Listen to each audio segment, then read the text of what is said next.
I know you're doing a book, which is awesome. You're doing a book on this topic. My question to you is, are the interviews, are you looking to get out of these interviews like people with different opinions on what's going on? Or is it more just you're just kind of showing your knowledge of the subject during these interviews? You know what I'm Okay. saying? Like, Okay. So this is not a book interview. I reached out to you because I'm doing a media tour right now.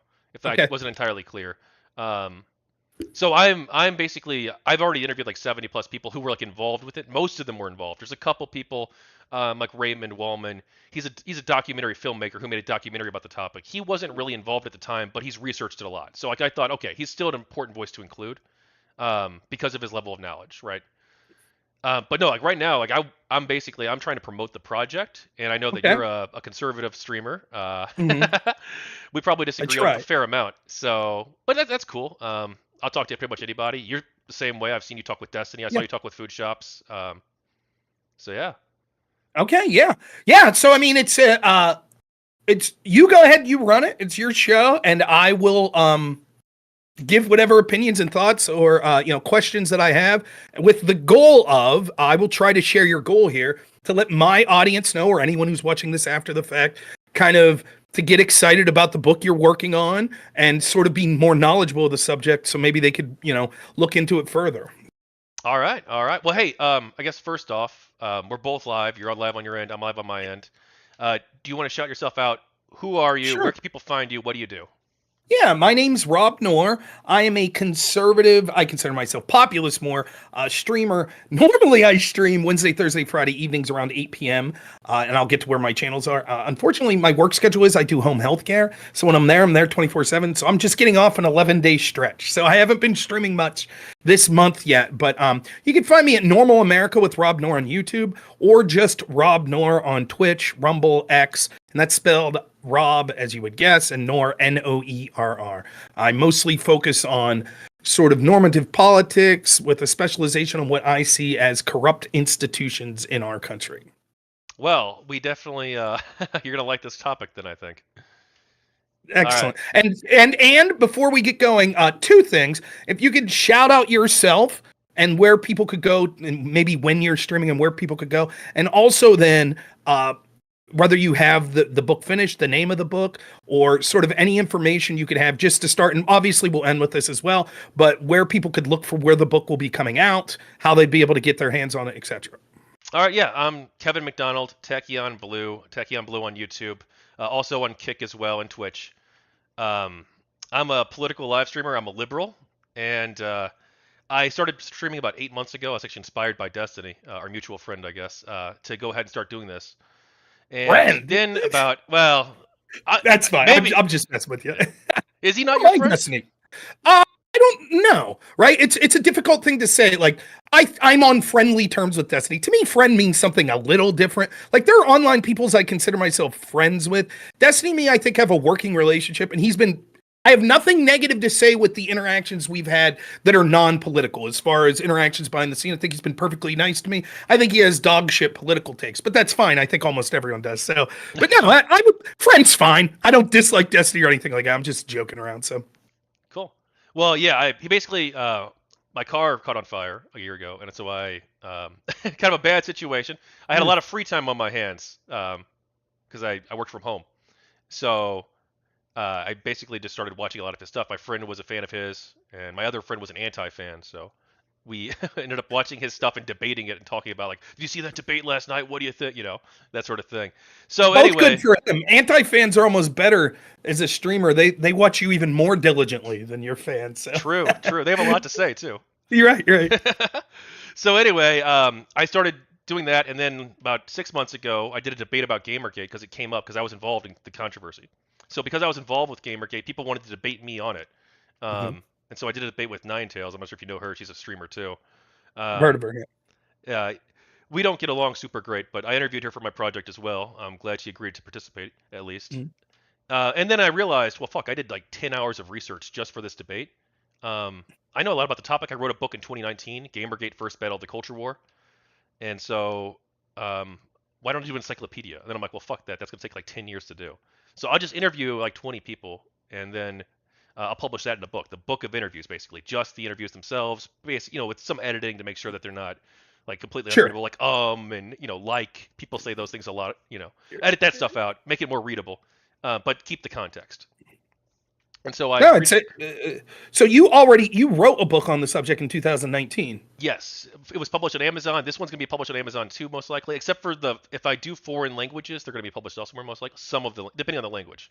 Right. I'm looking at translations. Maybe we'll see. I want to do it, but it's So we'll jump in here, but let me ask you just to start. You said you were involved. What was your involvement like at the beginning of GamerGate? okay. And how about this? Like, because you have to understand, I'm a boomer. I'm an older person. I know what GamerGate is. I'm guessing a lot of the people watching on my end might not know what it is. Can you give just the briefest outline of what it is before we get into detail, and then how you were involved with it?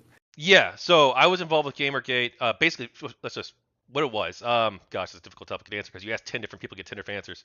Right. Not really. You get like 3 different answers or 4. But basically, it was a controversy in 2014 that sort of sparked a movement of people who were concerned about ethics in journalism, especially in games journalism. And it sort of spiraled out of there. It sort of became a culture war in some ways, some people would say. The controversy involved people on 2 different camps, basically. There was the pro GamerGate camp, which are people who were concerned about ethics, but some of them also were just culture warriors, and they just wanted to fight a culture war against the social justice warriors. I'm sure you don't like them too much either, right? But then there was another side too, and they sort of claimed that, oh no, it's all just a harassment campaign against women, and they want to drive women out of gaming. But this wasn't true. And that was basically promoted by the games journalists themselves, that narrative was. And I was, go ahead. How were you involved in this? Were you involved in 2014 or? No, I got involved in 2015. So it went on for several years. I got involved in 2015 because I saw a bunch of censorship controversies happening. Are you much of a gamer? Casually. I don't really do online. More of like I play a lot of like MLB The Show. Used to play some Call of Duty. Like I'm older. SOCOM 2 was my jam. That was the game that I played with my friends online probably the most. So I play casually, but now that I'm a father, not much. Little Mario Kart with the kid. That's about it. All right, well, there were some multiple controversies in the spring of 2015. 3 big ones in particular. We can get to those a little bit later once we get to the timeline and stuff. But these controversies happened. People were basically demanding that artistic elements of works of art, video games, and comic books be changed in order to because they were offensive or because they had ideological reasons to dislike them. And I thought that was wrong. I wanted to defend artistic freedom. So I joined GamerGate, which started about ethics, but more stuff got sort of thrown onto it, like the artistic freedom stuff. I basically just did YouTube channel. I started doing YouTube videos, like live streams, just casual stuff, nothing professional. Like, hey, look, we're getting a bunch of people, like 20, 30 people together, and we're going to do a live stream, like a big show. Back then, you could have 10 people in Google Hangouts. So we'd have like 10 people jumping in, and people would come and go throughout the day. And we just like an open house talking about what's going on, the recent happenings. And then I also ran panels at conventions about it. I ran the St. Louis meetups. I was kind of canceled in 2017 at Archon in St. Louis because they agreed to host a panel by me, but then they canceled it because of an online mob on Facebook, actually, to get the event canceled. Yeah. Yeah. See, now my knowledge of GamerGate, I'm probably going to screw up exactly which streamer it was, but I think it was probably Sargon of Akkad. And where I could get to this politically, I think cultural issues are very important, especially on the conservative side of things. I do. So I think my audience and me, this is something that you should be concerned about. But for me doing more political stuff, I think that sort of where this piqued an interest to me was sort of the idea of journalism running amok, and of people that wanted to call that journalism out, that were basically being smeared in like the craziest sort of ways. So for me, I think it was, you had this big movement I saw around 2014, 2015, not just on these cultural issues, but also on political issues. So you started to see all these big YouTube streamers and even smaller streamers like yourself. I don't know how big your audience was, but you started to see a litany of people that were sort of organically getting a lot of attention on these social media platforms because they were sort of seen as outside this monolithic gatekept media, whether it be in video games, movie industry, music industry, or politics. And I think that My feeling, we'll see if you get to this. My feeling is on all of those issues, you started to see the thumb being pushed on social media to kind of change who those voices became. For me, the way I think that manifests, particularly politically, is you had a lot of these organic political streamers of that era that got big that were right wingers, and it's almost like they've been demonetized, shadow banned, etc. And there's almost left wing equivalents of them that have sprung up on places like Twitch, places like YouTube, and even places like Facebook, where it seems like your reach could be much bigger if you're I don't even want to say left and right winger. If you're more on the pro establishment side of things than you are critical of them. And that's true. I think you yourself say you're a left winger that was critical of the, I think that oftentimes conservatives lose sight of that there are left-wing journalists or left-wing pundits or, just streamers, however you want to call yourself, that can be critical of institutions, maybe from a different angle than someone like me, and yet they still get throttled when it comes to the reach of their voice because it's still seen as perceptually you're going against sort of what the establishment narrative is. And so that's my interest in Gamergate, in that I think that culturally it represents, you could probably speak to this more than me. I think video games represent an incredibly growing faction in culture. It's no longer like, I'm 40 or almost 40. When I was young, it was like sort of a nerdy thing to do. I think video games, it's just common that it's part of almost every young person's life at some extent, much like comic books maybe were seen in the 80s or 90s or something like that. And so if you see how this is being sort of, I don't want to say co-opted, but controlled by sort of these people in positions of power that are sort of gatekeeping how things are viewed, I think that that's an issue that's really worth focusing on. Yeah, no, I wouldn't call myself anti-establishment necessarily. Like, I criticize journalism, and I criticize other things like academia too. But I'm not like anti-establishment necessarily. Well, let me phrase it this way. Establishment is an interesting word, right? Like it's hard to define exactly what you could be. When I'm using establishment in this term, what I'm saying is there's sort of a powerful group that's controlling the conversation on a particular subject. So, for example, there could be an establishment talking about dog shows, right? That doesn't necessarily mean the people that are control. You say, I don't think the Westminster show was ran properly, blah, blah, blah. And all of a sudden you're kicked off YouTube for that. I would consider that to be not necessarily an anti-establishment, but a voice critical of the establishment in that arena. And I know there are a lot of people. Gamergate's different in the sense that there's a lot of people, because the very nature of the people that would have a tendency to have been involved in Gamergate, my guess is younger people. That's the people that, and in general, younger people tend to lean more left wing. So I think there was probably a healthy, certainly you're right, and I'm sure you'll get to this, that there were vocal right wing voices that were criticizing this. But my guess is there were a lot of left wing people that probably would be sort of progressive, that would be like Bernie Sanders type voters, or people, that would be in that line of Democrat or traditional, what we consider left-wing values. They also were upset that their hobby was sort of being infiltrated by people telling them that they're pieces of crap if they criticize how this, media narrative, because it wasn't just pushing an agenda in the sense of like culture. And I'm sure you'll get it, to my understanding, maybe I'm wrong. It was also pushing an agenda of just like, why do you go to video game journalism? Why would I go? I want to see if this game's any good. And if you find out that the ratings are being inflated or controlled by studios working with journalists, like that could upset you regardless of your political affiliation. You're like, this sucks. We have this hobby. If you're watching and you're wondering how this goes, imagine that you're really into the NFL and it turns out that every NFL media coverage is being completely controlled by Roger Goodell, the guy running the NFL. Like, that would suck for you.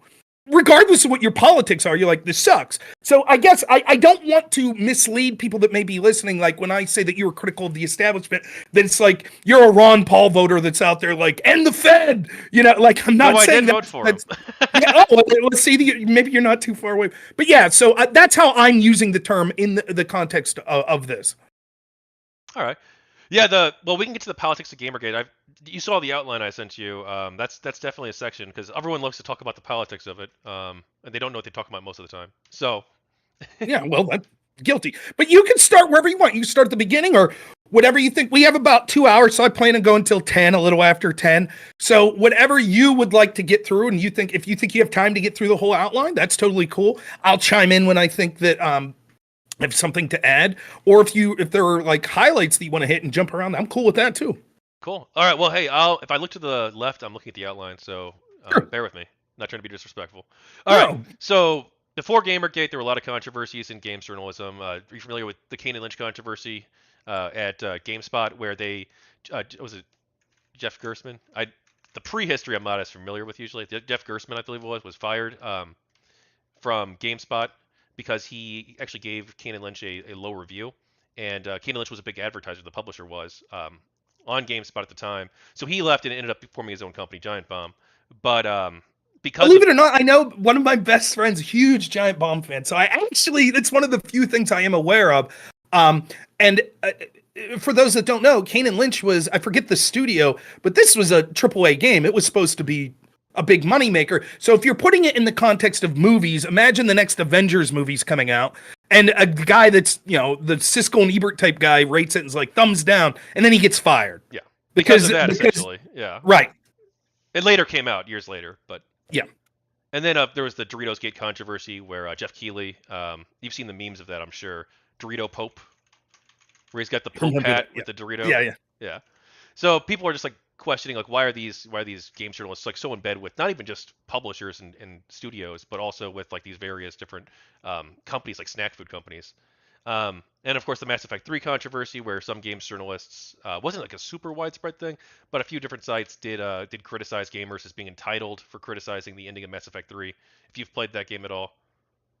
I played 1 or 2, but I never played 3, partially because I heard the criticisms, and I was getting older. But I don't know. I'll ask you real quick. Does it affect you, like when you are looking forward to a game or considering a game, and you see not necessarily reviews from official sources, but you see a lot of hubbub for people that are your contemporaries that are like, nah, this sucks.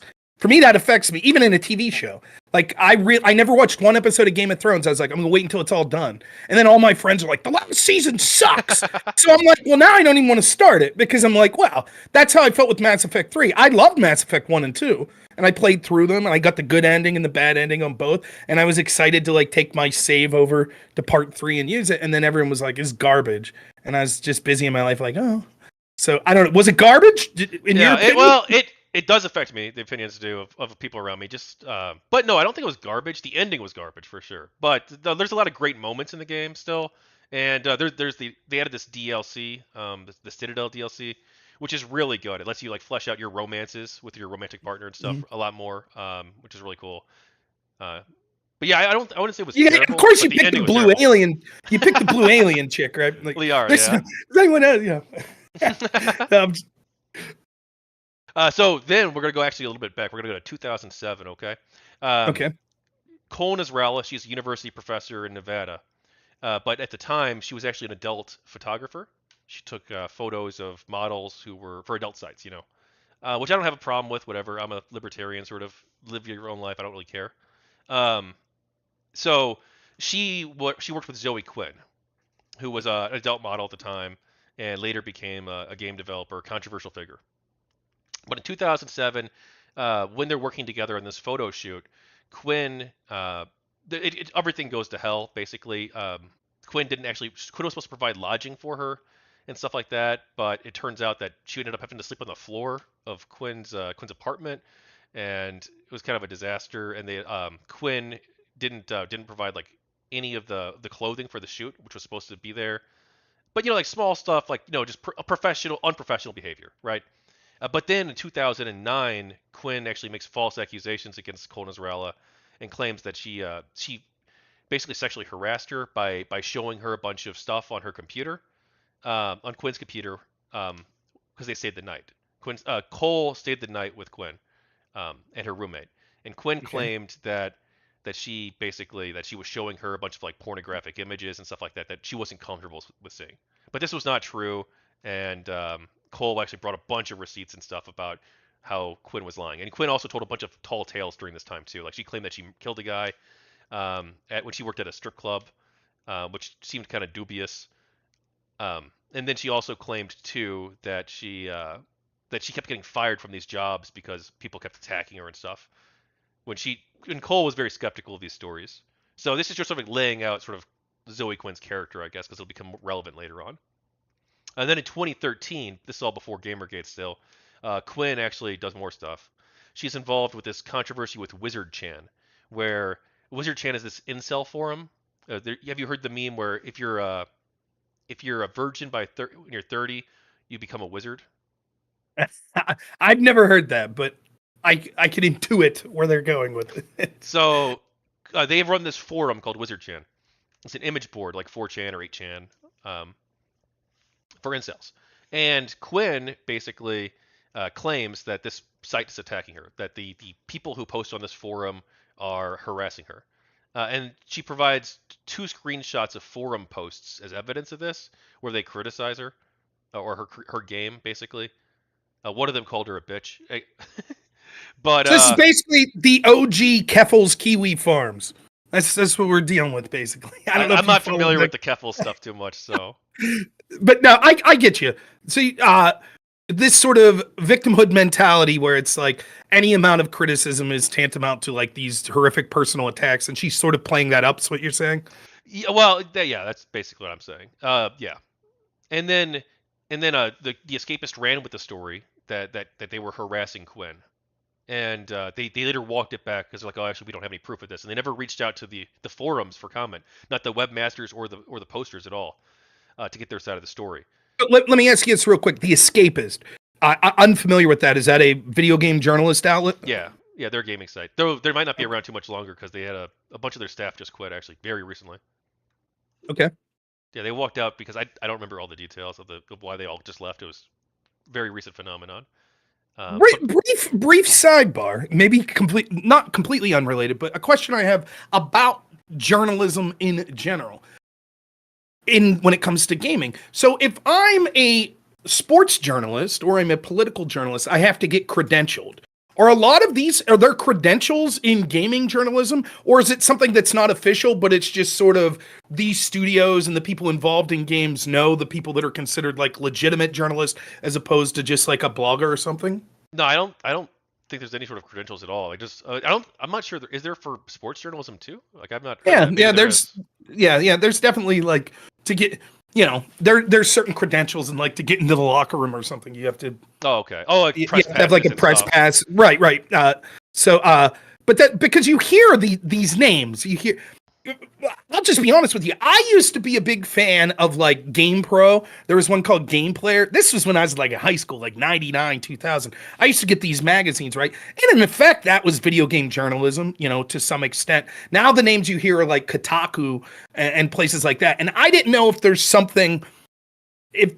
sort of official designation that makes you a game journalist that you were aware of, as opposed to like if I decide, hey, I want to try to call Eidos and get an interview with someone to figure out what's going on with their upcoming hit. I didn't know if I just asked because because when you're going to talk about like the Escapists and these other places, I don't. It's how do I differentiate if that's something that's considered amongst the game developers and amongst the studios, that's considered like a legitimate outlet versus it's something like maybe someone who's considered a nuisance poster, like, Rob Noerr's YouTube channel reached out, but I call myself, the investigator, it's my it's sort of like evolved over time. Like a lot of the media companies and like the conventions and stuff, they do actually, it seems now a lot of them do actually seem to invite like independent media, like YouTubers and streamers, because it's such a big thing. And you have like these big people like Skill Up and Young Ye, who are like really big creators in the gaming world, or like Total Biscuit used to be, right? Before he passed away. So like there was that passed away? Total Biscuit. He was a GamerGate person, actually. I did not know, but unfortunate, but yeah. John Bain was his real name, if you. Okay. But he was a big StarCraft guy. Anyway, Wizard Chan basically, Quinn claims his forum's harassing her. The Escapist runs with it. They walk it back. The Escapists, like, they'd had like a decent reputation, I guess, up until recently. Because they tried to fire one of their staff recently, and then like a bunch of people walked out in solidarity and made their own company. So like up until recently, they had like a pretty good reputation, I think, within the industry. My understanding is at least they did. But they walked it back, and they're like, okay, look, we got this wrong. Or they didn't say they got it wrong. They say that we didn't reach out for comment, we can't verify the harassment claims, and we never got the side of the story of the Wizard Chan people. So good on them. They did the right thing by, I guess, correcting their mistake. But still, better than nothing, I guess. But then the Wizard Chan people, they claim, the webmaster, Frederick Brennan, who later created 8chan, he says that he was also webmaster of Wizard Chan, but then he lost his virginity, so he couldn't become the webmaster anymore. They have this whole cultural thing. I'm not a member of that community. I posted there once to try and get their side of the story. That's it. But Frederick Brennan, he claims that Glaive, a former admin there, had told him that they thought the IP addresses were from Brigaders. So they thought that it wasn't even those 2 forum posts that were criticizing her game, that wasn't even from members of their community, they thought. It was from people from outside. It could be Quinn, it could be her friends, it could be anybody, right? I just want a brief interlude here. I just want to say, so like my father-in-law is a truck driver. He drives oversized loads. I just want you to imagine as we go through the rest of this, of saying things like, so the Wizard Chan guy had to leave because he lost his virginity, that there's a community of people out there. There are at least a handful of people that are like truckers and welders and shit that are going to watch this. They're probably laughing their ass off right now. Like, what is talking about? Hopefully it's not too boring content. I'm sure they'll be amused. I'm sure. But yeah, I never heard of Wizard Chan, so that's interesting. Can't be a wizard if you lose your virginity. So we know where Dumbledore was. We got it. All right. So sounds good. All right. So now we're getting closer to like the I wouldn't say modern days. It's a decade now. But August 2014. This is when things blow up. This is like the GamerGate. Things start to become a thing now, happening. All right. So August 2014. Aaron Joney. He's a programmer. He does some work in the games industry. Mostly with Quinn, his girlfriend, who Zoe Quinn is his girlfriend, and they're dating. But they have a really bad breakup. Basically, she writes this whole blog post, this massive blog post. I can even link it to you if you want. It's super long. Hey, you put it in the Discord. I'll check it out. All right. I can't go to it now, or we'll lose our video feed. No, for sure. But so I had that problem too in the past, but I recently managed to solve it. So you're using OBS? This is so bad. We can talk about this later. We can talk about this later. The virtual camera thing. Someone's tried to walk me through. The problem is I could do it. If you send it to my email, I could bring it up. The problem is because I'm on Discord, I'm just window sharing Discord. So if I open a link on Discord, that's what my audience will see. They'll see that link and they'll lose our video feed. Unless you screen share to the Discord here. But it's all right. Doesn't really matter. You'll explain it. If I find out that you lied about this later, I swear I'll do a video like, this piece of shit lied to me about this. No, I take your word for it. You're researching it. I care about honesty, so hold me to account by all means. But no, go on with the blog post. Aaron Joney, he writes the blog post about his girlfriend breaking up with him, basically, and says because she cheated on him with 5 people. Well, she cheated on him with 3 people and then 2 others when they were on a break. So he doesn't name the 2 people on the break, but he does name the 3 others. And then one of the people he names is Nathan Grayson, who works at Kotaku and used to work for Rock Paper Shotgun. And is not a wizard. We know that. He's definitely not a wizard because we know what happened. Yeah. Right. So he writes this blog post. It's like Nathan Grayson. My girlfriend cheated on me with Nathan Grayson and some other people. And Nathan Grayson, he wrote articles about her games around the time of their friendship/relationship because they were all like in one big friend group together. And now, just from the little bit I know about this, can I ask you this question? The games that Zoe Quinn was working on, these weren't games like Tomb Raider or Mass Effect. She was doing more independent stuff, right? So that very much so. It was are you familiar with Twine at all? I've heard of it, but I couldn't tell you what it is. It tingles something in this old brain, but I don't remember exactly what it was. It's sort of like I'll just read the description. This is from Wikipedia. Twine is a free open source tool created by Chris Klimas for making interactive fiction and hypertext fiction in the form of web pages. So basically, it's like a choose your own adventure novel, really, more than a traditional game, right? And that's what I thought, because I know some of the and again, I'm at this at the very peripheral level, just kind of picking up little things, but I know one of the criticisms of Zoe Quinn's games were they're hardly games, right? It's basically interactive fiction. That's why I brought this up, because one of the things I think that you'll get to is sort of, why should people be interested in this? Well, because if we're concerned about like the ethical nature of why having these relationships should mean you shouldn't be reviewing the game, is because when you see the proofs in the pudding, the reviews that he ends up giving, and then the quality of game. but okay, but nonetheless, right? So that's why it would be a potential conflict of interest because, as bad as it would be in general, if she worked on, the first Assassin's Creed and then it ends up the company he worked for gives it a good review, maybe you're not as outraged because you're like, well, it was a damn good game, but that's not really what happened, I think is what we'll see. yeah. So, well, I haven't actually played it, so I don't know.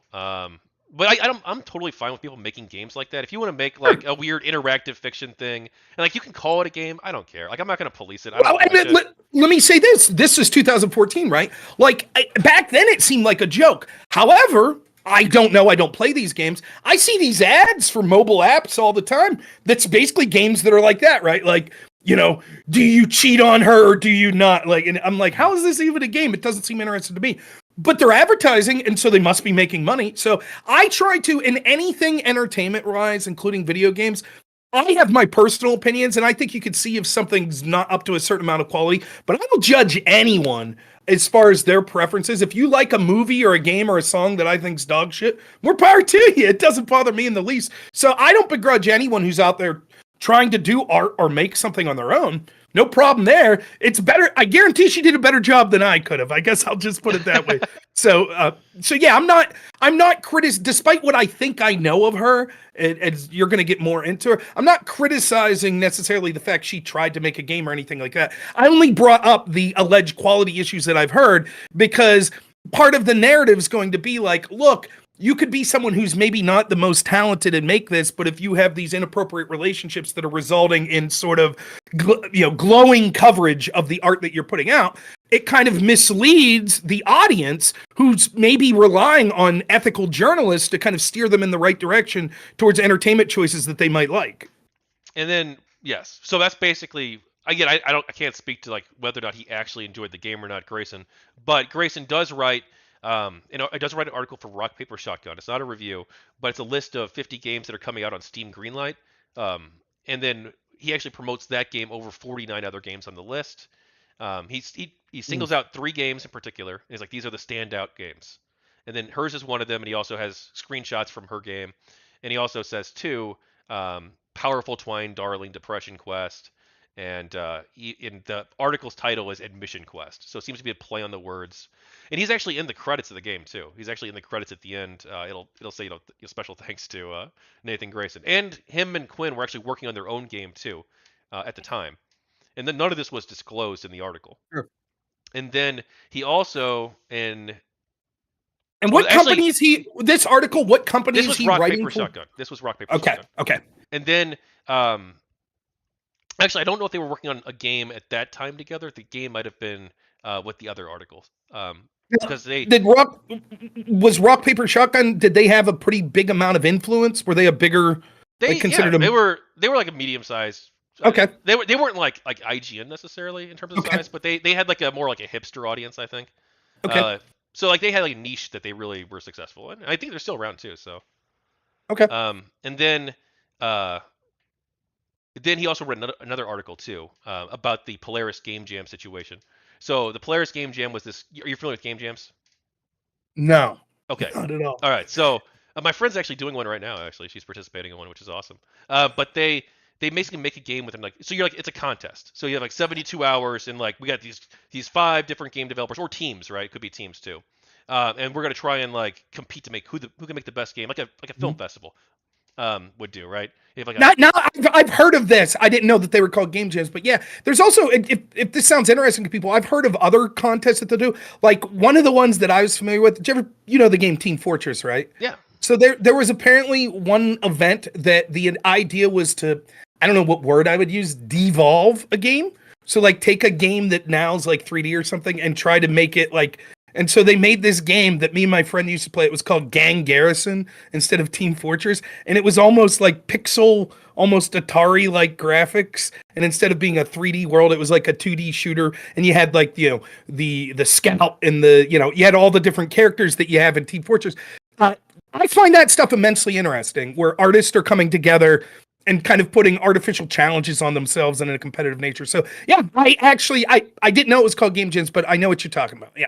Yeah, I've seen some of those too. Those like the D, I don't know what you would call them, like the D where they make them like an 8-bit or 16-bit. Yeah, It's really cool. Yeah, it is. It's neat. Yeah. So the Polaris Game Jam, it's a sponsored event. Like I think it was Coca-Cola and a couple other companies were sponsoring this game jam. It was run by a man named Matty Lesham. And then so Quinn's a participant, so is John Tron and a couple other people. They're participants in this game jam situation. But it doesn't go so great. The project fails. The game jam doesn't actually happen. Or it happens, but they never finish. And part of that's because Quinn sabotages it. She later admits this in the con leaks, the Crash Override Network chat logs. She admits that she sabotaged it. There were a lot of issues with it, though. It wasn't necessarily just her. But she said did she say why she sabotaged it? No, I don't know why, but there's speculation. There's a couple of different reasons people have suggested, which like one's really charitable to her and one's not. But she says that she dead-eyed the camera on purpose to try and ruin shots, and that she put Pepsi cans everywhere. Or no, I'm sorry, it was sponsored by Pepsi, and she put Coke cans everywhere. I'm sorry, my bad. Just like to fuck with, like minor shit, nothing that's gonna like. But she had like a prankster personality, so like it could just be that, or it could just be like that's like the uncharitable framing, I guess, right? That she just wanted to fuck with these people. Right. And another one too is that like, she viewed herself as like a rebel because like a lot of her aesthetic was that she was like a punk, like anarchist type. So it's possible that she just wanted to stick it to the man with all these corporations, trying. Well, she was sticking it to that one man, the rock paper shotgun guy. So we got that. Yeah. So, well, yeah. I'm punishing us with these puns here. I'm sorry. So, so anyway, Nathan Grayson, he works for Kotaku now. He leaves Rock Paper Shotgun. He goes to work for Kotaku, and he actually, let me fix my camera. Sorry. And just for the audience, I could be wrong about this. You steer me right if I'm wrong. Kotaku is considered one of the bigger. Oh yeah. It's top tier as far as influence and prestige at this point, at least in your story. Well, yeah. When it comes, it's a different kind of prestige. Now, but right. It'd be the equivalent of like you left Fox Sports Net and now you're at ESPN. Right. Like, yeah.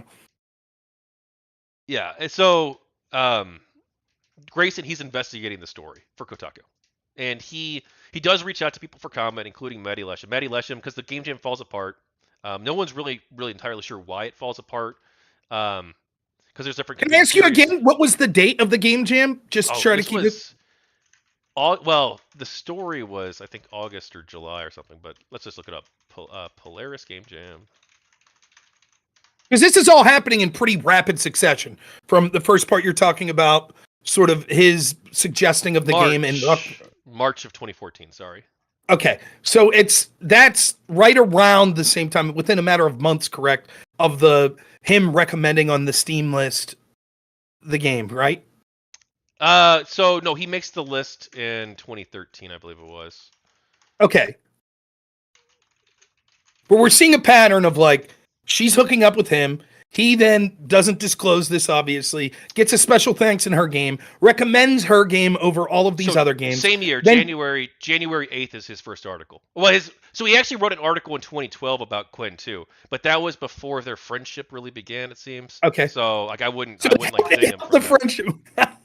That's a real wizard move. Write a positive article for then now they're hooking up. Yeah, it worked out for him. But the point I'm trying to get is you can see a consistent pattern of, okay, does this, then now he's at Kotaku in a pretty short time frame later, and now he's once more finds himself in this position where he's going to be commenting, in this case, on this particular story. I think the timeline matters to some extent because you can see that there's a consistent pattern. It's not like he wrote that one thing and then 8 years later, this is all happening pretty fluidly. Yeah. March 31st is when he writes his article about the Polaris Game Jam, and then in January 8th is when he wrote the article about the list of games. So it's a relatively short time period, within 3 months. Okay. Yeah. And then during this 3-month period, we know that they were close friends. Actually, Grayson, they're kind of flirting with each other on Twitter a little bit. Like Grayson says he's going to burn down the games industry for her. So like I would say that they're probably too close at that point if they're making those kind of tweets. And nerd flirting. Yeah. I can't say much. My game pretty weak. Thankfully, I'm married. I don't have to deal with that anymore. But I get you. I get what you're saying. Yeah, it's like showing that there's more than just a casual relationship there, that they're, it's something that would be, if if one of them was prosecuting the other, we would say there's a conflict of interest that you shouldn't allow that to happen. I think those standards should be met in other things like journalist ethics as well. So, And like basically, I don't have a problem if Nathan and Zoe want to fuck each other. I don't care as long as you disclose sure. it. As long as you don't have to just, like go over the details, right? And be like, okay, well, last night here's what you know. You don't have to do that, but just be like, hey, look, I have a close personal relationship with this person that I'm writing this story about. Just be aware of that. Like I'm gonna have to disclose something later on because I have a conflict of interest too that I'm gonna have to disclose later on with you. Sure.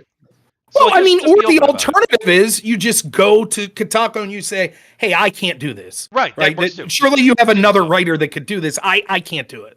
Right? That would seem because I just want to be clear. You're not saying that he should have had to tell all of us, like, by the way, I'm banging this chick. You're No, saying no, just when say it I have a comes to friendship, his a job, relationship, whatever, right? right? But when it comes to his job, he should have went to the higher ups at his job and said, "Hey, I have a personal relationship of some nature. Probably shouldn't be covering this story because she could be implicated in either a positive or negative light in the story, Yeah. and so you don't want someone, at the minimum, you should disclose it and then have a footnote." Or something in the story, like, by the way, I do have a personal relationship. But I think the most appropriate thing would just be there's probably plenty of other stories to write about. So I'm going to go work on something else and you should send a different writer. Did he do we No, know? he did not disclose. Okay. So that's why it became a controversy. Because he never Now, disclosed it. how does Kotaku react once they find out? So they say that they launched an internal investigation. And they say that basically the relationship began or the relationship was after the article, they say. Okay. That's But funny. That so for my audience, this is some real Fannie Willis, what was that? Nathan Wade, you're right, like where she hired this dude she was hooking up with to be the assistant prosecutor of Trump, and then her excuse was, we didn't hook up until after I hired when they him. said too, well, I don't know about that story. I can't speak to Well, it. I know. But they also said too. Kotaku said that that Nathan never reviewed the game, and some people did say review at the time, like, oh, did he review it? It wasn't a review. It was two articles, one for Kotaku, one for somewhere else. So it wasn't a review. But it's like, well, wait, hang on. Just because he didn't review the game doesn't mean that there's no conflict of interest too. Sure. And even if they weren't, even if let's say that the deed that they did, let's say that that was a couple of days after the article, or a few, like even a couple of weeks, which we have no reason to think it was necessarily. We know that they had a friendship going back well before then. Because Right. in January, he's talking about how he's going to burn down the games industry for him on Twitter. So Yeah, and like clearly they're I don't think the threshold's like, oh, there's no conflict of interest until there's penetration. I don't think right. that I don't should think be. that. Yeah. So I think what you're saying here is like it's clear that they had at least some friendship before that. So if their excuse is no, we just had sex 2 days after the article came out, that doesn't seem to really be a defense because the implication is well, you clearly had some sort of relationship prior to those, unless you're really trying to tell us that she was so impressed with your article that 2 days later she was like, let me come over to your place. Like I get exactly what you're saying. Yeah. It's not that just the act of sex is what makes it inappropriate. It's the fact that there was some sort of friendly relationship which could skew the journalist integrity of the coverage. And then there were also other controversies during the same like 2 week period now. So we're in rapid succession now. So this Zoe post drops in mid-August. I'll give you the exact date if you want. But So the post drops. Now, what do you mean by that? that's the blog post by Aaron Joni. Okay. Where he's sort of outlining to the public what went on. Yeah, about how Nathan and Zoe Gotcha. how Joey cheated on him with Nathan basically. Okay. And two other people plus the two on the break. Gotcha. But there's also other controversies during this time period too. So August 16th is when he writes his blog post. Okay. And then there's also other controversies. One involving Nathan Grayson again, unfortunately. But this one's not 100% proven, basically. I'll just lay out real quick. Nathan Grayson was friends with Robin or not. It seems like they're friends. Like, again, we talked earlier about you and Destiny being friends, right? Me and Destiny being friends. I never talked to Destiny. Right. So, like, but it was a joke. No, I get what you're saying. So they're friends on Facebook, and he says in one of his articles, I greeted Robin with a hug. And then he also writes a review of Sound Self, which is a game that Robin worked on. And he doesn't disclose this. Does he Or give he it a writes an article. I'm sorry, about the okay? game. And I assume the implications are the article was positive in nature towards the game. Yes, but Okay. it's not. I wouldn't say. I wouldn't. I wouldn't like convict him in a court of law. If like, oh, I'm on the jury, and it's like, well, Sure. they're Facebook friends, and they hugged each other. Sh- Like, no. Sure. But But some people the ask clear questions. it is interesting because when you talk about conflict of interest, now there's certain things like in a legal sense that regardless of outcomes, that needs to be avoided. But I don't know how many people are raising an eyebrow if he's friends and then gives a terrible review of the game. Even though that relationship still existed and even though it wasn't disclosed, because the implication is what would make this bad would be that there is a potential of that conflict of interest to favorably impact a review, an article, etc. So that's why I think you again, I'll go with you here without knowing the details. If you can't prove it, you can't prove it. It's just an allegation. Absolutely, Yeah. totally agree with that. But why it's a story is if it's not disclosed. And by the way, if you're out there and you're working in any sort of journalism, this is why you should preemptively disclose any of this. Because even if you're like, no, dude, I legitimately yeah, you're right. I'm friends with that person. But if you read my review, it's like I give it a 50%. That's not a good score. It's, but you're always going to raise those eyebrows if you weren't disclosing it beforehand. So I think that's a lesson learned just in general with life. Like most of the time, the cover-up's worse than the scandal when scandals occur. So your best bet is to just be honest and forthright at the open. And Grayson, he wrote 6 articles actually over a 3-month period about Robin or not, or his games over a 3-month period. So it's like, but well, that's not necessarily too weird, right? Because like if you're a journalist, you're gonna have certain sources, and if this one game developer, not even necessarily a friend, right? But if this one game developer and you have like a working relationship where it's like, hey, look, I can get like the inside scoop about this guy's projects and stuff, and I can write articles about that. Makes sense. I don't think that's necessarily weird.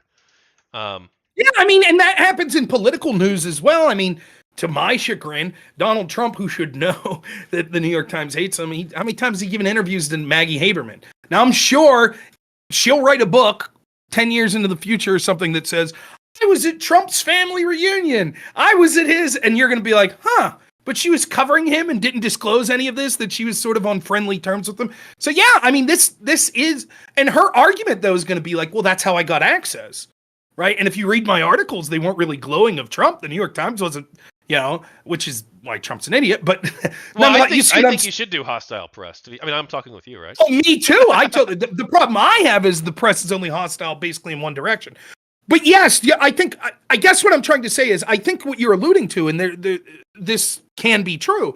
Sometimes as a journalist, to get the best story, you might have to be on friendly terms with the person you're covering. Like if you're covering the company of Audi, right? And all of a sudden you could get in a friendly relationship with the vice president, that journalistically is going to get you access to more information, possibly in a setting that's more truthful, because it's less of a press release and more of a like, look, yeah, honestly, we are having trouble like getting these materials, whatever it may be. And so there is an ethical case to be made for why you would pursue some sort of relationship while being a journalist. The problem is it needs to be disclosed. Yes, correct. Like that's the problem. So I don't think that you're a terrible person if you're actively pursuing a friendship with a target that you're going to write a story on. The problem is, are you being ethical about how you disclose it? I agree 1,000%. And there's actually 2 other controversies too during the same 2-week period after this blog post drops. So there's a lot of activity going on.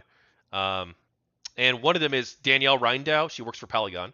They're an openly progressive site. I don't have a problem with that. There's also Christ-centered gamer. They're also a Christian site. So they want to review, and they're open about it. Polygon is they want to review games and criticize games from a progressive lens. I don't have a problem with this. But she writes an article about Gone Home, and she doesn't disclose that she's actually friends with the composer of the soundtrack of the game.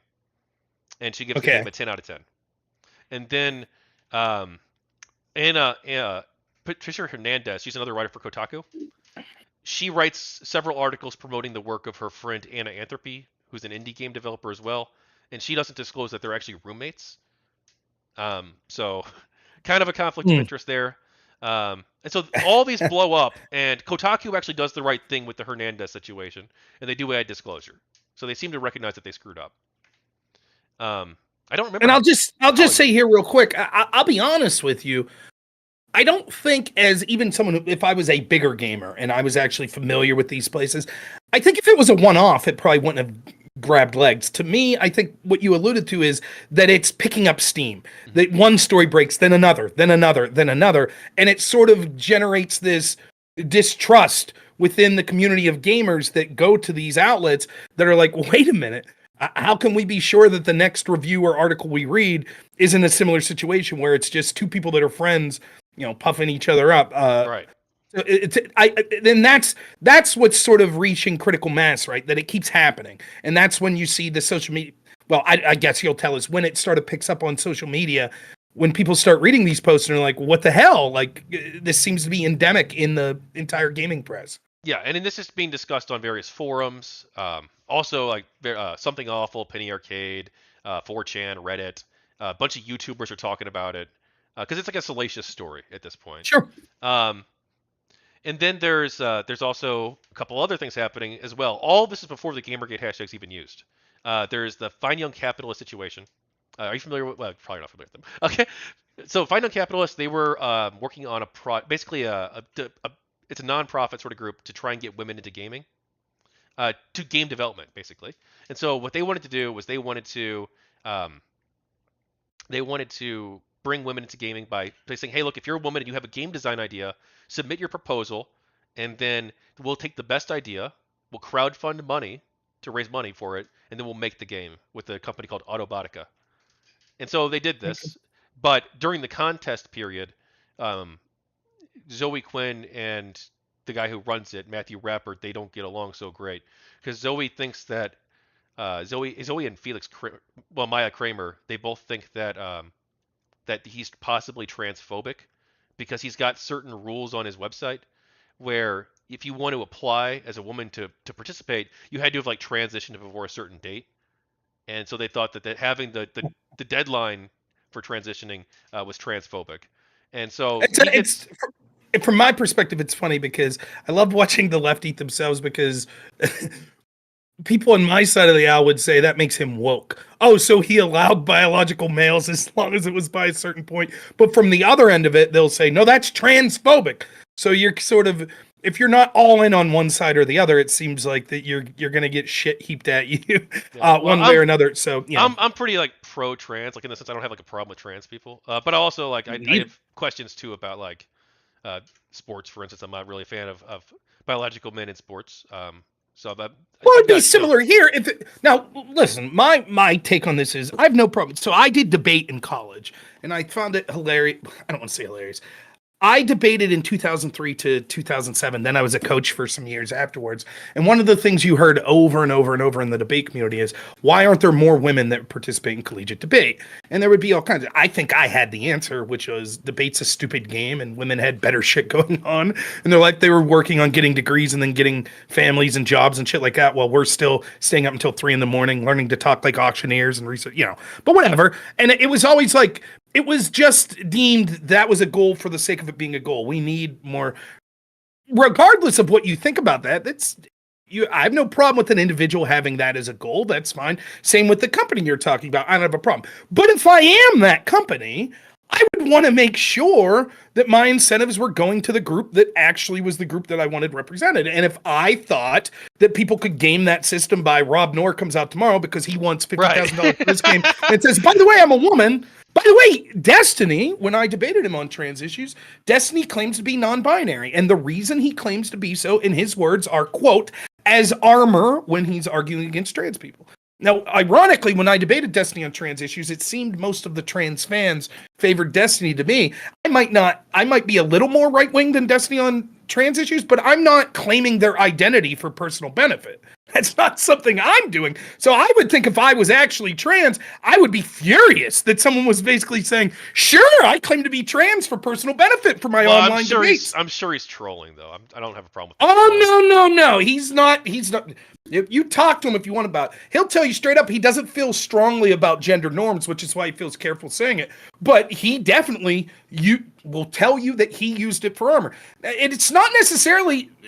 It would be, we could talk for hours on this particular point, but all I'm trying to say is regardless of what you think, I'm just making the point that there's certainly, if you incentivize particular groups with a financial incentive, people will try to take advantage of that. And so regardless of what I think of this particular company or this particular gentleman's, goals, and I think nothing of it because I'm just hearing it for the first time. So they might be, even if they're promoting progressive ideology that I don't like, I don't think it's an ignoble goal to try to increase people, make you want to help people out. Fine. It's just, to me, it's no different than if someone says, hey, I want to give $1 million for black students to go to college. Hey, more power to you.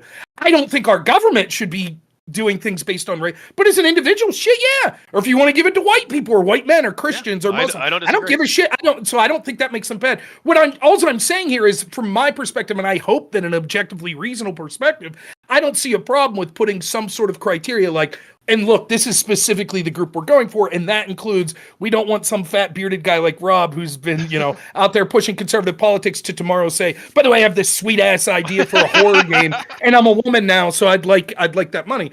But it is ridiculous that even that, in my perspective, it's ridiculous that even that having some sort of reasonable limit. And from my perspective, I see this same debate when it comes to sports. There are people that I disagree with allowing biological males into women's sports, but there are people that disagree with me in a more reasonable sense that'll say things like this. Well, if they have been on therapy, hormone therapy, and they transition for at least 2 years, I think that's actually the NCAA's regulation. It has to be at least 2 years. That's more reasonable than just being like, no, if they just declare themselves a woman tomorrow, now they're a woman. And so, like the old South Park skit where Macho Man's just beating beating the I'm not shit an out of expert women. on the transports thing. I think they're actually, even with the hormones and stuff, the rules that they're setting, from what I've read, it does seem like there are still issues, even if they're on hormones beforehand too, because like there's different. Certainly, I looked into it once. Yeah, but it's not 100%. It's not 100%. That's just. I'm not trying to to debate about. What I'm saying is, there are different levels of sort of where you could be on these things, and I think that even though I think I'm right that regardless of any of these situations, we shouldn't allow biological. It is, in my perspective, a more reasonable perspective to say, no, there are certain criteria, certain benchmarks that could be met that we would say, okay, now this person can participate. Right. I think that it is an unreasonable position to just say anyone who declares they're a woman is a woman. Therefore, anyone we would consider a biological male today that tomorrow says is a woman can participate in women's sports. I only bring it up because from a perspective of providing financial incentive to give some sort of award for women gaming developers, I don't think it's a problem at all to say we're going to have some reasonable criteria of what it means to be a woman. I would say what it means to be a woman is you're biologically a woman. This person apparently didn't even say that. They said, no. You could have been born a biological male. We just think that you would have had to have taken these certain steps. Right. Before this was announced, right, to ensure that, because, and we're going to agree. It's not, I'm not trying to get in a big cultural debate in this, but I'm just going to say, anytime you provide financial incentives for something, people will find ways to take advantage of it. So I do not find it reasonable when you're putting your own money up or putting your own work up to put some sort of benchmarks that you consider reasonable. I don't think that makes you a bigot. So I'm sure Zoe Quinn disagreed there. She did disagree. So she basically, she accused me of transphobic, and then it's not really a big deal because she apparently, she's kind of a relatively well-known figure. So her Twitter followers, they go to the site in mass, and then this causes it to be accidentally DDoS. I don't care about that. Other people make a big deal of it. If your website servers are so trash that a few hundred people or a few thousand people on Twitter going to it causes it to crash, that's your problem, in my view. But she also allegedly, I've seen the screenshot of this, but it was blacked out, so I don't. Sure. It was in a documentary though. It was in the Airplay documentary by Raymond Wallman. A screenshot of her supposedly releasing his email address to the public and doxing him. And then also his crowdfunding campaign site ended up getting temporarily, it looked like it was hacked and not taken down, but like hacked and defaced for like a couple days or a couple hours. I don't remember the exact time period. But it was quickly fixed. But no one knows who did that necessarily. And let me say in her defense, right? Just to be clear, one of the things I try to do, this is just my personal preference, maybe you disagree. I deal with a lot of people that have radically different political views than me, and sometimes what happens is bad shit happens to me when I debate them. So for example, I've had my employer called and told that I was a bigot, racist, and then in an attempt to get me to lose my job. I've had passwords hacked and things like that. I don't blame the person I'm debating though. Right? Because, although you can foster an environment where you have radical followers, in general, I am very well understanding that hypothetically some crazy person that supports me could go do something shitty like dox someone. Should I be blamed for that? I hope not. I tell people all the time, don't do that stuff, be reasonable. So I try my best, unless I have evidence to the contrary. If I engage with a person and a member of their community, or I suspect a member of their community does something, I try to not judge them. So it's entirely possible that someone that's a fan of Zoe did something and she had no hand in directing it, and I don't think you're suggesting that there's any evidence that she personally did any of this stuff. No. But I do think it's newsworthy. She did share according to an article, she shared the docs. I mean, with the facing of the hacking, yeah. Right. So, I mean, you start to wonder, at that point, it's a little worse because if you're doxing people, then it's clear that you're sending a signal to your audience that unethical behavior is acceptable. So that's a little different. But I just making a general statement that I understand it's definitely newsworthy. It's worthy to bring up, obviously, in this context. But I do try to look at those things and say, well, unless I see otherwise, I'm not personally blaming Zoe Quinn or personally blaming any. Yeah, right. That's what I was saying. For sure. Yeah. Well, well, this is a whole thing. But do you want to talk about to what extent do you think like you are responsible for your audience? Because I agree with you mostly, maybe entirely. Like unless you're telling people to do this, or I would even go like a step further. Because one thing that Destiny does actually is he has like a rule where like if you're a member of his community, like you're in his Discord or whatever, and he like finds out or the moderators find out that you're like going after the people he has on a show and like doxing them, but you're doing it outside the server, like you're still gone. I have the same rule. Yeah, like, I would do that. But I would say that if there's proof, I don't think that I'm ethically on the line if I'm not searching to make sure that this stuff doesn't occur. I also think that like there's varying degrees of culpability. Like for example, like if I come on and I say, hypothetically, right? If I come on and I say the election was stolen, right? They're going to take over your country. They're going to come and they're going to take all your guns. And then someone that follows me goes out and does something radical. I don't think I'm really to blame. I don't. However, I myself try to take it a step further where I try to always discuss almost every show. If you hear at the end of it, I'll discuss nothing that we talk about legitimizes any unethical behavior or any amounts of violence. It is immoral and it's non-strategic. Right? There are things in life more important than the things we're talking about, like your personal relationship with God, your family relationship, your image of yourself, all of those things. So never feel so black-pilled that you feel that you have to do one of these unethical things. Now, if you don't do those things and a member of your audience does something shitty, I'm not saying that you're legally on the hook or that makes you the worst person in the world or anything like that. But I try to hold myself to a standard that's a little higher, in that even if I'm a small streamer, there are people that listen to me, and I find being authentic to be one of the most important things. And I hope that it comes across that I'm a really fun, happy person, because even though I talk about issues I consider serious and I get angry and I'm yelling about them, I have the greatest family in the world. I'm one of the happiest people you ever meet. And for me, it would be unethical to leave people in a state where I'm giving the misimpression that life is not worth living and miserable because of corruption or in this case, because of patriarchy or whatever the case may be. You know what I'm saying? Whatever, because people on the left will also say, there's a trans genocide occurring. There's like they paint a very bleak picture of the world. So I think that it's not something that I'm morally judging you as the worst person in the world if you don't take those steps, but I think it would behoove all of us to be authentic and to kind of let an audience know there are both more moral. And if I can't convince you, I say this all the time, if I can't convince you of the morality, let me convince you of why strategically resorting to these behaviors are terrible. For example, if you were to dox Zoe Quinn, she will use it to appear as a victim, which will increase her message in the narrative. So all you're doing is helping her. And it's immoral. And I Right. should be able to sell you on the moral argument, right? But not everyone's like that. So sometimes you have to go a step further, right? Like if you think that marching on some governmental building with firearms to take it over, that's immoral. But if I can't convince you of that, it's also not strategic. You're going to go to prison the rest of your life, and you're not going to accomplish the goal that you set forth. So that's the standard I hold myself to. But you're right. There's degrees of culpability, right? There's the person that straight up tells their audience, yes, do this horrible thing. Then there's the person that just says, hey, if something horrible happened to them, I'd be okay. Then there's the person that knows that it's happening, but doesn't condemn it, right? Then there's the person that might condemn it if they hear that it's happening, but they kind of talk about how bleak things are and you know. Right. That's the level where I think we like agree that there's no quote unquote moral culpability. But there's no moral culpability, I would say. Maybe you'll disagree with me. But there's no moral culpability for like the actions. Like, okay, so like let's say you're like a bomb thrower, and you're out there every single day.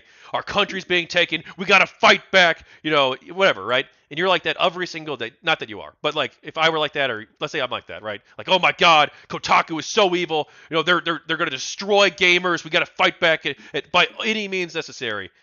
Well, actually, that might be going too far. The any means necessary, but we have to fight back. Let's say I use that kind of rhetoric all the time. I'm not like responsible for one of my followers like throws a bomb into. Throws a Molotov cocktail into Kotaku's office, right? But I am creating like an environment to some extent where that's more likely to happen, and I should probably be more careful, right? In that case. That's what I'm saying. I wouldn't take legal action. I don't even say that makes you necessarily morally a bad person if you don't do that, because you could just say, hey, it's not my job to hold people's hands. I'm just talking about what I think's the news. I'm clearly not going to do anything radical. Someone hears that and does bad shit. It's not my job to sit here and try to prevent, that I got better things on my mind. And that's sort of, there's some truth to that, right? It's one of the things I hate being a streamer. That, like, for example, I'll give you something that for me, maybe you don't consider this tangentially connected, but one of the things I hate the most is when I'll say like, well, the Democrats want this. And someone will go, actually, I'm a Democrat and I don't want that. And it's like, right. Okay, but it's hard to talk without labels because we're human and that's how humans communicate. And this is the official platform of the Democratic Party. And this is what Biden's administration is pushing for. And this is what Nancy Pelosi and Chuck Schumer are pushing for. So you're right. There is no universal statement that you could say, men like sports. Well, no, not all, I guess. But it's still a true statement. I feel the same way. Like, you don't... At some point, you could water down your message so much because you're worried about all this periphery. Well, I have to warn people not to take bad actions. And I have to ensure that I say, that your message becomes unwatchable, right? Or it's unimpactful. So I understand that level of it. I'm just saying that, for me, if I was to give advice to a streamer and the standard I hold myself to, I think that it's important to not leave people with a depressed view of things, to kind of let people know that there are better strategic and moral ways to go about things.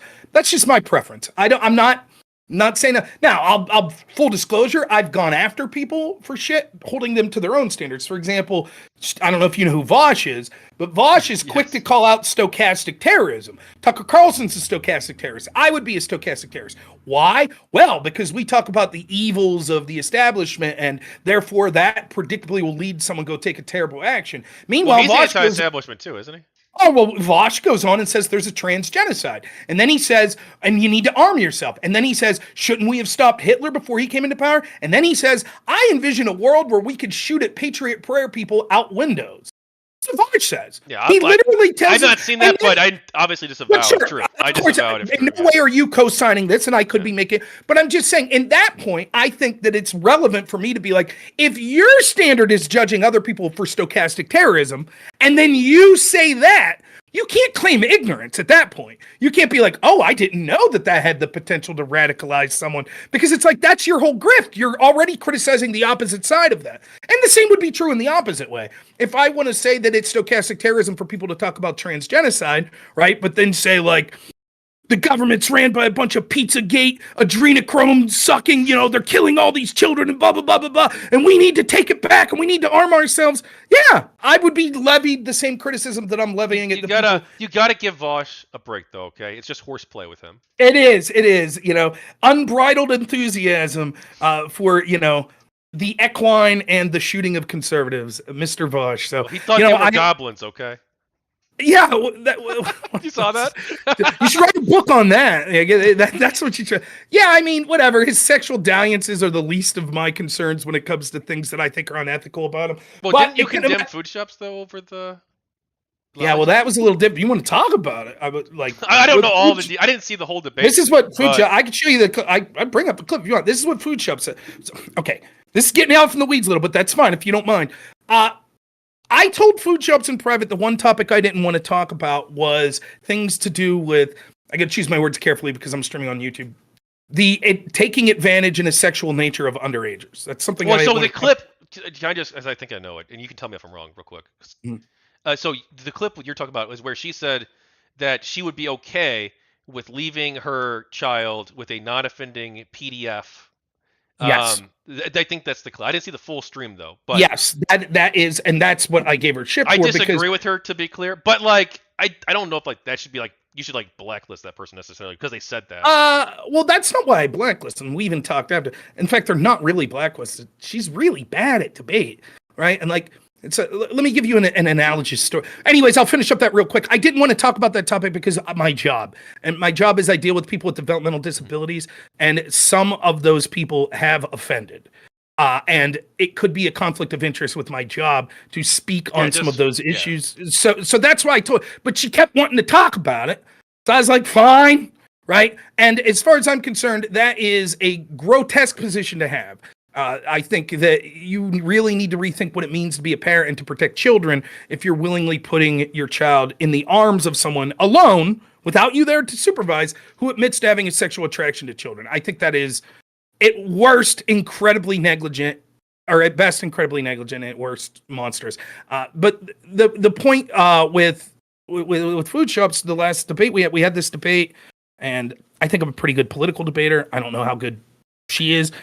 She wanted to call back in and talk specifically about, it's kind of relevant to today, the Bragg case with Trump, with the paying of Stormy Daniels, and a claim that I made that Hillary Clinton's team broke the same law, which they did. Hillary Clinton's team broke this law in the sense that they did not disclose that they used campaign finances to pay for the Steele dossier, lied about it for over a year, and then eventually the FEC gave them a fine instead of charging them with the felony. But it's the exact same crime. Did not properly disclose campaign expenditures. Food Shops decides a couple days later to call in, and it's got the smoking gun and literally just reads a CNN article that's non-responsive.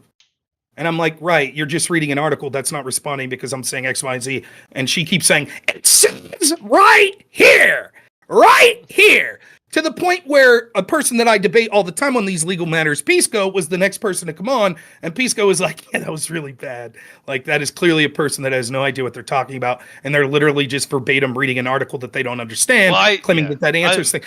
So my blacklist, it wasn't as if Food Shop said this, and I said, that's it, debate over, I'll never talk to you again. In fact, I said, can we move on to a different topic? Which we did. That's what happened. And then I haven't talked to them since, because it's not really that I never would again. It's just like, I'll give you a story. When I was in debate in college, I was quite the drinker. And people all the time would pull this shit and be like, you're a debater, let's argue. And it'd be like, I don't want to argue. I'm just drinking, I'm having fun, I don't want to. By the way, I had a friend that was into MMA, same shit. Oh, you're an MMA, let's wrestle. It's like, no. Okay, anyways, so there's this one particular evening where there was this girl that kept saying, she was like, imagine this is like 2007, so Bush is still in office, right?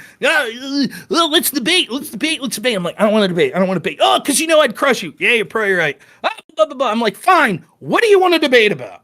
Well, the Iraq war. I was like, what about it? I was against it. I voted for Ron Paul. What do you want to talk about? Well, it was just Republicans. I was like, Democrats voted for it too, overwhelmingly. No, they didn't. I was like, yeah, they did. She says, no, Bush was president. I said, right, but in the House and the Senate, Democrats approved of it, and there were many Democrats. There are no Democrats in the House or the Senate. I say, excuse me? She says, there are no Democrats. I said, wait, you're telling me there are no Democrats in the House or the Senate? Yes, Bush appoints them all. I said, okay, get the fuck out of my house. I kicked her out of the house. And everyone's like, why are you kicking her out of the house? I was like, because she was so arrogant that she sit there and demanded I debate her because she's so good at it. And she literally doesn't know the first thing. I don't have the fucking time of day for it. See you later. That's how I felt with Food Shops. To be so arrogant and be quite literally, I would say Food Shops politically was in the bottom 10% of people that I've ever debated as far as like ability to debate or understanding of the topic.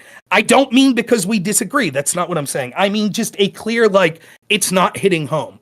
There's no debate really happening. Just reading a CNN story. And I know you're friends with her or whatever. Well, I'm just telling you the truth. But we're friendly. We're friendly. Thing. Right.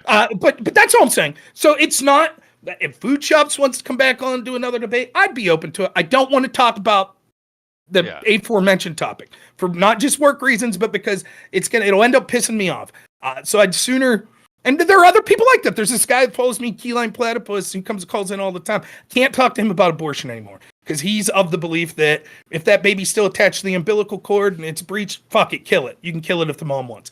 That is such a grotesque opinion to me. It's like, I can't talk about that with you because then when we're later talking about tax policy and it's sort of a reasonable conversation, all's in my head, if we keep going back to that topic, is, oh, not if it's breach, Key Lime says here. But he's up for a 9-month report. You see what I'm saying, though? It will make a non-productive conversation if we go back to a discussion that I think is very immoral. So better to just keep it to things that I think there could be reasonable. And we can move on. I will say, like, a little bit in her defense, I don't think she's like a terrible debater necessarily. Back when she used to do research, she used to actually do research on certain topics. Like, she would debate like communists on like Yugoslavia and stuff. And like when she did that sort of content, I thought that she did like a pretty good job. Maybe. And the problem is with a lot of these, there's two types of ways to debate sort of these legal cases involving politicians. There is to get into the minutia and to look at the specifics of each cases, or there's to take a broad look at the direction that things are going. And the problem I have is if you're not really doing a deep dive and you think you are because you're reading a CNN article, right? The different, I don't know. We could move on after this. I will say she was like, she thought she was pretty emotionally distraught after that debate. I think she felt like she lost. She talked about that on the stream too. So like she probably came back to try and like I don't know. Well, maybe, but why do people feel like, dude? Let me tell you what I'm doing Wednesday. Wednesday, I am debating an economist on Biden's economy. Now I'm a fat fuck who's a redneck who does home health care. What do I know about the economy? Well, we'll see, I guess. But I'm a pretty good debater. Now let's say I go in here and I get my ass kicked. I'm still married. I still have a kid. Life goes on. I'm not mad that the person out debated me. I'm not, again, everyone handles shit differently, but I guess I'm just trying to make the point. I actually feel bad if that affected her debate. I do. That wasn't my intent. Well, you got to have someone feel just bad. Gotta be stronger and learn from it, Yeah. So yeah, that's fine. But she did a poor job in the, and I don't know how to make it. Obviously, I'm biased, but when Pisco, who disagrees with me on the very specific thing that we were talking about, is like, yeah, you did a really bad job. Like, I know you think that you're cleaning up here, but you're not. And it's, to me, oftentimes what happens is the particulars of a debate are less important than the sort of, what's the word I'm looking for when you break the third wall, like the meta debate. Like the meta debate is more important. And then like the type of person that's like, I'm killing this because I just keep reading these sentences from CNN. And the other person's like, right, but then let me show you what happened. And you're like, but this CNN article says no. And it's like, and it's not like there's statements of facts and statements of opinion. So a statement of fact would be like GDP grew at 4.3% according to the government. That's a statement of fact, right? A statement of opinion is the Hillary case wasn't bad like the Trump case.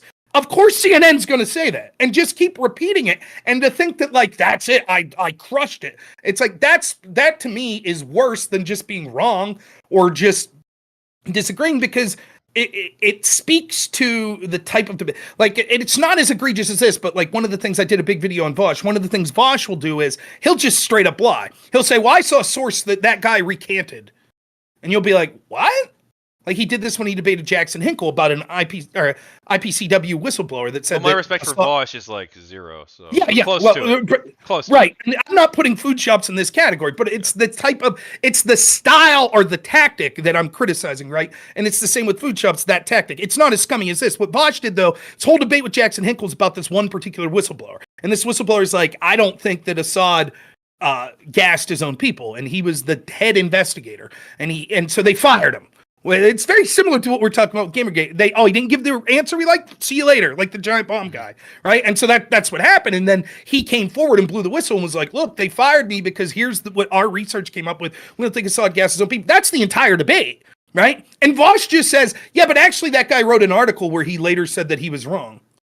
And Jackson Hinkle, no love for her or whatever either, but it's like he almost fucks it up. He's like, "Oh." And that's it. Then he clearly lost. But then luckily Jackson's like, well, can you link that? And Vosh is like, well, anyways, and just moves on to something else. And Vosh didn't make a mistake. He knew he was full of shit. But if Jackson doesn't call it out, then the 1,000 people that are watching the debate are like, oh, well, that's it. Debate over. Vosh wins. There's no consequence. It's not like people are like, well, that's really slimy. Vosh just made that shit up, and therefore I don't trust the rest of the shit he's saying. There's no consequence. There's only benefit to him. And so that style of tactic, then when I look at Vosh, it's not this that like Vosh is a socialist and I'm not, and that's why it's that style. The reason that I dislike him as a debater isn't the things he believes, it's the style in which he debates. That's what I'm saying about that particular instance with food shops. Now, I would be willing to give food shops another chance, and perhaps you're right. Perhaps on a topic that she's more well-researched in, she would be a very fluent debater. But I hesitate to believe that based on the fact that she thought she was doing a great job just reading this CNN article. Yeah, well, Always open. I'll just say because like I'm further. I'll just say she has in other areas I think done a really good job. I didn't see a specific debate with you, but she doesn't even do debates anymore. She just does like mostly. Well, she mostly does commentary community stuff now. But here's a piece of it. But I think I mentioned this earlier. I don't like giving a lot of advice, but here's one piece of advice I try to give people: always judge people, particularly in these online spaces, based on your own interactions with them, right? Because I could have talked to people, I don't know you very well, but I could have talked to people like, oh, don't do that interview with Tachyon. This guy's a piece of shit. Did you know one time, like in Discord, he doxed me? I don't know if that's true or not, right? But like you get people like Destiny, people have had a lot of bad interactions with Destiny. I assume some are true. And some of them aren't just like he beat me in a debate or we had a disagreement about policy. Some of them are things like I met him in real life in this bad situation. Maybe true, maybe not. All I could do is judge based on the interactions I've had. Because I know that there are people that say I'm a Nazi or I'm a racist. It's not true, I'm not. And I don't want people to not interact with me because they heard someone that doesn't like my political beliefs spread some bullshit about me. So I try to give that same benefit of the doubt. So to anyone listening, I gave my honest impression of what I thought Food Shops was debating. Don't judge based on that, though. Judge for yourself. Interact with the person. Judge for yourself. No one thinks. And the other thing is, just because this is not me saying I hate this person or anything, I'm not saying anything about that, like Food Shops. But one of the things that you'll see, it's okay to interact with people who like someone that you don't particularly get along with. And I'm not even saying that in this case, but I'm just saying in general, because I get that shit all the, oh, you Andrew Wilson at the Crucible, Christian nationalist? Oh, blah, blah, blah, blah. It's like, yeah, I like him. You don't like him. Cool. I get on the right. You talk to Destiny? Sure, I enjoy talking to Destiny. How could you do that? I don't know. I like it. You know, it's okay. We can still talk. Well, you don't have to hate Rob, me because... I'm jumping way the fuck ahead here. Okay.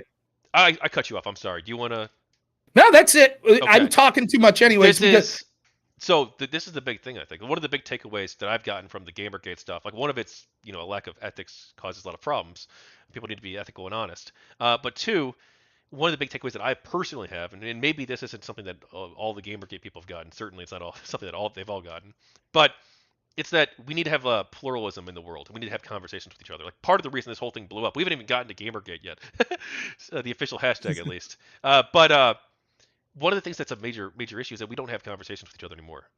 Most people, they just go in their echo chambers, on the left, and the right, whatever, and they just talk with people who agree with them, or they'll talk with their audience that agrees with them, and they won't have conversations across the aisle. They won't have conversations with people who have. So I respect that you go and talk with Destiny, and I respect that you do that. Or if people like you disagree with, or people like me who you disagree with in other areas. Here's the thing. I'm going to lose in that I think that we're going to continue. I'm a natural pessimist, right? Though I love my life, so it's okay. It works out for me. But I think that ultimately the people like me that are trying to be like, look, 'cause I was talking to my wife about this today. Like, I could sit here. Let me play devil's advocate real quick, right? I could say, look, Even though I feel that things politically have swung, the pendulum swung so bad for a pro-establishment sort of leftism, I still believe in maintaining. I can't hate the people I have friends with that are lefties. I still like talking to lefties. You know, I go to. You might disagree with me, but this is my experience. If I go to a social event, there is, even here, even in rural Pennsylvania, when I hang out with a lot of my friends and there are left-wingers there, the left-wingers have no problem bringing up politics. Fuck Trump, he's a piece of shit, blah, blah, blah, blah, blah. Especially with me, because they know I do the stream. So my friends, and a lot of my friends I met through the debate community, they're super progressive. I'll go to a wedding, and all of a sudden I show up to be like, congratulations, oh my God, I'm so happy to be here, it's great to see you. What's up with Trump? What's up with, and I'm just like, yeah, you're right, he's a fucking idiot, I don't know what to say. It's my job to move on from it. It's my job to have humility and go, yeah, you're probably right, sucks. Anyways, right? Well, why not fight him? I mean, you're obviously a very disagreeable person, which I like. Right, but I understand for the sake of the friendship, and more importantly, in that case, for the sake of the social event, I'm not going to ruin someone's wedding because I have true, fair enough. And so that's who I am. But then my friend Aftershock that's in chat right now, he'll make a point that's very true. He'll say, but that's how we got to this point. Because so many people like me that were moderate on the right or just moderate in general were like, it's not worth the fight. We're in a public setting. I'm not going to raise my voice. I'm not going to, right? I'm just going to let it go. I'll say, yeah, you're right. And now we went from, hey, we all just want to be left alone to, you have to have our politics shoved down your fucking throat when you're playing video games, when you're watching movies, when you turn on late night comedy, when you go to school, like everywhere. It's shoved down your throat everywhere because people like me over and over and over said, sure, I'll just agree to agree so we can move on to the next thing that's more important in my life.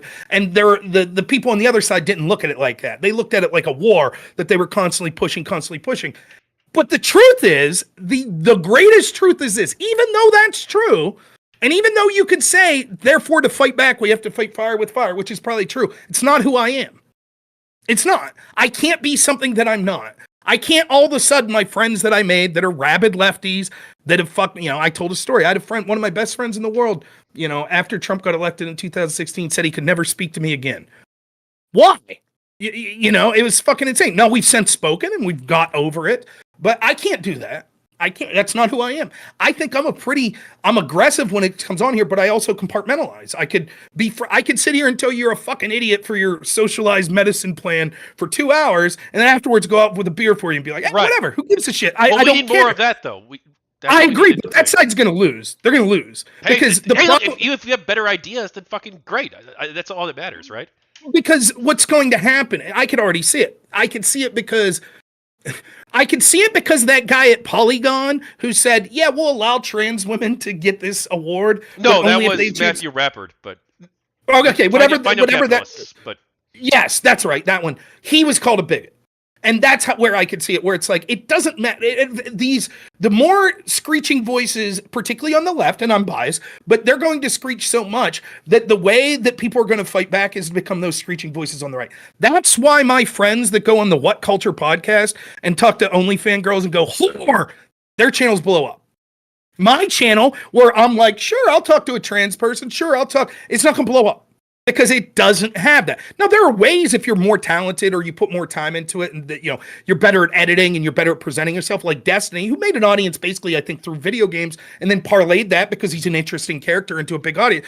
But that's like catching lightning in a bottle, right? Most of the time, the channels that are going to get big are the ones with the most outrageous, fuck you, it's my way, Andrew Tate style, my way or the highway. And I keep trying to warn lefties. I keep trying to warn them. I get smeared as this radical dude. I'm like, listen, you're not going to like what happens when the other side, when your opponents start to realize that I'm not effective enough, because I'm going to get treated just like them. And it's an allegory for Trump as well. Jesse Kelly talks about this a lot. The guy that comes after Trump's who you should be worried about. If you're a lefty, Trump's a fucking lefty. He's a Democrat. Like, what are you really worried? I say that, but he was a lifelong Democrat. I mean, he's transformed the Republican Party to look like him, basically. But what policies? Take away his characteristics. What policies do you think that Donald Trump has that are extremely right wing? I don't know if he's right wing or not. I guess protectionism, right? But that's not really a right wing thing, right? Just put tariffs. Like, I don't like him on that either. Right. So, like, I mean, Trump massively spent. He's not a fiscal conservative. My issue with Trump is that I think he's a threat to democracy. Well, we might disagree on this. We talk about that, but I'm talking policy-wise, right? Like, he flew the LGBT flag. He did great. Prison reform that Democrats couldn't get past, that all these left-wing activists wanted, he did. Like, much to the chagrin of actual conservative right-wingers are like, fucking Trump, he's not a right-winger, right? Like, that's what they're saying. And yet, he's treated like the Antichrist. Well, I don't think Trump has strong policy views at all. I think he just goes. That's true. Yeah. And that's what I'm telling. And people are like, he's a threat to democracy. What's he going to do? Well, I think he's going to continue to erode the institutions of the United States of America. In what way? Did he do that in the first term? Yeah, I think he did, right at the very end there, right? So because he didn't accept what exactly did he do? He didn't accept the results of the election, right? Okay, just like Democrats in 2000. No. Because why not? Did they accept the results? Al Gore took it to court, and then he lost the court case, and then he let Bush become. So the courts were willing to hear his case. The argument could be made in the Trump case that the courts were unwilling to hear his case. Well, they did hear his cases, right? They weren't just dismissed. Most of them were not just dismissed. Yeah, they were dismissed. Some of the cases were dismissed, and some of them were heard. Most were dismissed for standing, right? And some of the ones that we were told... Was it standing? Yes.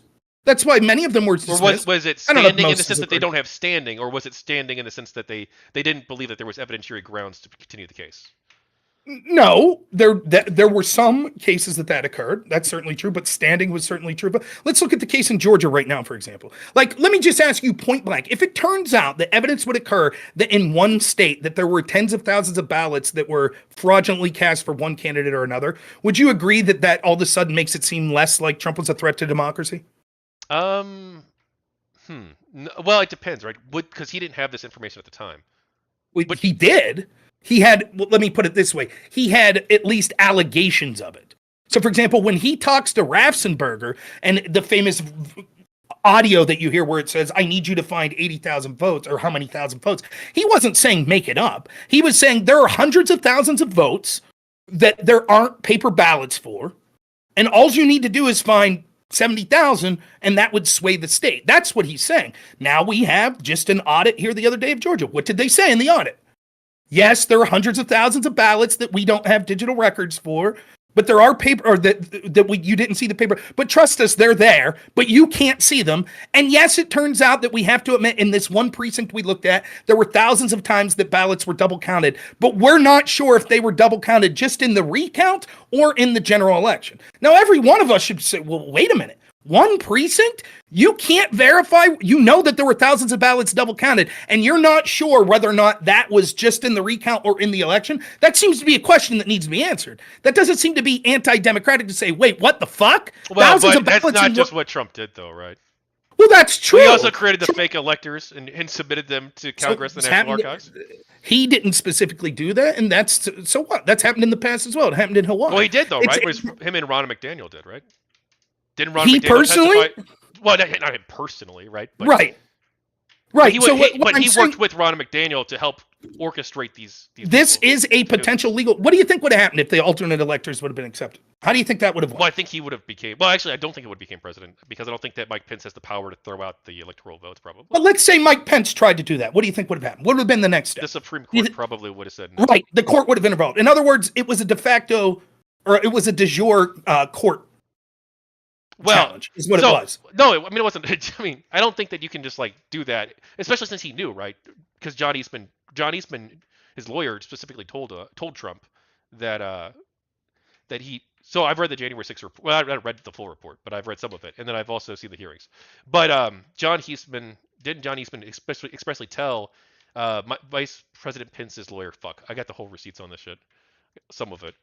But it just you don't have we can get to the specifics if it's relevant. Trump knew that the courts weren't going to go along with his will. He knew that it was illegal for him to do this. No, I don't think that's true. He knew that the courts wouldn't go along with the electors' business. Yes. Is that what you're saying? Yeah. I think what would have that's probably John Eastman told him it on January.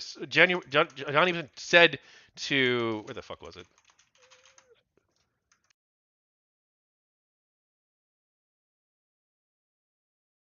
Okay, Greg Jacob. John Eastman told Greg Jacob that he knew that it was illegal, and he had informed the president as such.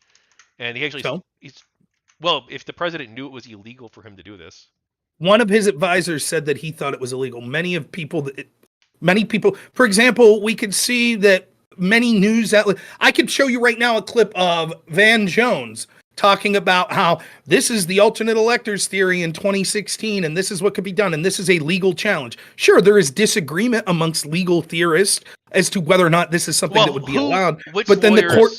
Sorry, go ahead. What's it matter? Which lawyers? There are certainly people that were suggesting that this is something could have been done. Well, John Eastman was, right? And he knew it was illegal. Okay, John Eastman. So let's say that, do you think, for example, that it's illegal to forgive student loan debt unilaterally? Well, if the Supreme Court has said yes, then yeah, I think so. Okay, but Biden still did it, and they said no. They said it was illegal. Then Biden did it again. I don't. Well, what did he do it? It was a more narrow. It was a more narrowed. Yeah. Sure. Okay, so if it goes, court say, I guess with that. Wait, we'll see what the court says. But he's not trying to remain in office, right?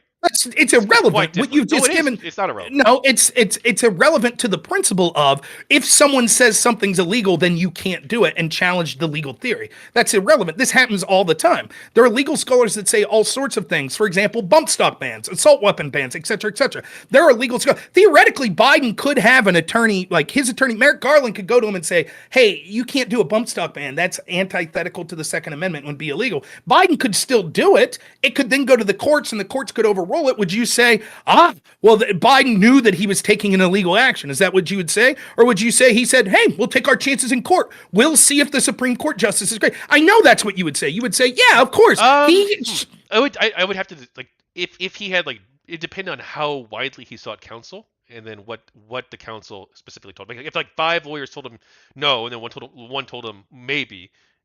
Different. The point is the attempt was with the alternate electors. But he tried to remain.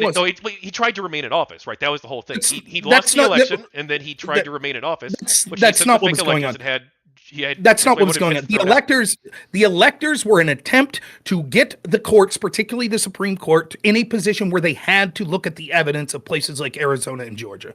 That's what was going on. Because he and anyone who has a remote understanding, and there's a lot of people that don't, because I talked to a lot of people that watch my show that were telling me things like this. Oh, remember when Texas filed a legal challenge to the election before January 6th? You remember that? There were people all over right-wing circles said, this is it. The election's going to be overturned. I was like, not a fucking chance. Do you know the firestorm that would be created in this country if the Supreme Court said, actually, we looked at this and we're overturning the election? There would be fucking fire on every city in this country. Because it's the left that would be losing, and we know what they do. They go nuts, and they burn shit down like they always do. It would be fucking nuts. And I said the courts will take any out they have to not look at this shit. And well, just so be far, like, well, you say, I mean, like, I wouldn't say that the left necessarily is equal with the right here. Like, I'm not against rioting. I'm sorry, I'm not for rioting. I'm against, like, the BLM riots, for instance. I don't think that was good. Which side in the past 10 years has had more political riots? Probably like the left. I don't know, but like actually, that's more political violence. Well, actually, can you name the right wing riots or violence? Because like there's a difference there, right? But I would say riots, but even violence. Can you name the right wing riots? Oh, I guess Charlottesville, right? But that would be okay. And can you name another one? January 6th, right? Okay, let me name the left wing ones. You ready? BLM Portland Day 1. BLM Portland Day 2. Yeah, BLM that's all bad. Portland I'm not Day going to 3. defend that. I don't disagree. Right. Well, what I'm trying to tell you is it's not even close. But there's a difference between looting a target and trying. Sorry, there's a great quote I heard. I think it was Sam Harris who said it actually. That there's a difference between looting a banana republic and turning your country into one. Right. So, like, for example, if they would have burnt down the Capitol, like they burned down the courthouse with BLM, then it would have been okay. That would have been less bad. I mean, if they would have burnt down the courthouse, I'm sorry. They did. Remember? Oh yeah, they did attack the courthouse. Yeah, sure. Right. And there was Chaz too. Kamala Harris put a bail fund. Supported a bail fund the next day. Remember that? Yeah, I don't support Or that how about either. this? Do you remember May 31st, 2020? You remember that day when a bunch of left wingers took Molotov cocktails and attacked the Secret Service in an attempt to break into the White House, harming dozens of officers, burning down a Secret Service guard station, only repelled because there was significant police presence there. You remember that? All quite bad. I do disagree. Insurrection. How was that treated? How was that? Joe Biden. You know what Joe Biden did? But none of these were by the president of the United States. And look, Trump. You say that. What do you mean? What January 6th was? Yes, Donald What Trump did is he responsible do? for January 6th, right? In what way? He's the one who told all of his supporters to go there. He lied to Be them for peaceful. months about the election, right? He didn't lie. He thought he was telling the truth. A lie Did means that he he? intends. Yes. Do you think Donald Trump doesn't think the election was stolen from him? Well, he has no reason to think so, right? You Because, might think so. He disagrees. So do well, millions of other people. all of the people he's tasked with investigating this have told him that it's not true, That's not including true. including Everyone Attorney says General. that. Oh, So I just want to be. Who? I just want to be clear. If I look up right now that there are lawyers that were with Trump then and still with Trump that said yes, we thought there were significant challenges Like that we Sidney needed to be Powell? brought. It doesn't matter. You're saying everyone that you're making Okay, you're an people he all-inclusive brought claim. in from the outside. These were not people part of the campaign. These were not people part So of. I just want to be clear. You, if I could find anyone that was part of the campaign that said, yeah, we thought there were legal Well, Rudy challenges Giuliani, we're pursuing. right? But okay. Okay, now it's okay. Now we're getting. So we keep hedging. If I could find another person other than Rudy Giuliani, if you want me to get it, So I will. I'm just Trump's asking you. Trump's campaign manager, Trump's attorney general, and his data team, all told him that he lost. They were all tasked with investigating this. So, and what we can see is it's the same sort of rhetoric that comes from Bill Barr said he looked into all this. He didn't look into shit. We can see that when it comes to the ongoing trials in Arizona and Georgia. He didn't look into any of it. They just said, let's just move on. It's time to go. And they didn't look into any of it. For example, did you know in Pennsylvania after January 6th, the Superior Court of Pennsylvania ruled that mail-in ballots were illegal to the state constitution of Pennsylvania? Did you know that? No, if they said that, I don't know. Was that the one case that Trump won? There were several that he won. No, relating to this specifically. Him winning is sort of a misnomer. There were several cases that were won about election issues. Now, let me fully disclose: the Supreme Court of Pennsylvania then overruled the Superior Court. But the mere fact that there were justices on the Superior Court that voted that way proves the idea that there were no legitimate challenges is nonsensical. Of course, there were. Well, but he lost 61 cases and he won one case, and it was not materially. He didn't just. I believe you're wrong about that. It was just one case, and I just wonder if it goes the way it looks like it's going to go in Georgia, and this evidence comes out that there actually were hundreds of thousands of ballots that can't be accounted for. I wonder what people will say. They've been so confident that there was nothing to see that Trump knew he was lying and couldn't have believed, and everyone said there was nothing to see. What I just want to know: would you start to question all of the supposed experts that said, trust us, we looked at everything, there's nothing to see? If it turns out, as it seems as it may, that this happened in Georgia, would that cause pause for you to say, geez, maybe I shouldn't have just said, oh, Trump had to be lying because every expert that looked at this said it wasn't possible? I'm just curious if you'll change your opinion on it. So if it turns out that in Georgia specifically that there were these tens of thousands, or how many exactly? Doesn't really matter.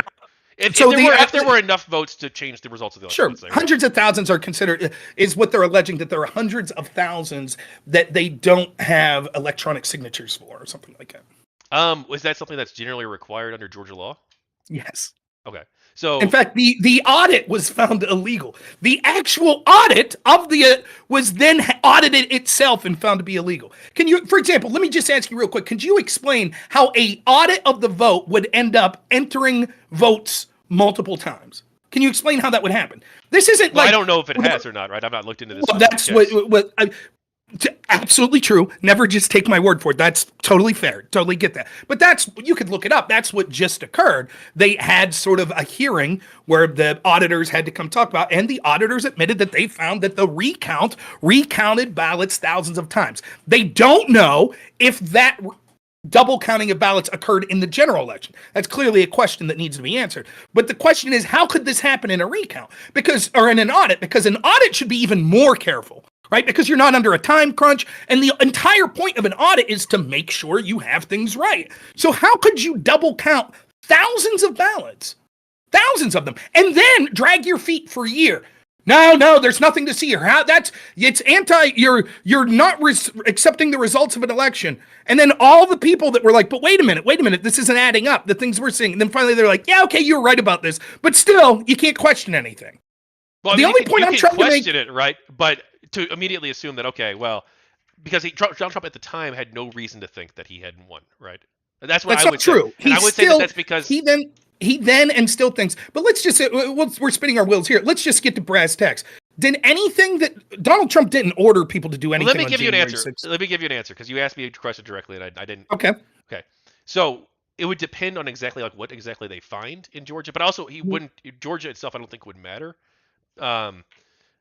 because that Well, would be enough of like Toro votes to push him over. Right? that's true, but wouldn't it cause you cause for concern if we've been told for 4 years in Georgia there was nothing to see here, it's election denialism, and then it turns out that state would have been swung? Wouldn't that give you cause for concern in Pennsylvania, it would be Arizona, Wisconsin, Michigan? All of our states run their elections differently, though, in the U.S. Well, that's absolutely true. But the point is, at that point, don't you think that would require like an absolute, complete, and thorough audit of every state that was close? It would be an independent commission or something to investigate. Right. That's the point I'm trying to make. Yeah. But let's just get to brass tacks. Like, did January 6th have any negative repercussions on Biden being able to institute his agenda when he was president? I don't care about that. What I do care about, though, well, I mean, why don't I care about his agenda? Yeah. Why do you care? That's the main reason. The idea is what Trump did harmed democracy. And by democracy, what we mean is the people voted for Joe Biden. And so it prevented Joe Biden from instituting his agenda that he was duly elected. He failed, right? He failed in his little coup attempt. That's what I would say. How is it a coup attempt? Because he's trying to remain in office illegally and prevent the peaceful transfer of power in the United States.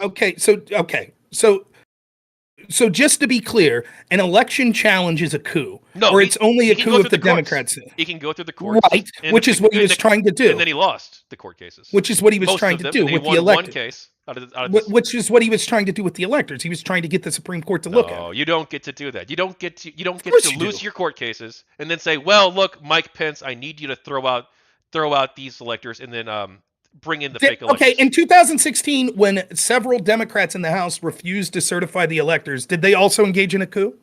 No, probably Why? not. No, because they're not the president of the United States. They're not trying to. They're not illegally. What does that have to do with it? If enough of them would have came together and done the same thing, they would have prevented Trump from being elected. Then it might have been a coup, right? If enough of them did it. So only if it was successful. Well, it would be. Well, no, it would be attempt, right? But I don't think that questioning. So it was an attempted coup. These Democrats engaged in an attempted coup. I mean, I don't know if you want to use the word coup in that sense, but sure. Why? You used it with Trump. Okay. So then you don't find it odd that if they didn't have any legitimate reason to question the election, which they didn't, because 2016 election, there's no reason to think it was illegitimate, right? So correct. All right. So then the greater question is this. I think that what happens is what people have ignored is that actually, despite the fact that Hillary Clinton, quote, conceded the 2016 election and Trump didn't until a later date, Trump went through. I mean, he still hasn't really conceded it, right? So what? Would it have been preferable if Trump would have came out the next night and said, okay. No, I think it's preferable if he doesn't do all this stuff to begin with. Okay, right? let me just hear me out. If he would have said, okay, I lost. You're right. And then he instructed his FBI to use a dossier that he paid for to sabotage Joe Biden for 4 years, to illegally spy on him with FISA warrants, knowing that it was bullshit the whole time and was paid for by Trump, to raid the associates of Joe Biden in the middle of the night while they tipped off Fox News or Breitbart. Was this the Mar-a-Lago raid? No, this was like Roger Stone that got raided. Okay. To go after, to have sycophantic press release this sort of classified, I don't even want to say classified, the unmasking of people like his Department of Secretary of, what was it supposed to be? Flynn, that was coming in, right? That was unmasked illegally, was gone after. If he instead would have said, okay, I'll say that I've conceded the election, but all of my actions will suggest sabotaging the will of the people and the incoming president, including doing things like paying for information and having my FBI illegally spy on the incoming president. Would that have been preferable? Well, I think that would be like wrong behavior for sure, and like there should be like legal processes. That would be which coup. That would be a coup. That's what happened in 2016, and I don't recall hearing all of the people that talk about Trump being a threat to democracy saying anything. In fact, you could say, well, that was Hillary Clinton and Barack Obama, not Joe Biden. Oh, no. When we see from the emails that it was actually Joe Biden himself that suggested going after Mike Flynn using the Logan Act, an act that's never been used to prosecute one American. And yet they use that as a precursor to, again... I was going to say, do you want to walk through this entire thing? Because I don't know much about it, and you could just like lay it out to me, and we could go over it. But sure, with the joke GamerGate related. I know. We were way off, but I know. I could do it in 1 minute. Too, so Go ahead. Logan Act says that a private citizen can't interact with a hostile nation, basically, right? So I can't go and talk to the government of North Korea and say, hey, we'll do this. I can't do that. And the idea was, think about it, like the revolution. You don't want Benedict Arnold's shit like that, right? It's never been used to prosecute anyone, though. And so the argument was, because Mike Flynn was the incoming national security advisor, he was talking to his counterpart in Russia. And what he said was, when Barack Obama put sanctions on Russia, he said, hey, don't worry about it. When we come in, we'll try to rehash our relationship. And for that, Joe Biden, and meeting with Sidney Powell and Comey and Barack Obama in the White House, and they were like, how can we go after them? And Biden said, let's go after Flynn for the Logan Act. Because they unmasked Flynn's name, which should have been unmasked, and then they went after him with the Logan Act. And Comey's admitted in testimony that they went after it. They basically tricked Flynn. They made it seem like he was just cooperating and wasn't the target of investigating, so he didn't have a lawyer there. Right? Was it because of Russia or was it because of Turkey, though? Because I remember, I don't remember. Russia? With Flynn, wasn't he working with Turkey though? Right? No. There were allegations. There were allegations later, but that's not why they investigated him initially. Right? There were allegations of business dealings he had in Turkey. They unmasked him, and then you pursued an FBI investigation of him with the Logan Act, and that's what they charged him with.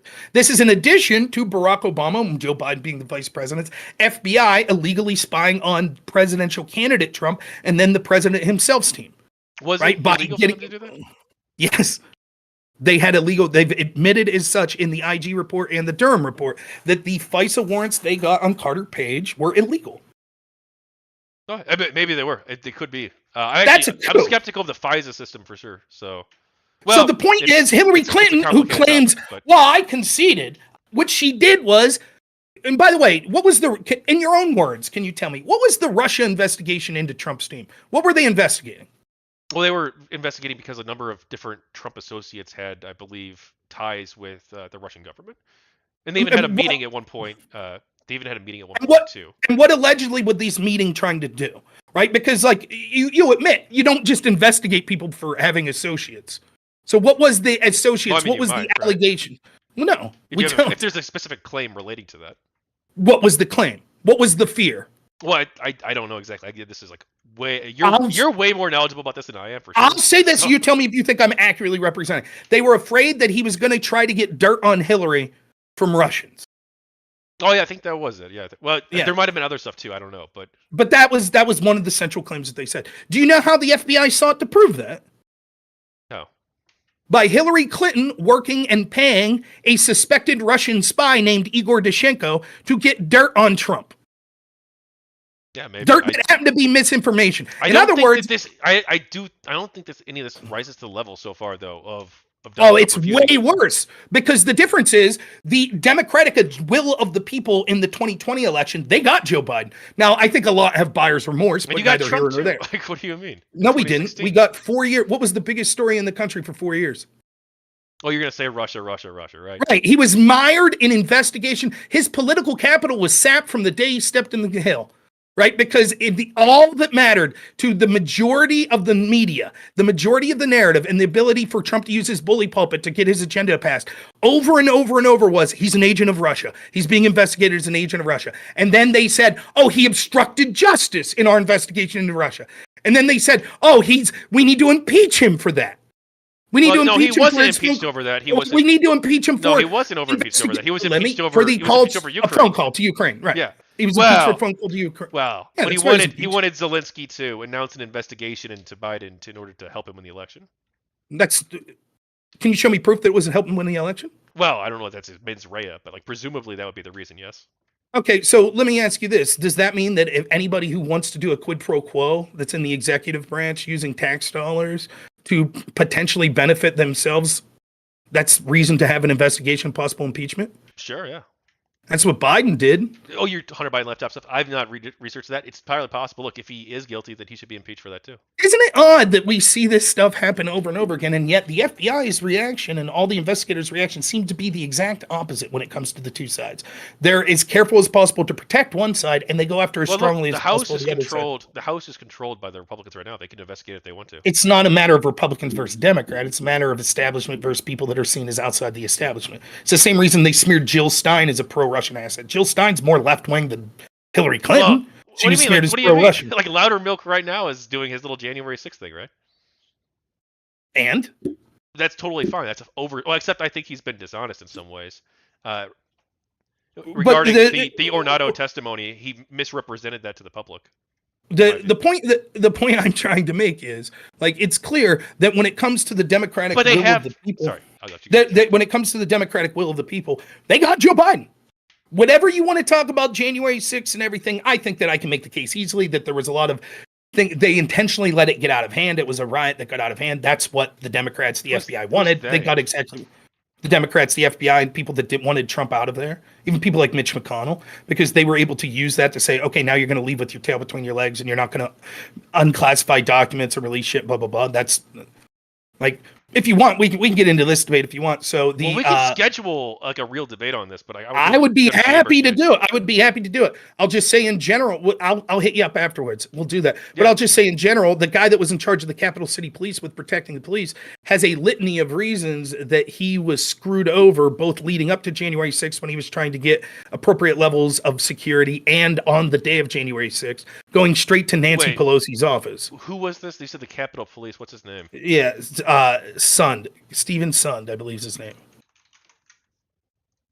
Okay, cool. I'll go ahead and notate this. Thanks. Well, did you saw the? I don't know if you want to go over this now. Do you saw the National Guard testimony about the delay? The recent one? Yeah, the one Loudermilk's commission ran, or not commission, but committee ran. Yes. Did you think anything in there was useful or interesting? Yes. I thought it was. I mean, it's interesting that they delayed it because they thought that the optics of having the troops in the Capitol would be bad. Though I don't think that I don't think it materially affects like the Trump case specifically with the charges and. Of course it does. It affects of what we're because told. He never. Well, we can. It affects. Like you could say, it doesn't affect the alternate electors thing, but it affects the perception that we've been told that January 6th was an insurrection, right? Well, because go ahead. Go ahead. No, go ahead. I was going to say, and you can shoot me down on this now if you want, but Trump still didn't call for the deployment of the National Guard. Okay, what was Trump's advisors telling him?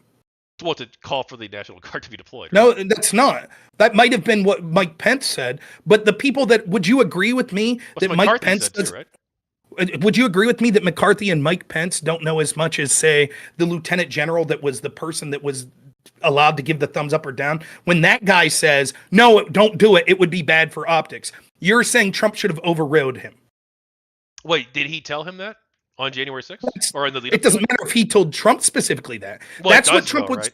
No, it doesn't. And let me tell you why, right? Because we don't expect presidents to have the minute details of entrusting security and setting up security. It's not like, Skyrim or something where you expect the president to have like one of those maps with like red and blue okay, we need security to come around the flank here, and then that's not what happened. He delegates that authority to professionals that are in charge of security. The professionals that were in charge of security, you had one begging the people he needed to over and over and over, can you please release the National Guard? Can you please do it? And they kept saying, no, it would look bad for optics. Those people were so who was the one asking the National Guard to be deployed? Stephen Sund. Okay, so the Capital City Police Chief. Well, and then Pelosi did too, right? But that's from not true. New Jersey and Virginia, right? That's not true. Pelosi's office, so here's how it works. Because the way the law is written, Stephen Sund does not have the ability to request the National Guard until he gets permission for one of three people. I forget who the third was, but two of them, and the ones that he had direct contact to, were the Sergeant at Arms of the Senate and of the House. The Sergeant at Arms under the Senate directly answered to Mitch McConnell. The Sergeant at Arms in the House directly answered to Nancy Pelosi. He asked, previous to January 6th, those groups, if he could have more National Guard people. He was told by Nancy Pelosi's Sergeant at Arms, we'll get back to that, we'll see. Then he went to Mitch McConnell's.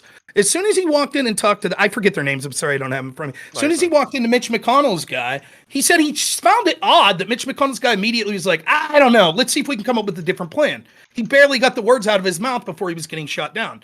Months later, after January 6th, he had dinner with that same Sergeant at Arms under Mitch McConnell. He said, just curious, when I showed up, how'd you already have an answer prepared? He said, because the Sergeant at Arms under Nancy Pelosi called me and said, Nancy won't stand for it. Find some way to shut him down. So Nancy Pelosi, before January 6th, specifically told the people that would have ultimately been able to give the thumbs up down to the request of the National Guard no. Then on the day of January 6th, Nancy Pelosi, Sergeant-at-Arms, testified that the first time he got the call from Stephen Sund, he gave the go-ahead to request the National Guard. Stephen Sund says, that's a lie.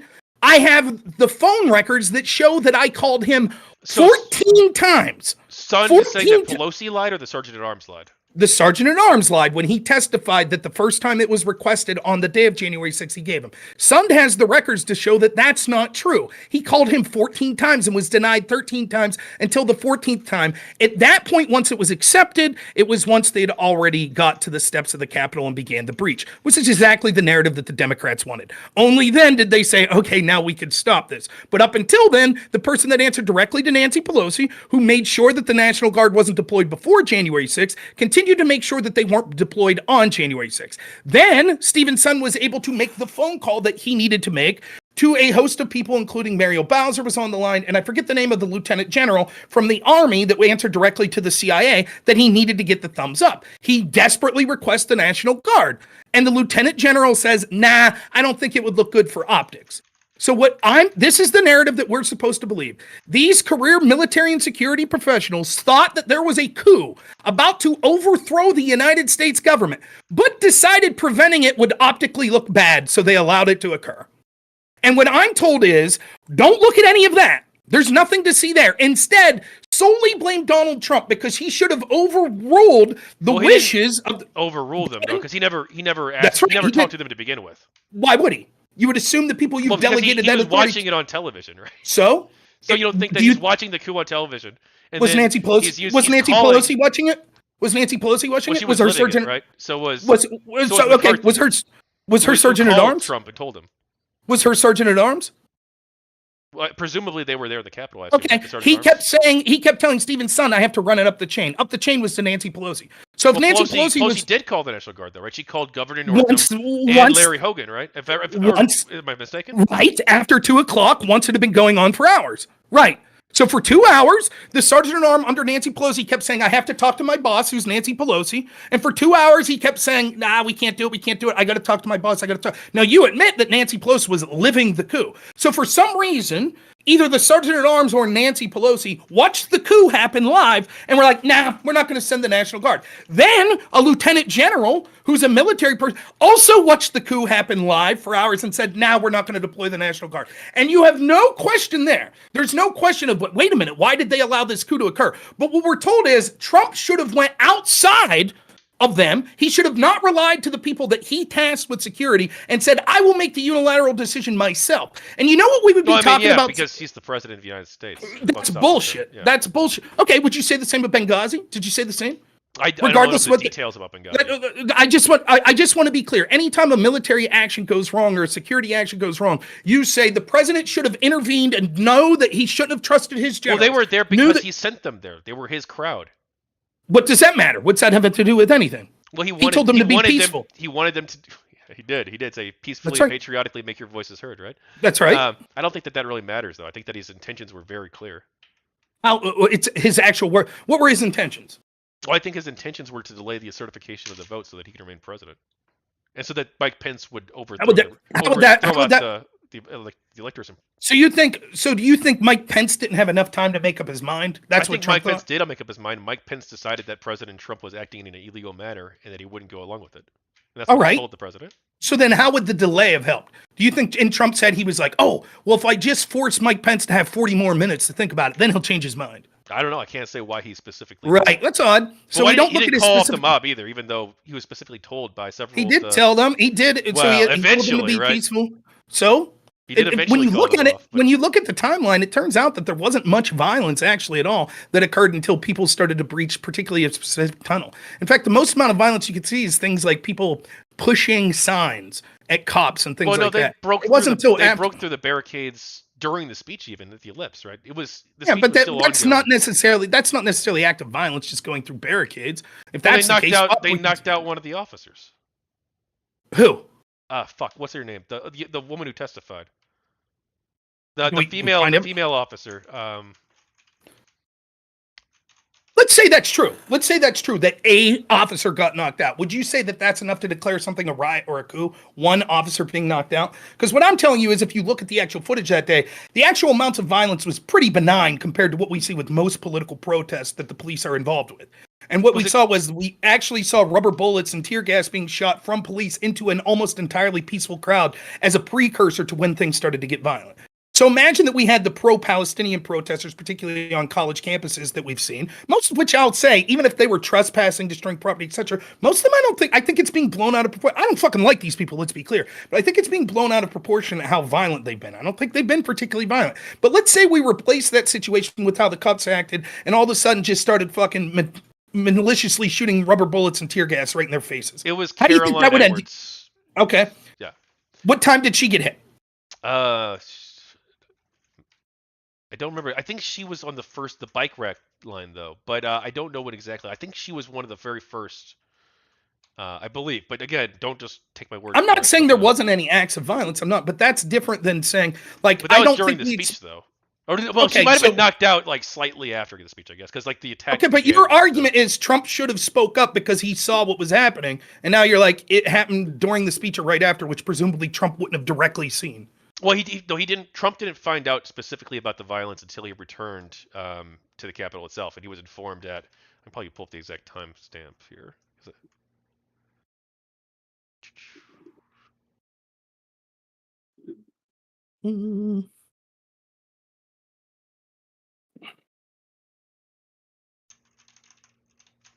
Sorry, these are super big documents I've written up. No, it's totally cool.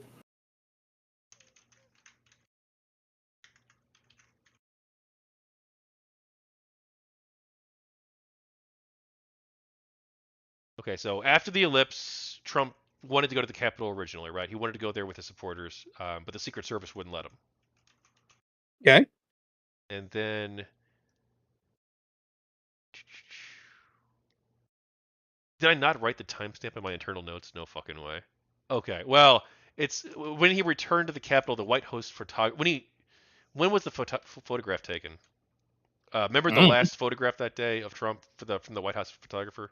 It was that photograph is when he found out upon returning to the Capitol. Okay. All right. What do you know what time that is? A general idea? Yeah, no, I don't. Sorry.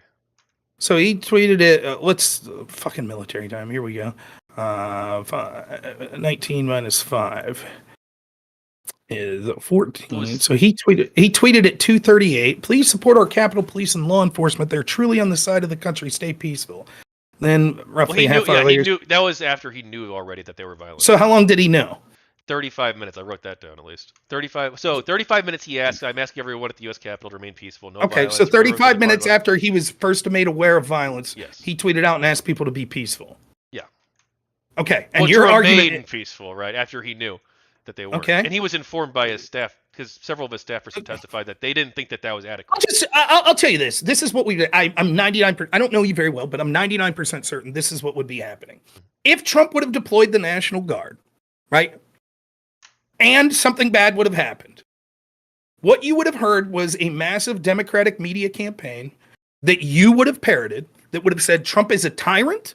He tried to utilize the National Guard in a coup to maintain power.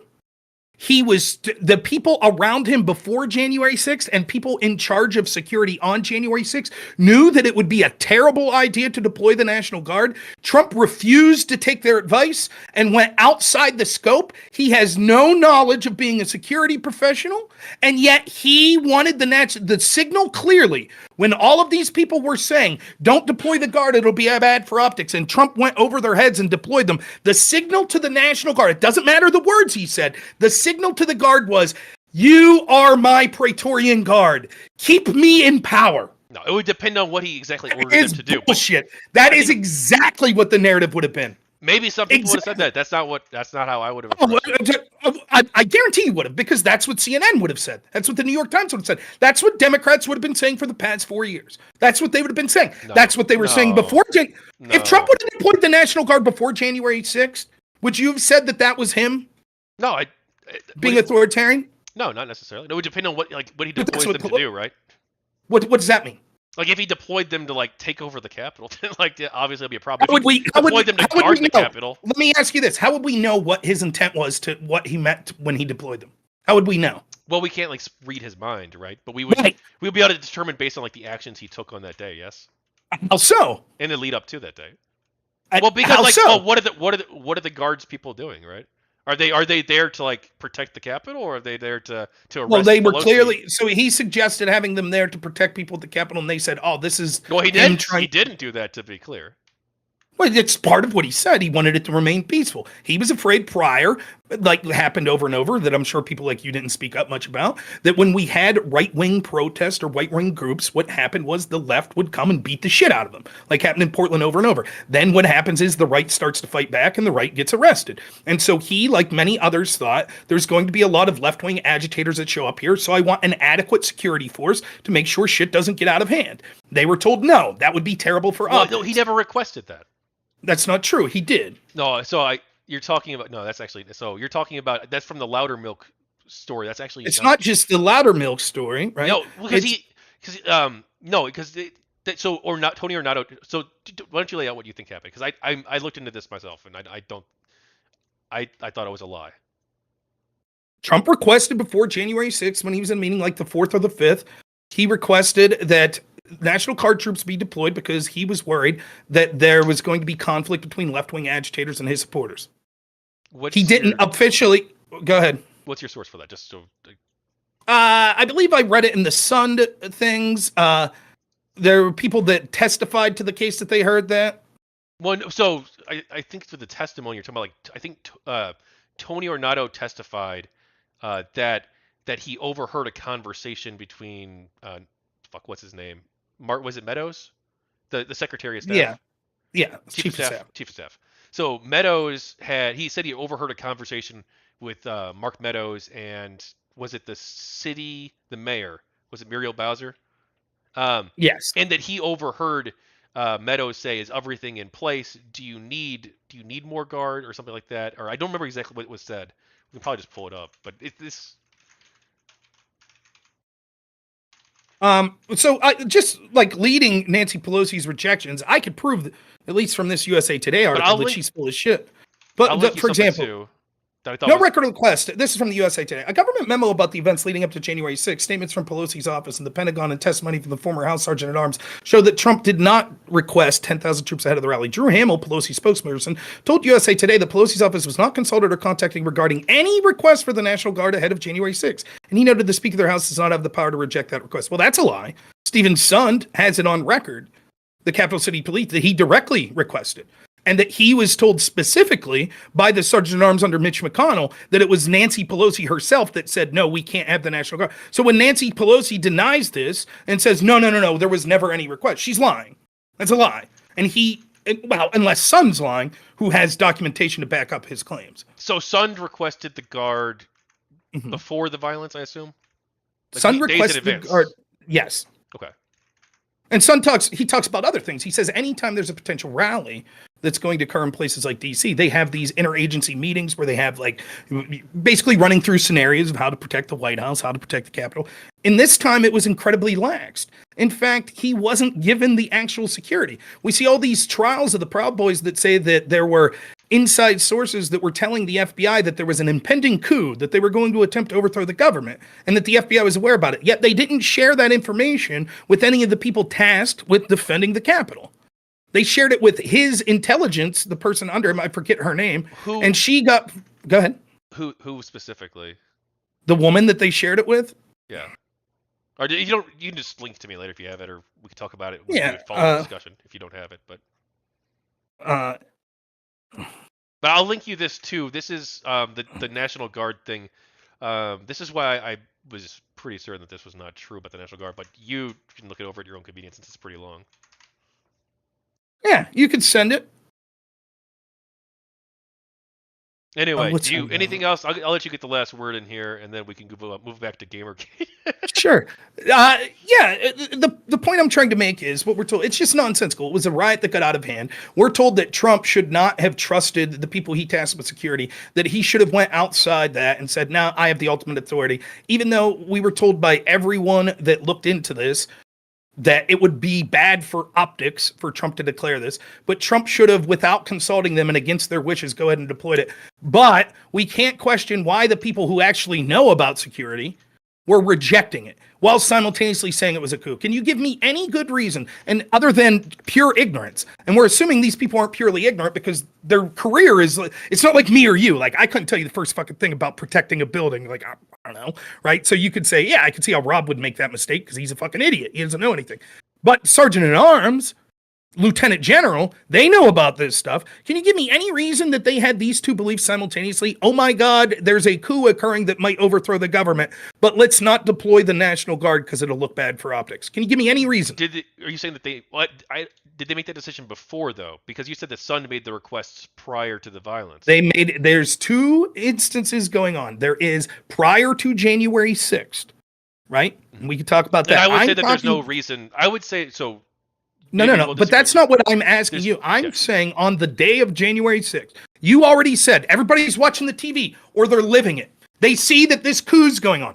That's the language they've used since then as well. Oh my God, an attempt to overthrow the government. They see that. And then they have the guy who's charged with defense going, my God, deploy the National Guard. And they go, nah. Well, I think because they had a reasonable concern that it would look bad to have troops in the Capitol.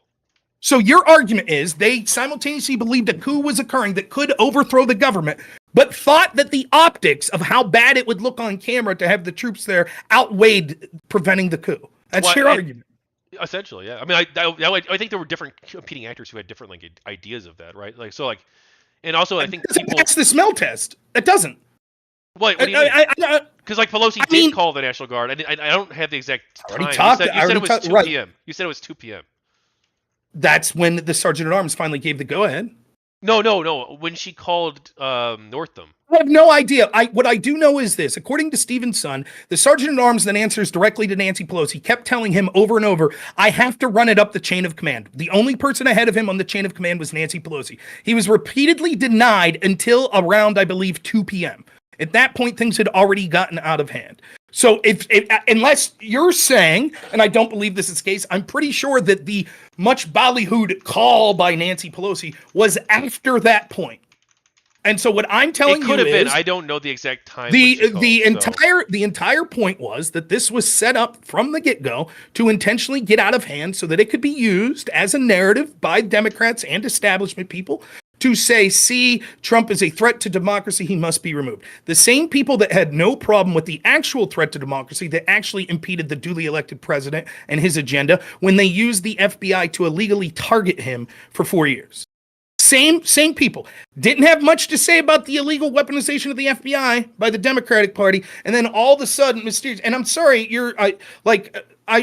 people could have differences of opinions. I think that anyone who's looking at this remotely objectively, if you took the name Trump out of it, if you took the name Pelosi, if you took the name Biden, and you just put it in a fictional country or a country that people don't know much about, and you said, so these dudes that were tasked with protecting is their number one goal, protecting the government.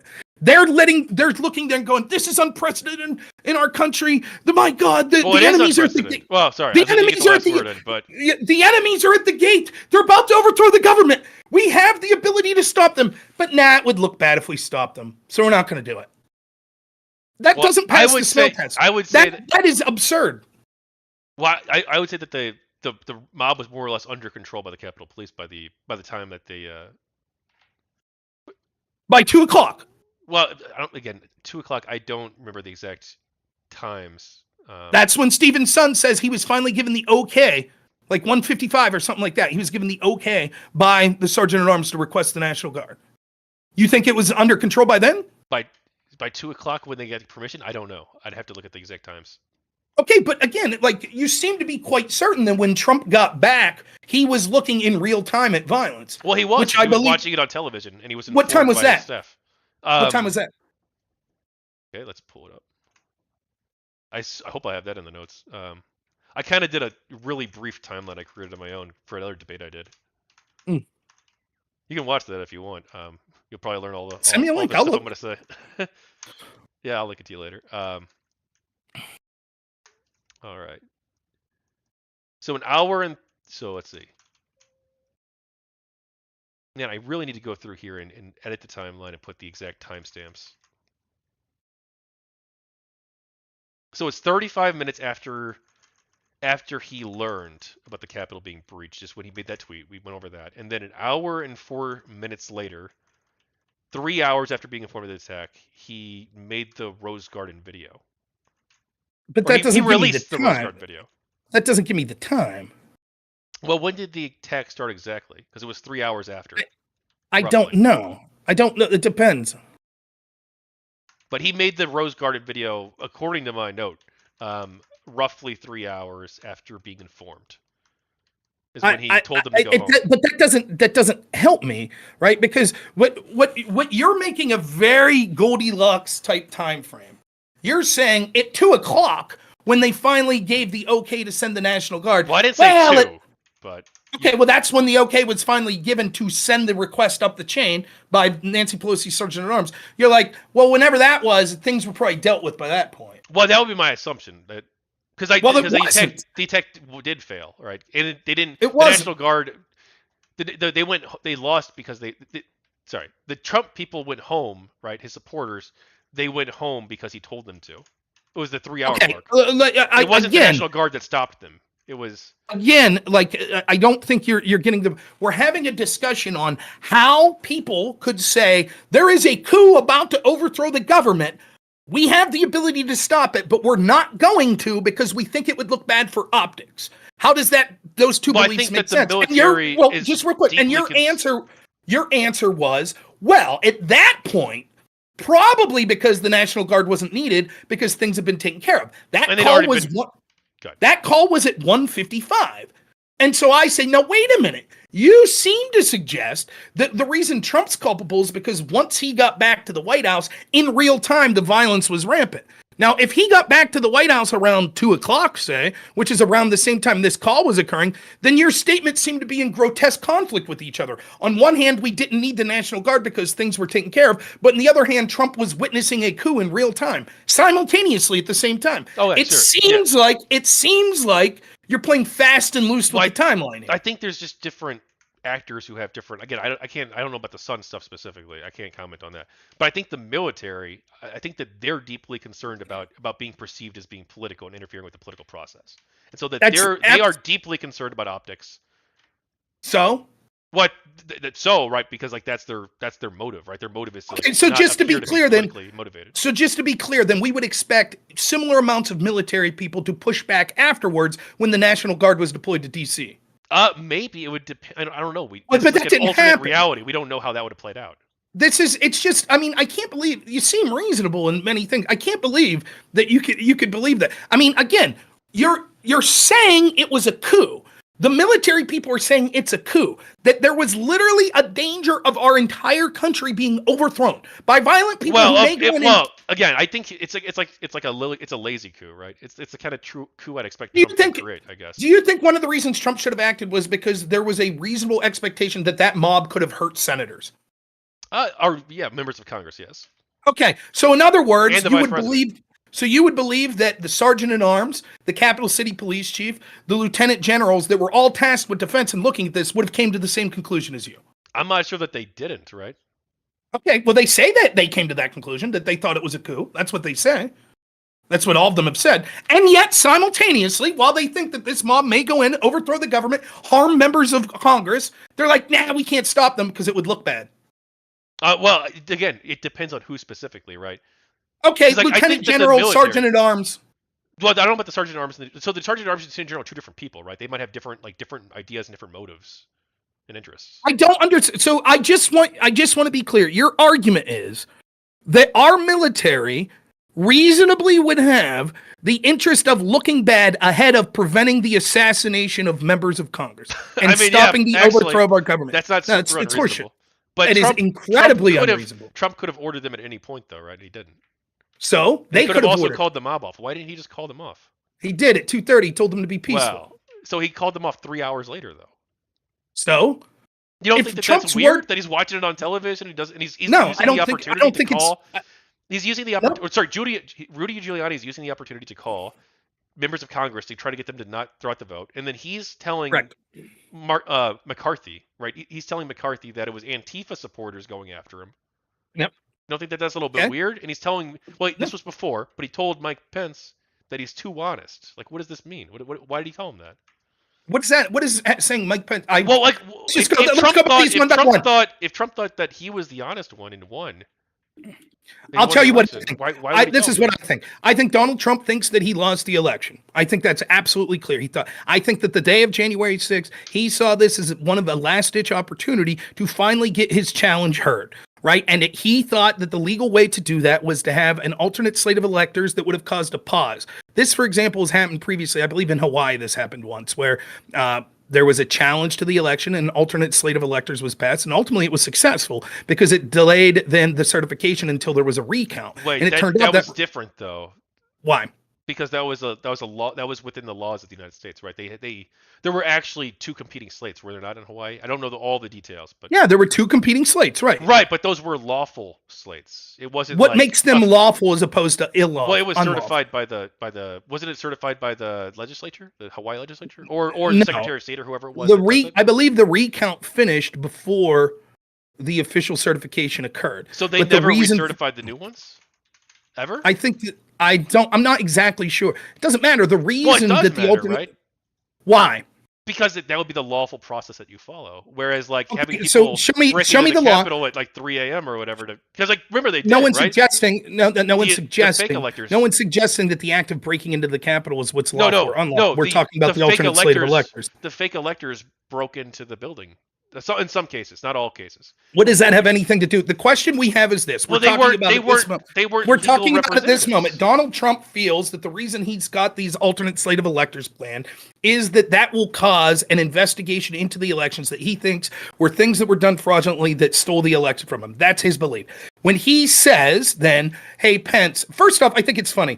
I think it's very funny when Trump says things that are clear cut. You're like, I don't believe his words. If he says be peaceful, it's clear he didn't mean be peaceful. But when he says be honest, you have no problem then looking and saying, that means he's intuiting that he's dishonest and therefore Pence is honest. I'll tell you. What he was saying with be honest was that Mike Pence is the type of dude that's like, look, no, I'm going to go with the slate of electors that the time for challenges has ended. That's it. And Trump disagreed. It wasn't that Trump was saying you're too honest in the sense of why won't you lie to help me? He was saying you're too honest and that you're just too by the book. This is the way it's going to go. That's what he was saying. Now, Trump was dicking around probably all day with Rudy Giuliani and others trying to do everything they could because they thought this was the last effort to have any sort of legal challenge to the election. And he probably thought that, like most of the times, that his supporters were generally mostly peaceful. And if there was some sort of violence, it wasn't that bad, considering we'd just seen a summer of violence over and over, including an attack on the White House, which Democrats seem to think was perfectly fine and reasonable. It's just part of the democratic process. That's what they thought. And so he probably thought, not my place. We have people tasked with security. They'll deal what's needed. Then he kept getting harangued. So he sends a tweet out. It's like, look, don't be violent. The police are on our side. Support the police. Then a half hour later, he sets another one out. Right. Then at that point, the narrative, and you can see this from once it was clear that the narrative was going to become, this was an insurrection. This was a violent coup. Then at that point, he's like, I think this is a criticism you could make of Trump. I think ultimately the reason he spoke out about it was because of the optics of it. That's why he eventually is like, go home, because he realized, oh shit, this is going to be used to play again. And this is something you wouldn't know this as a left winger. As a right winger, it's something we have to know, that every opportunity for us to be labeled as violent during the protest process will be taken. There will be influence, just like the Gretchen Whitmer stuff, just like we're finding out that there were all sorts of agencies that had plants in the crowd of January 6th. They will do anything possible to smear us as violent. It's the exact opposite in the left. Even if there is actual violence, it's mostly peaceful. People sue when they're involved in riots. They sue the city of New York and they end up millionaires because they were unlawfully detained in the process of a riot. So that's what was going on. And what comes down to is what we're being suggested is that Military and security professionals thought that there was an ongoing coup and prevented the National Guard from being deployed because they thought it was more important to not look bad than to stop the overthrow of the government. They're not to blame, but Trump is to blame because he should have went over their heads. And trust us, the very people that were so worried about optics then wouldn't have been concerned about optics had Trump did that. Okay. It's nonsensical. I just want to understand your perspective on this. Mhm. So the military and security professionals thought that there was an ongoing coup, but they were also worried about the optics. And the best evidence for this is that Pelosi, up the chain of command, right? Up the chain of command will be Pelosi. Did he actually say Pelosi, or did he just say up the chain of command? Son. He said up the chain of command, which, just to be clear, Sun said there was only one person in the chain of command, and that was Pelosi. So it would have to be Pelosi then. Correct. Okay, unless there was some reason to doubt the testimony for some reason. But I'm not saying that there is. Yeah, I hear you. Yeah. So military and security professionals thought there was an ongoing coup, but they were worried about the optics, and so because of that, they decided not to act until 2:00. No, let's be clear. They still didn't act at 2. There were several steps of this, right? Before Sun could contact the military, the National Guard, he had to get permission. So at around 1:55, he finally gets permission from Nancy Pelosi, Sergeant at Arms. Then he gets on a call at 2:37, which Lieutenant General Pyatt's on, Mariel Bowser's on, and a bunch of other people. So I know this sounds crazy, but the first barrier is permission to request. The second barrier is to request. Do you see what I'm saying? Mm-hmm.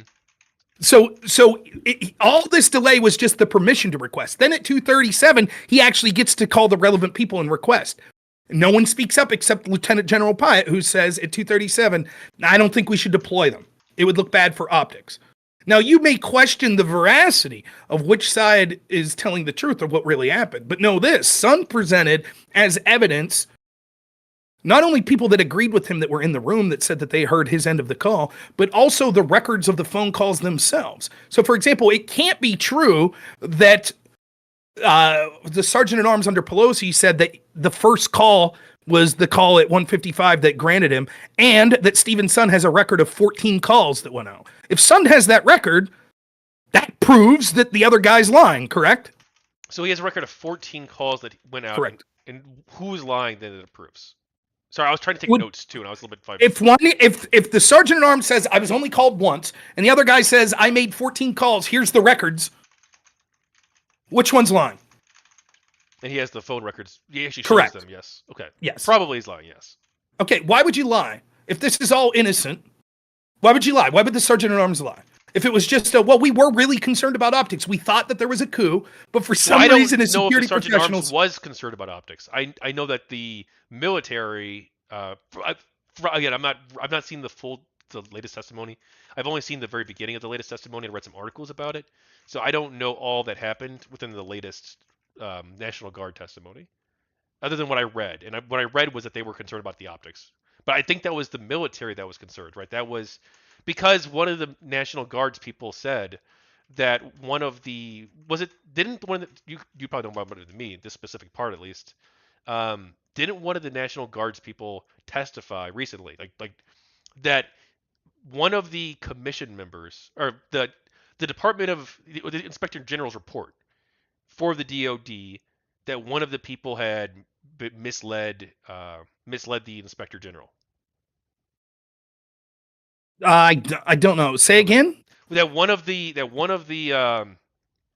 military officials had misled the Inspector General. Yeah, there was an accusation of that. What was that? I didn't look into that at all. I don't remember the specific, but I know you had you had all sorts of people, a guy by the name of Matthews that was in the office spoke up and said that both Pyatt and Flynn were misleading when they said that they never said for optics they didn't want it deployed. A more important question is, okay, so you say, all right, fine, we have evidence that the military guy in the middle of a coup decided that optics was more important than preventing the coup. I already find that to be an astounding claim. And I don't understand how that's not the biggest story in the country. But fine, let's broach from that. And you say, but we don't have proof that the reason that the Sergeant at Arms was not accepting the request was optics. Can you give me another argument as to what it may have been if it wasn't optics? I think it was optics for them, if that's what they testified to, right?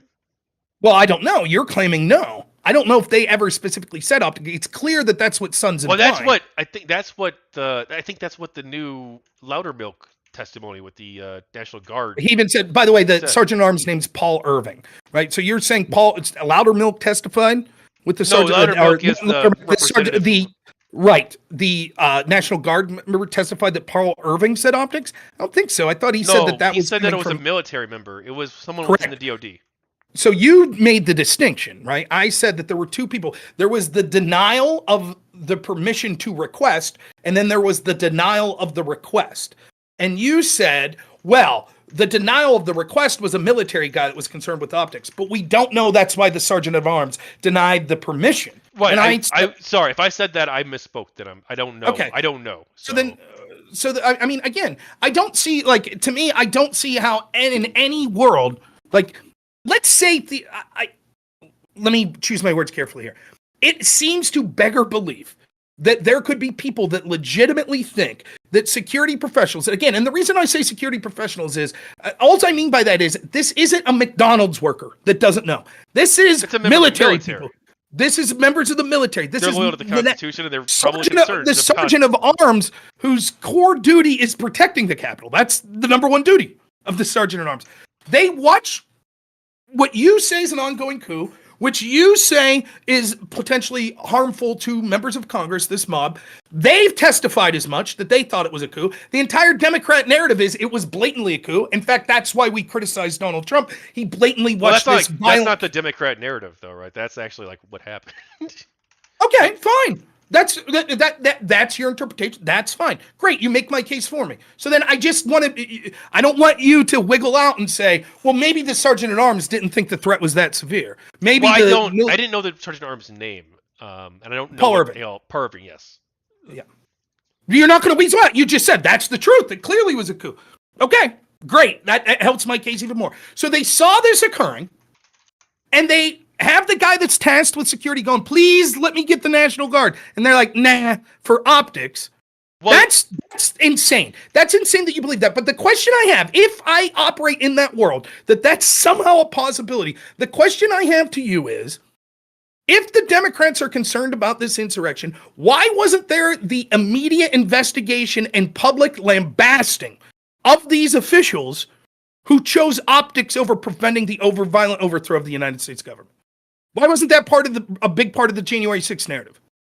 The committee. I don't know if there was this, like, see, I'm not sure I necessarily buy, though, that there was this, because I have not looked into it myself yet, the Stephen Sund and Paul Irving, that there was a attempt to stop this. I do think that there was, if the latest testimony about for the National Guard people is true, I think that there might have been concern from the military specifically, but I don't know if I buy that you're. No offense. Okay, no, that's fair. I don't think I would buy. If I'm right that this is what Sun, I can send you the links if you want. If I'm right that that's what Sun testified to, right? Then what would your answer be if I am right? If he testified, what specifically? What specifically? If it is true that he repeatedly called Paul Irving and was not given permission to request, right? If that's true, and Paul Irving lied about it and said, no, I gave the answer the first time. Now what's your answer? Before, made the request during or before, just so we're clear. On January 6th or before? We're only talking about the day of January 6th. So, yes, it is also true that Paul Irving denied the request previous to January 6th, but we're talking specifically on January 6th. Paul Irving sees a coup, violent, bloodthirsty, potentially killing members of Congress, potentially overthrowing the government. He sees it. He gets the call from the guy in charge of security. He says, please let me request the National Guard. He says, I got to run up the chain. Let me get it back to you. If that happened, I know you're saying I don't believe that happened. Fair enough. I don't know if it happened. That's fair. If it did happen, now what's your answer? I would have to learn why. Okay, they're probably going to say optics. And if they now, what's your answer? I don't know. It's a complicated thing because you don't want to have troops in the Capitol necessarily. It would be unprecedented. So it's irrelevant. So the facts are. I don't even understand why you're arguing this point then, because correct me if I'm wrong, and the audience could correct me if I'm wrong too. Maybe I'm misinterpreting it. You can tell me if I am. It seems that you keep making this distinction.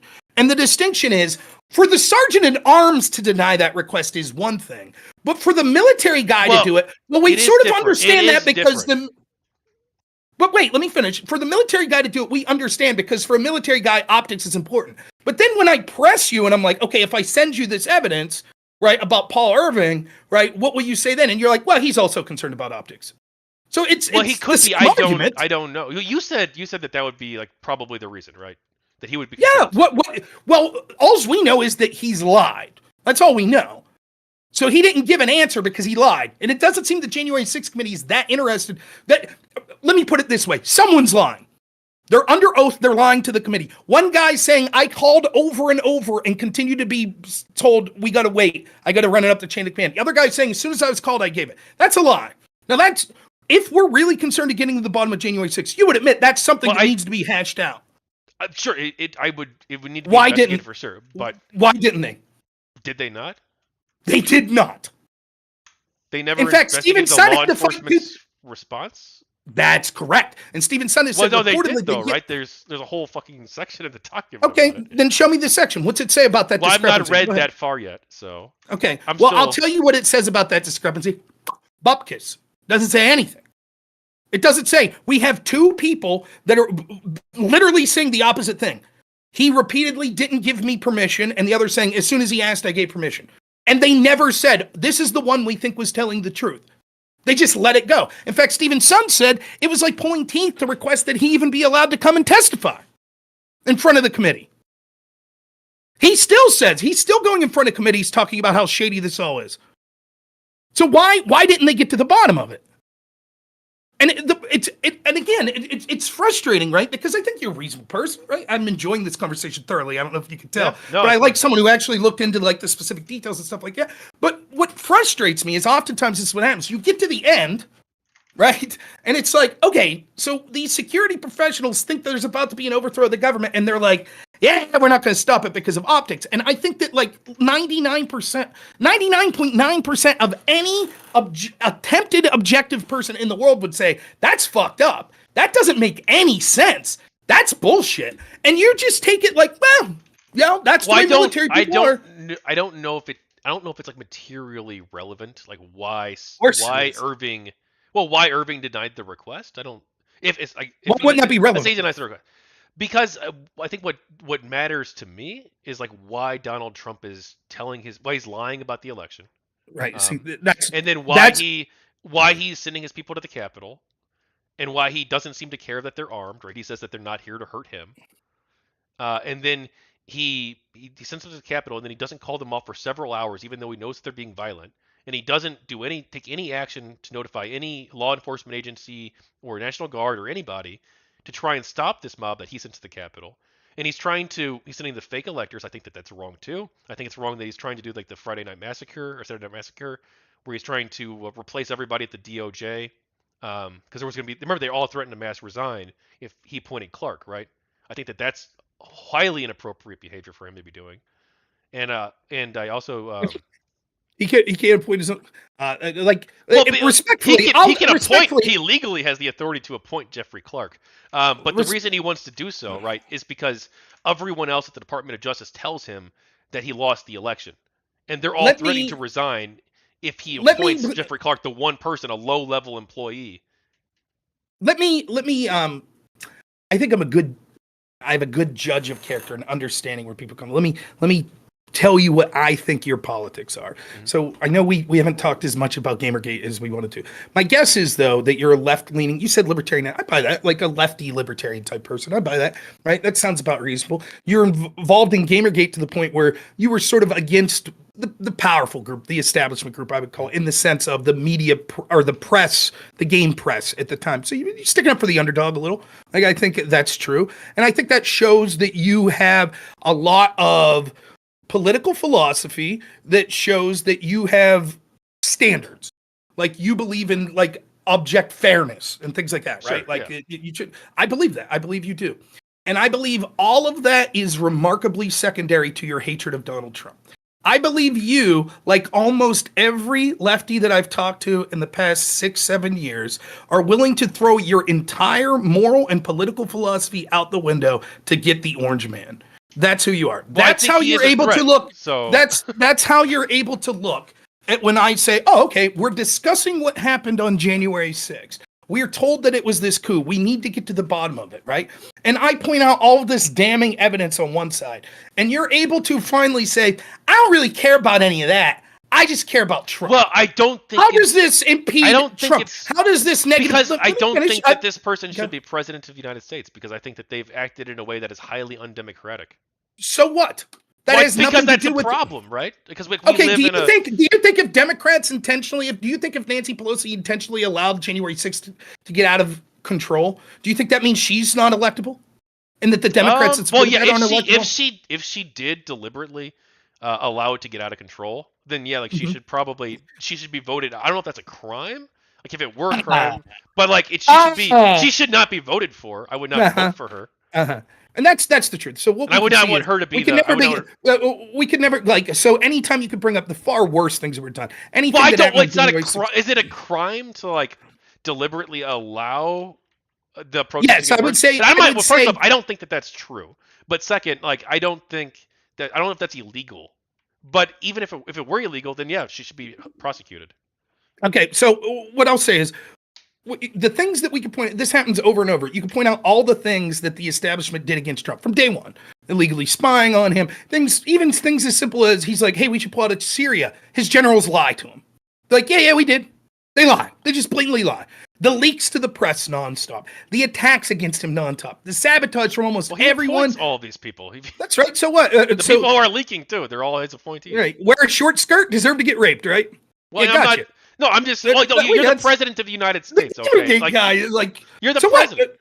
You should be appointing better people again, who are going to do this. Again, your TDS shines through. Okay. Like All you right. think that your worldview, much like Gamergate, right? Much like Zoe Quinn would look at something and say, I view everything through the lens of like feminism and things like that. So anyone because of that, she's always looking at that. When someone disagrees with her, she assumes the same thing. Oh, you're doing this because of patriarchy. Because you're focused on men or masculine. That's what she does. And I'm sure you would agree. That's largely one of the things that I think is evident with, like, maybe I'm wrong, but at least with people that seem to act like her, that's what happens. If you view everything through the lens of race, you assume that the people you're arguing against view everything through the lens of race. So if I say I'm against affirmative action, you say, oh, you hate black people. That's why. Well, and you're like, no, I'm against it. I'm not saying you do that. I'm saying that's what happened. What you're doing right now is because your entire political view is Trump, you assume that's mine. And so you said, when I say, look at all of this corrupt shit that happened from these officials against Trump, you're like, yeah, but Trump appointed him. What do I give a fuck? Well, it's not that I don't give a fuck. Like if they broke the law, and so let's say like you mentioned earlier, like the FBI spying on Trump or Trump's campaign at least with the FISA warrant, right? Right. Like if it turns out that either one, they didn't go through like the proper procedures, or two, that there wasn't a good evidentiary basis for them to approve the FISA warrant in the first place, like that would be a major corruption problem, and that should be investigated. And like maybe it has been. I don't know. I'm not like what happened. I didn't follow politics too closely. Well, I it was a slap on the wrist over the years. But what do you think? I will guarantee you this: like you would have followed it if Trump had done it. If Trump had been outgoing. No, I didn't, because I didn't follow much of Trump's shit. Like, well, no, you would have, because so you're telling me that you followed January 6th, but if Trump after January 6th would have instructed his FBI to investigate Joe Biden and legally spy on them based on a dossier that he paid for that he knew was misinformation, you'd be like, I probably wouldn't have followed that.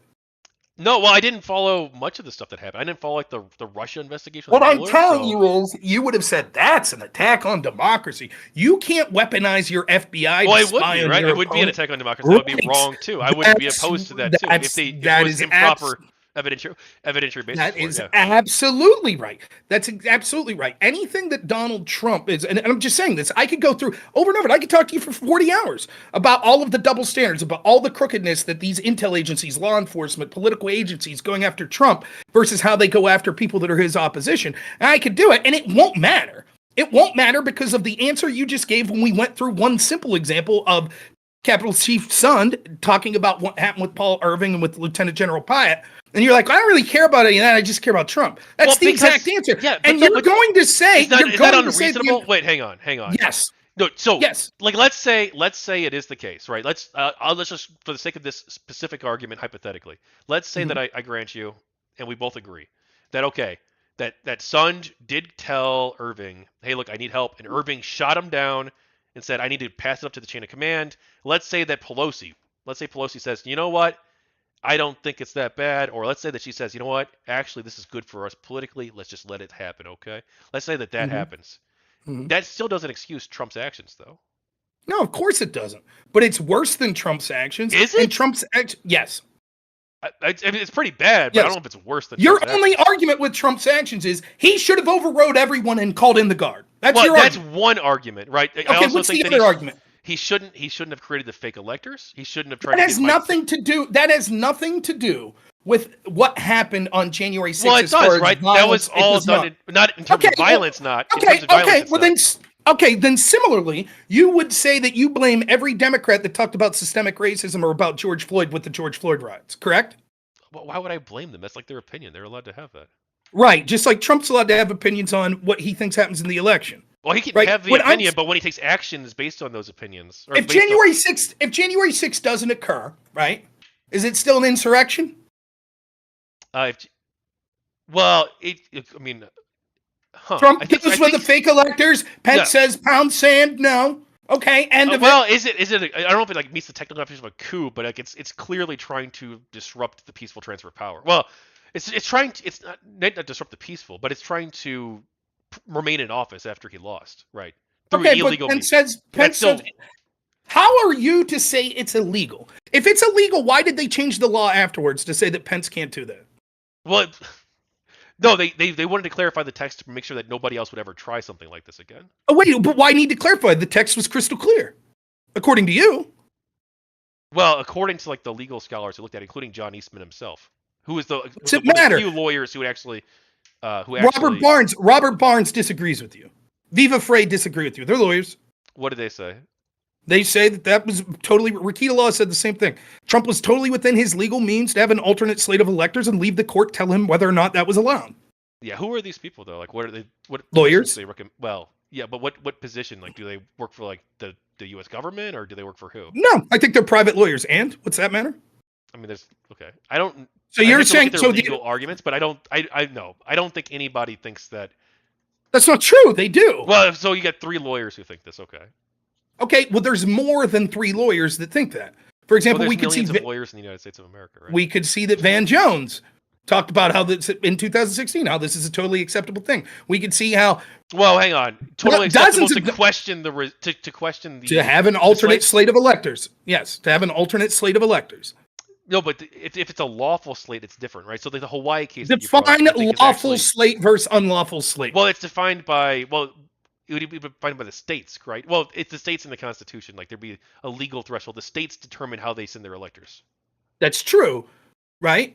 So it had to follow the legal process of the states, which Trump's electors didn't, right? The fake ones specifically. The fake ones specifically, they didn't go through the legal process. They were just random people that the Trump campaign.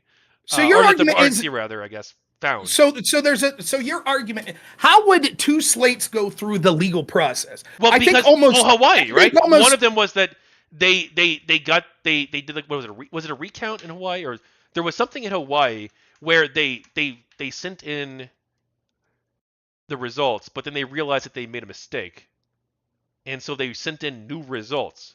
But they were, I believe, certified by the state legislature. It wasn't just like random people. Is this wrong? How would the state? So you're saying that legally states could certify 2 slates of electors?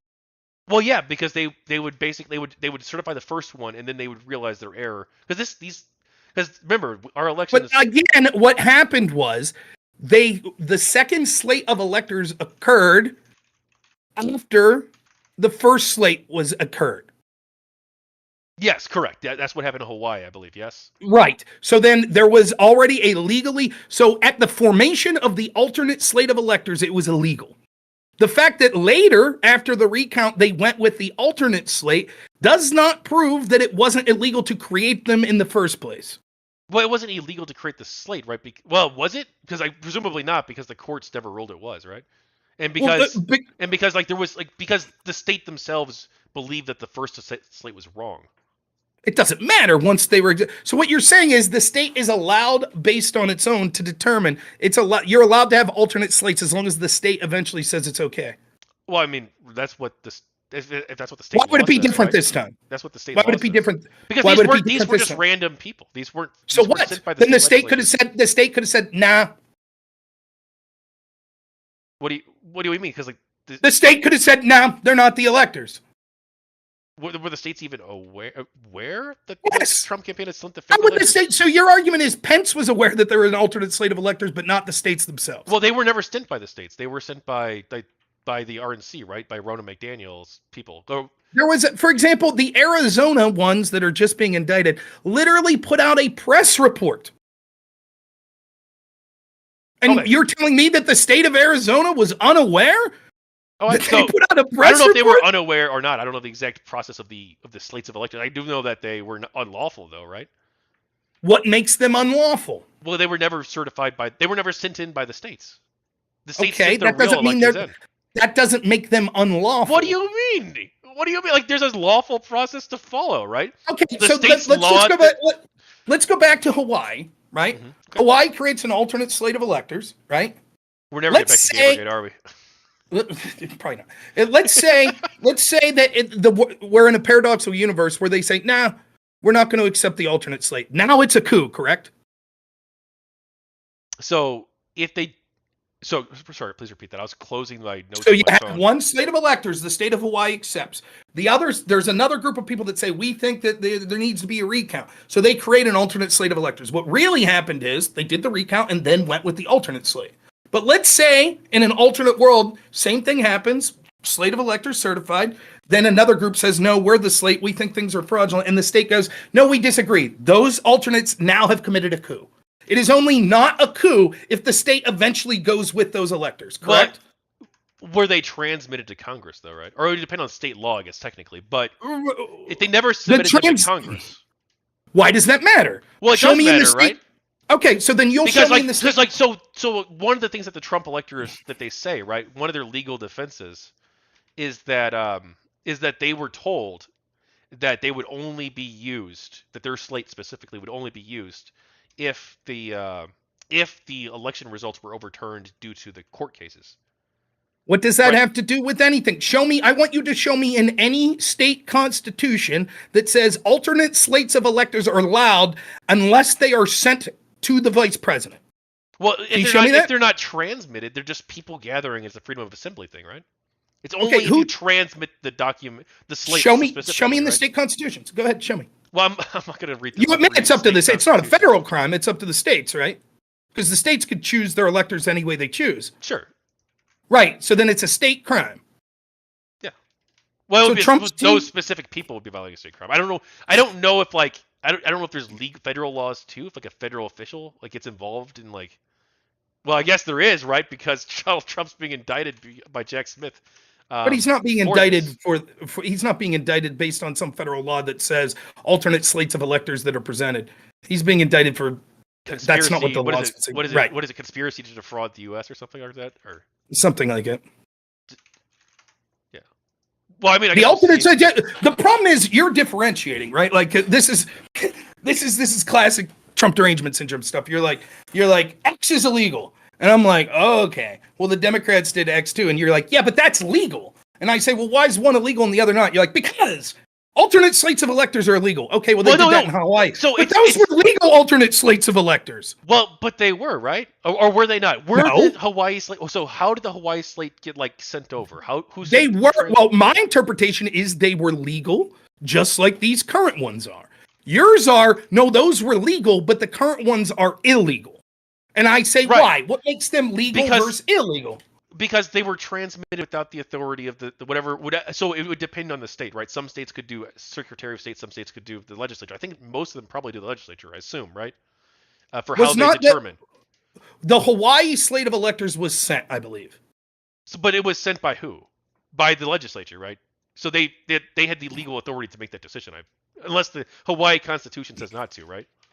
Or said not to. Let's see what I can. It's a Democrat in there, Jameer. Cool. Let's see.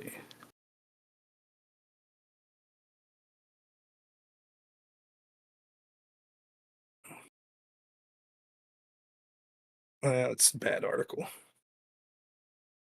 I'm reading a Fox 5 Atlanta one now. I'm not. Let's see. What the fuck is this?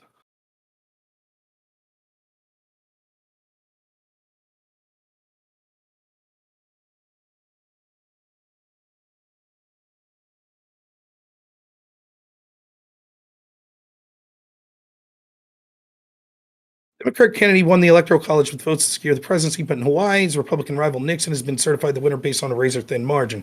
Democrats challenged the result, and the recount was still underway on December 19th, the federally mandated date in which presidential electors from around the country were required to cast their votes. Nixon's electors assembled at the state capitol in Honolulu for an official ceremony.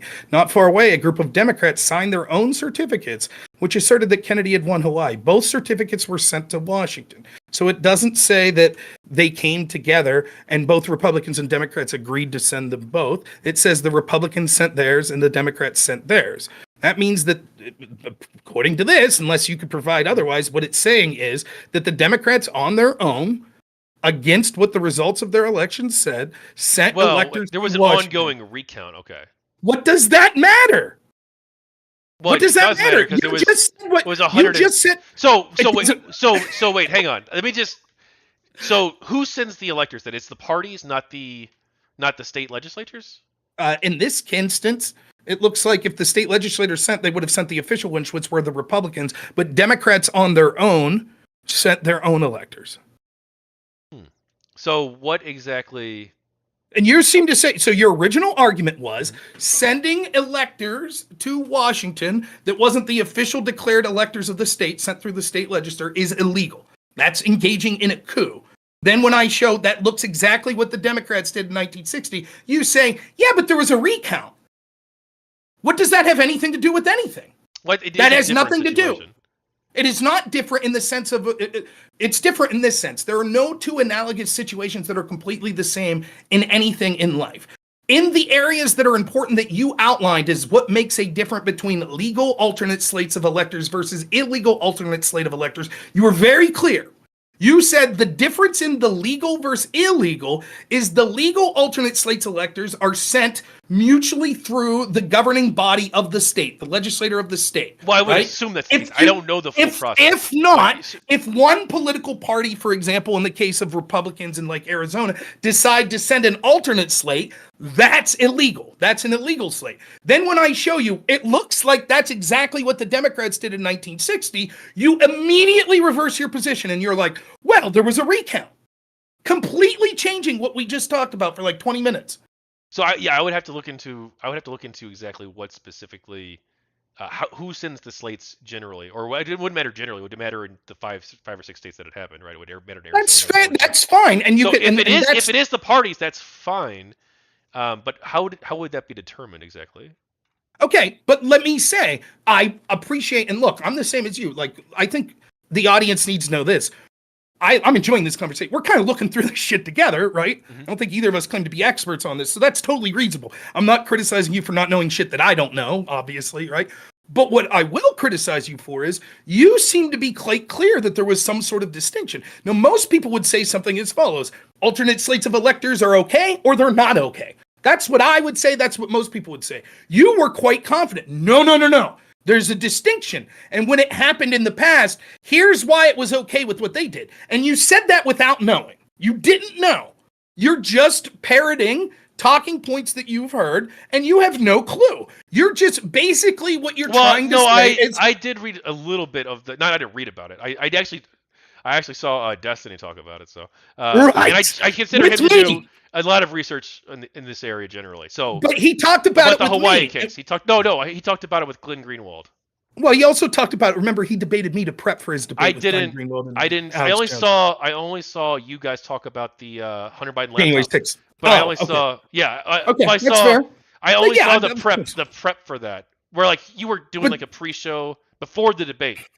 You guys went over he's like, hey, go over the details with me, and I'll just ask questions. I'm not going to fight back, really.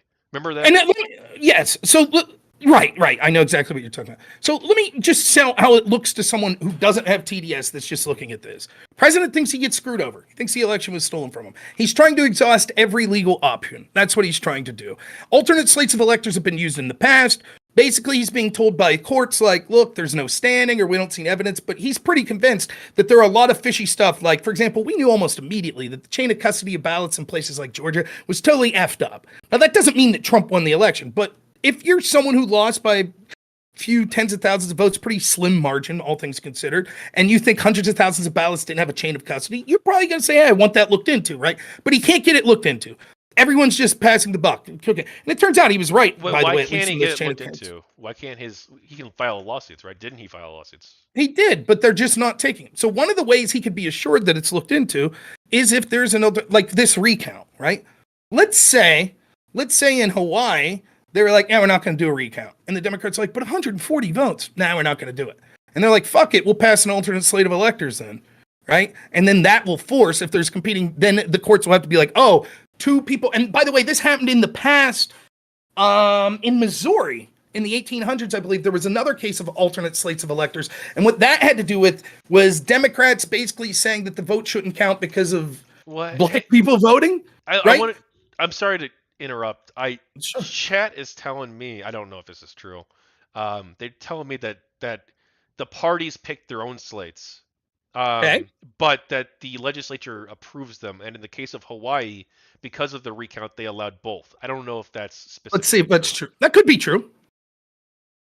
Because that would matter, I think, right? If it's true, it's an important distinction. But you didn't know that and still accepted it. Well, because I saw Destiny, I think said that. But we'll look into it. But it seems to be so. It's basically arbitrary, right? Because what this is what the process would have been, right? There is zero fucking chance that this alternate slate of electors gets there, and Mike Pence is like, I just don't know. I don't know what to do. Mike Pence was going to do what he was going to do anyway. Everybody knows. Well, right? That's because he's like a principled person, right? If you have somebody doesn't matter.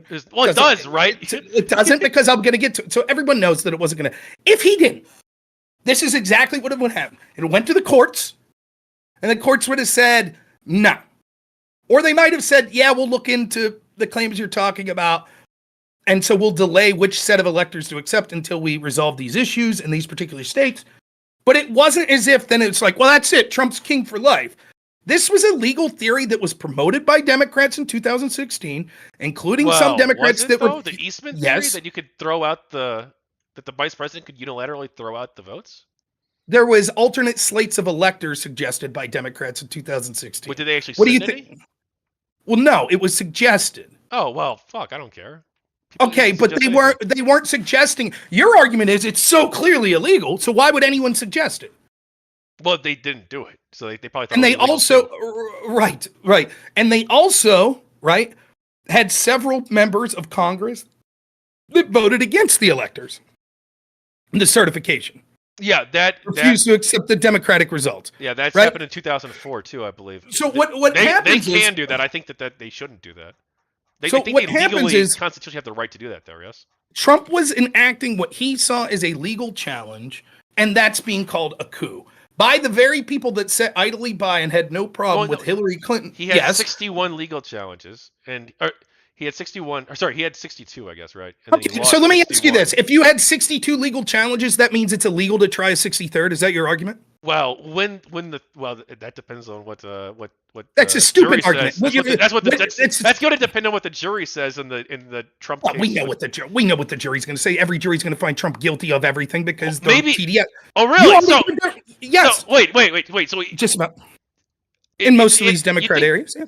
You think that? Okay, so let's say the jury finds him guilty. Would you not accept that? No. Even if he doesn't win on appeal? Correct. So you don't trust the courts at all? No, not in these blue areas that it's blatant. For example, you gave the reason why. You just did. When we were talking about January 6th, you said, I don't care about any of that. And I said, right, because you have TDS, because your only goal, all of the political philosophy that you have and moral philosophy you have is secondary to stop Trump. And you say, can you blame me? Trump's really bad. You're the type of person that's on a jury in New York, in D.C., that overwhelmingly votes against it. That's what's going on. Well, no. That's why the John Carroll rape case went. Okay. I don't know, man. That's exactly what happens. That's exactly. You have a bunch of people that say this guy's a Nazi. He's the worst. He's going to he'll install himself for king forever. He'll lock up black people. He's clearly willing to violate the norms of the United States and probably the laws of the United States to remain in power. That's a problem. Let me ask you a question. That makes me TDS. Then yeah, sure, whatever. I get TDS, whatever. Do you know much about the Alvin Bragg case that's going on right now? Yeah. So I don't know all the details. What I have, so here's what. Do you know what you keep saying that like, oh, I'm biased against Trump. I have TDS, whatever. I actually when I first saw the case, and I saw that it was related to the campaign finance stuff, and I'm like, well, and I looked at it, and I'm like, you know what? It could be the case here that Bragg actually is like an overzealous prosecutor trying to get Trump for political reasons, and that would be wrong if so. And that could very well be the case, but I'm not like looked into it. But I didn't say that publicly, so you're not going to find that. I did say that privately. I Let wasn't me even a ask you this. streamer, I don't think, when I found If out. you were so clairvoyant, right, and you could see that if Trump's convicted in the Bragg case, that will prevent him from winning. But if he's acquitted, he'll win the presidency. Let's just say hypothetically, you somehow could know that, okay? All right? Mhm. And you're on the jury. I care about the facts of the case. That's it. Really? Is he That's what we innocent said or not? earlier. Well, That's what we said earlier. no, because I think that Trump's actions on January 6th were. I'm not going to vote for him. Right, but I'm saying you would say I will do the principled thing. I think he's not guilty. And if so if he's even though not that guilty, means then yeah, I would do. okay, it. even though you know that means he'll become president and be evil Nazi Hitler or whatever. Well, first off, the jury will never know that, right? Because That's true, but I'm asking you because I'll tell you, you sound a lot like a person I've talked to in the past, right? And we were talking about challenges to the Arizona election, and I was going through specific things. So there are several types of ballots, and I know this predictably because I was a little involved in Pennsylvania, super peripherally. So what happens is there's all kinds of challenges on different types of ballots. For example, ballots that came in post-election day, but were postmarked pre-election day. Those should probably count. Ballots that came in post-election day that were postmarked post-election day. Ballots whose signature didn't match verification. Ballots. But yeah, you understand that. Cases? I don't know. I'm just saying, you understand there could be, when we're saying what sort of, there could be multiple, like for example, in Pennsylvania, there were a litany of challenges. But you don't trust the courts anyway, so like, why does it matter? Well, so we're talking, I don't. I think it's evident in these. I'm not saying the courts anywhere. I'm saying it's evident in places like New York and D.C. that the E. John Carroll case proves, the Bragg case proves. Like we could see what's going on. Anyways, this guy calls in and he seems like a nice guy. I can't see him. I just audio. He seems fine. We're talking to him and he's telling me that like he's gay and he like it was going on dating app. He's kind of funny. We're just like talking like normal people. It wasn't like heated or anything. And then I mentioned the name Trump and he fucking loses it. You could feel him physically get angry. And he's like, Trump. So we start going through all these ballots. Yes, count them. Next set, count them. Next set, count them. And then he's like, let me just cut you off. Any ballot that led to Trump losing, count them. And I said, let me ask you a question. Well, this isn't an election official. He's a rando guy, right? That's right. And I said, if you were an election official and you were there in Arizona and you're watching the results of the night and you think if Trump wins Arizona, he's going to win the election, and you're looking at the ballots and you think Trump's going to win, would you cheat to stop him? He says, yes. Well, I wouldn't. Because he's that guy, so. Okay, but that's who you sound like. I'm just saying. Let me ask you this. If the courts rule on appeal or whatever that Trump didn't break the law, you're willing to accept that? Yeah, I'm going to accept whatever the Supreme Court says. Okay, and so then you would say it was political prosecution because he was acquitted and they went after him in unprecedented ways. Sure, yeah. If that's what they find in a Bragg case, yeah. If that's what happens on What do you mean broad case? The court's not going to say that. I'm not just saying the Bragg case. What about the alternate electors? Yeah, basically, I trust the Supreme Court of the United States, I guess. Okay, so just to be clear, if that case is dropped, overruled, etc., you will admit that Trump did not break the law and that the Democrats have lied for 4 years, painting him as someone who is anti-democratic. That would also mean that your number one reason for not hang on, wait. Would you say that so if let's say that the Supreme Court rules on the Trump case, let's say pick the strongest one, right? I guess like the documents case or the January 6th case. Like let's say that the Supreme Court rules on this and they say that no, actually we don't. Well, actually they would never rule that they don't determine innocent or guilt at the Supreme Court. They would just determine whether or not the process was lawful. Sure. Mm-hmm. That would be the only finding that they would make, right? They wouldn't say Trump's innocent. They wouldn't say Trump's guilty. It wouldn't even have to, even if it was appealed by a lower court. But yes, the process is what would be appealed. Yeah. So I mean, it would have to depend on their argument, right? If they're like 9-0, then sure, I'll probably go with what they say. Now, if it's like a 5-4 decision, like we'd have to look. Why don't you trust the courts? Well, I would have to look at the exact arguments that they'd be making. What if they make the argument say alternate slates of electors are legally justified? Well, legally justified in like what? I'd have to see their exact arguments. I would not. Okay, so well, that's a weasel answer maybe, but that's what I would say. If they would say that, then the number one reason you have not to vote for Trump in that he's a threat to democracy is a lie. Well, you would no. say, "Oh, I don't have that Well, reason no. anymore." It could be that it's not illegal for him to do so, but it's still highly improper for the president to do that, right? What? Oh, No, right. Okay, right.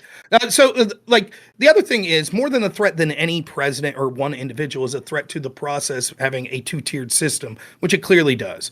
Like, so for example, we could see Trump was investigated for Russiagate, and he already admitted that it was in large part because allegedly he was colluding with Russians to get dirt in his opponent, and the FBI and Hillary's team colluded with Russians to get dirt that was misinformation on Trump, right?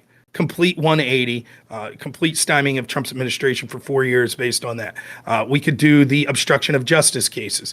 Trump is accused of mishandling classified documents, and he's accused of obstruction because allegedly he told people to move some boxes, correct? Hillary's team deleted subpoenaed well, evidence. because he took the boxes and never returned them after multiple requests. But Okay, Hillary's that's we could get into specifics of the case. They eventually did get the boxes back. In Hillary's case, they didn't. They deleted subpoenaed evidence. Well, did they get them back because the FBI raided his house, right? Doesn't matter. Did they ever get? I don't know. It seems a little bit different, right? No, it doesn't, because in one case, even if you say both are obstruction, in one case they actually got the evidence, in the other they didn't. Did they ever get? You admit they eventually, even if it was through a raid, they got the boxes they were looking for. Trump. Did they ever get the subpoenaed emails of Hillary? No, they didn't. Well, how are they going to get them? Because the server was destroyed, right? Or I don't know the details of the case. I heard it was right? it was wiped with bleach, right? So they obstructed justice in a way that the evidence they were looking for. They should go to jail. Why didn't they? Well, who? Hillary Clinton? Yeah. Why didn't anyone on Hillary Clinton's team that destroyed subpoenaed emails go to jail? I don't know. I haven't looked at. So the FBI thought it was very important to go after Trump, but not Hillary. Meanwhile, Joe Biden. But Comey released the letter saying that they, Comey's the one who made the decision not to prosecute, I believe, right? Okay. Top of the FBI and. Mm-hmm. I don't know what his exact reason was now. This was like 8 years ago, dude. So right, they never gave a reason. They just gave everyone immunity. That's what they did. I don't know. Maybe that's true. Okay, anyway, classified documents.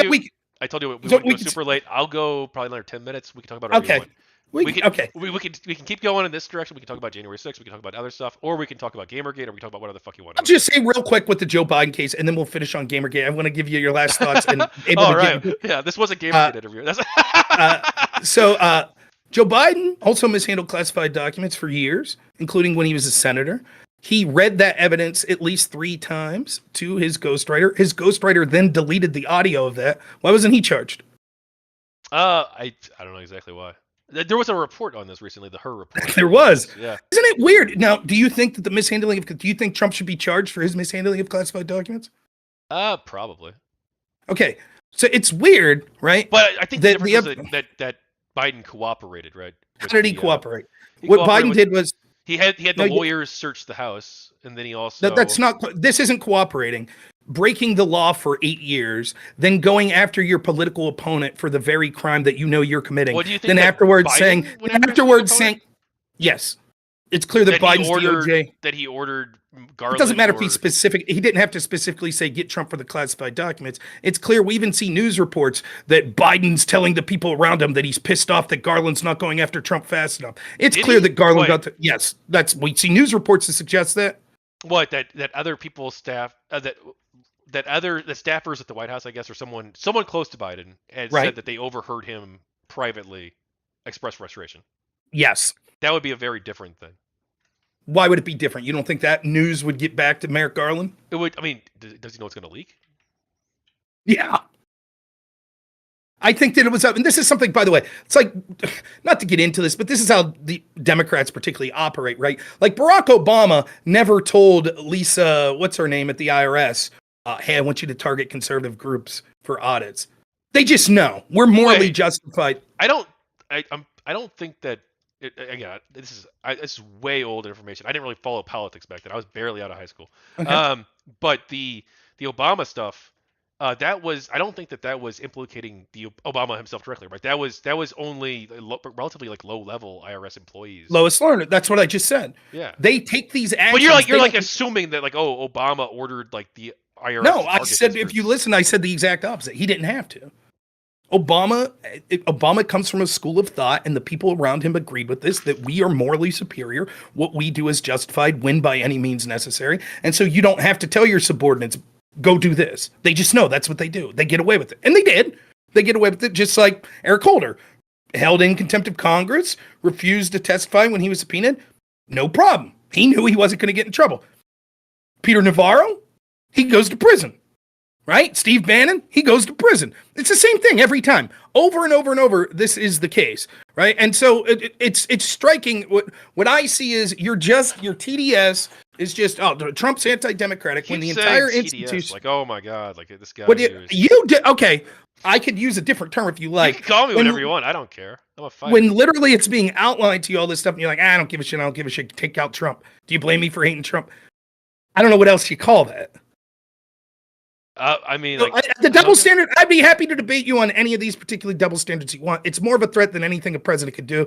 It's pervasive. It would show that there was anti-democratic initiatives for years and years and years and years going after Trump. Granted, you were young, so I'll give you some leeway on that. If you weren't involved in politics, you weren't involved in politics. But the very people you're supporting that are saying that Trump is anti-democratic were themselves anti-democratic in far more significant ways. And you're focused on things like alternate electors. Well, I think that is a big deal. Yes, it's not anywhere near as big a deal as the FBI. Let's just focus on one of these. What is the biggest thing that you think that the Democrats have done, whether Biden or Hillary or Obama or anybody, within like the past 10 years? Let's say let's not go back to like 1950. Okay, what's the worst thing that they've done that you think that is on the level of what Trump has done or worse? Knowingly working with a Russian spy to get disinformation that the FBI knowingly took and didn't verify to spy on Trump's team. The Steele dossier? Mm-hmm. Let me, yes. Wait, that was the campaign doing that, yes?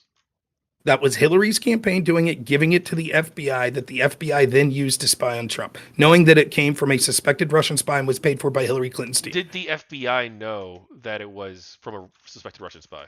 Yes, they knew who the subsources was. In fact, the inspector general said that he was shocked that what happened was that warrant got renewed 4 times. And after the 3rd time, they finally talked to the primary subsource, who was a suspected Russian spy named Igor Dushenko.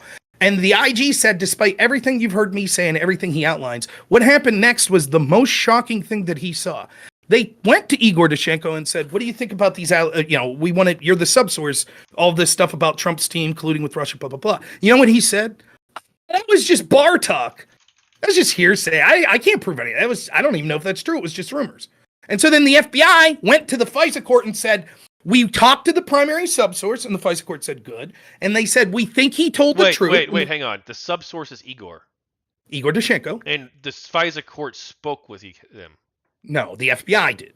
The FBI is supposed to look into information. Then they present the information to the FISA court and say, here's the reason here's the evidence we have that we suspect this dude of being a spy. Now renew the warrant. So every 3 months they have to renew the warrant. So they didn't talk to they knew who the primary subsource was. The first FBI 2 times knew, not the FISA court, yes? Yes. Okay. Well, the FISA court knew as well. So they didn't leave out any information? They gave them all the information and the court still made the decision, or no? What do you mean they gave them all the information? So did the FBI misrepresent At first, what the request was for? The 3rd time they did. Not what the request was for. They misrepresented the evidence they had. The first 2 times they spied on Trump's team without even checking with the subsource to see if the information was accurate. The 3rd time they checked with him and he said, no, it's not accurate. So they went to the FISA court and said, hey, we talked to the subsource and he told the truth. And the FISA court said, great. And that was it. They didn't say, and oh, by the way, what he told the truth about was that it's all bullshit. They didn't say that. They left that part out. What did they? So they left that out on the 3rd time. They left out that the Igor told them it was bullshit. Yes. And they still got the renewal because they misrepresented things. Correct. What all happened with this?